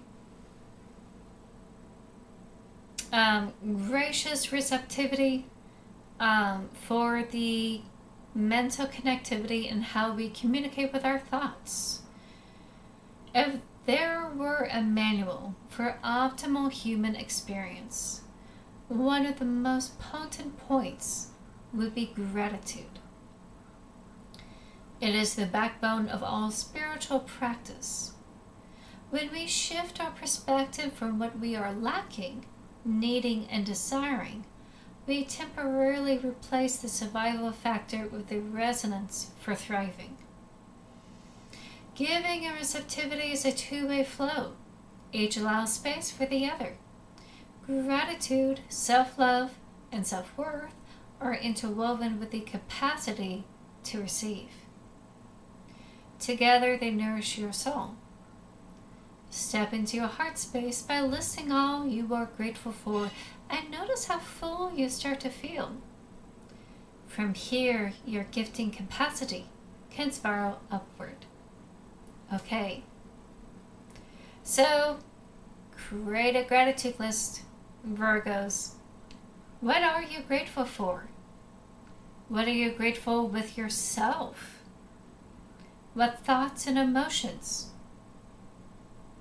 do you appreciate? And then eventually, what do you appreciate in others? And what would you like to give? What would you like to receive? I think that would be a wonderful exercise for you, Virgos, to do a little bit of journaling, get into your thoughts. I know that Virgos had a tendency to be really tough on themselves, so maybe you should be a little bit kind and be grateful that you're alive, you're here, you're awesome, you're caring. Hi, Lady Athena. Welcome in. Last but not least, Virgos. Heart. How do we communicate with our heart? Manifestia. You can decide how you want to live. The universe fully supports your choice to step into the optimal version of yourself. Dream big, then dream bigger. Now's the great time to start the projects you've been considering. All it takes is some pollination. Be creative with your visioning. Sow the seeds of the reality you want to experience through affirmative thinking and higher intention. Then anchor or dream your dream seeds. Manifest from the heart, overcome fear, take positive action, and let go of the outcome. Know and trust your dreams and are already on their way and expect to see results. Lead with the heart, with what you want to make your dreams come true. With the dreams you want to come true, lead with your heart. If you have to choose things, don't choose out of fear, choose out of love.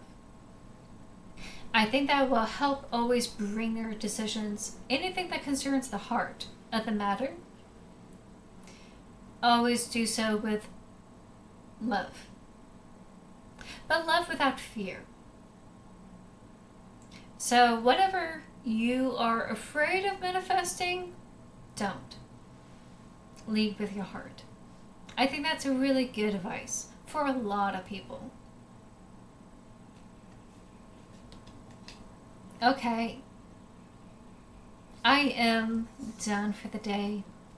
Thank you, everyone, so much for allowing me to do this kind of reading and to let me do some readings for you personally throughout the day. It's been a really long day. I'm going to go ahead and just end it here without a raid. If you're needing tarot readings, there are other tarot readers on Twitch. Don't hesitate to reach out to them and like join their streams. I just gotta run and get some dinner. More tarot on Wednesday next week. Special tarot thing during June. I'm glowing today. I am dying today. Did I turn on my air conditioner because I thought it was just going to be a little bit warm. Like, oh, it's just going to stay in the 60s. It's not going to get hot and humid. Oh my god. I look even better living. Oh man.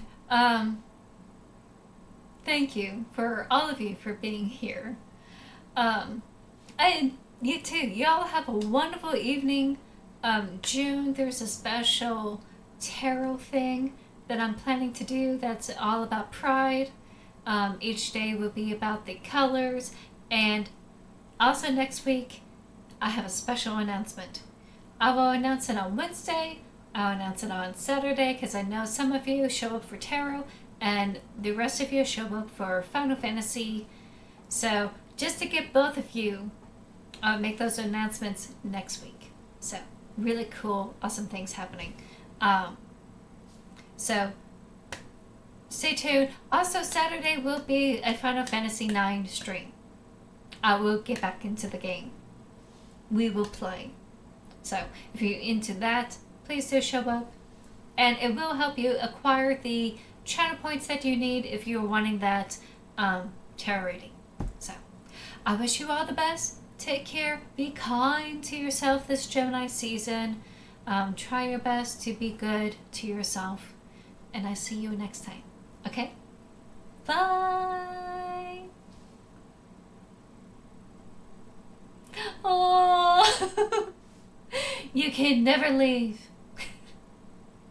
Alright, bye-bye.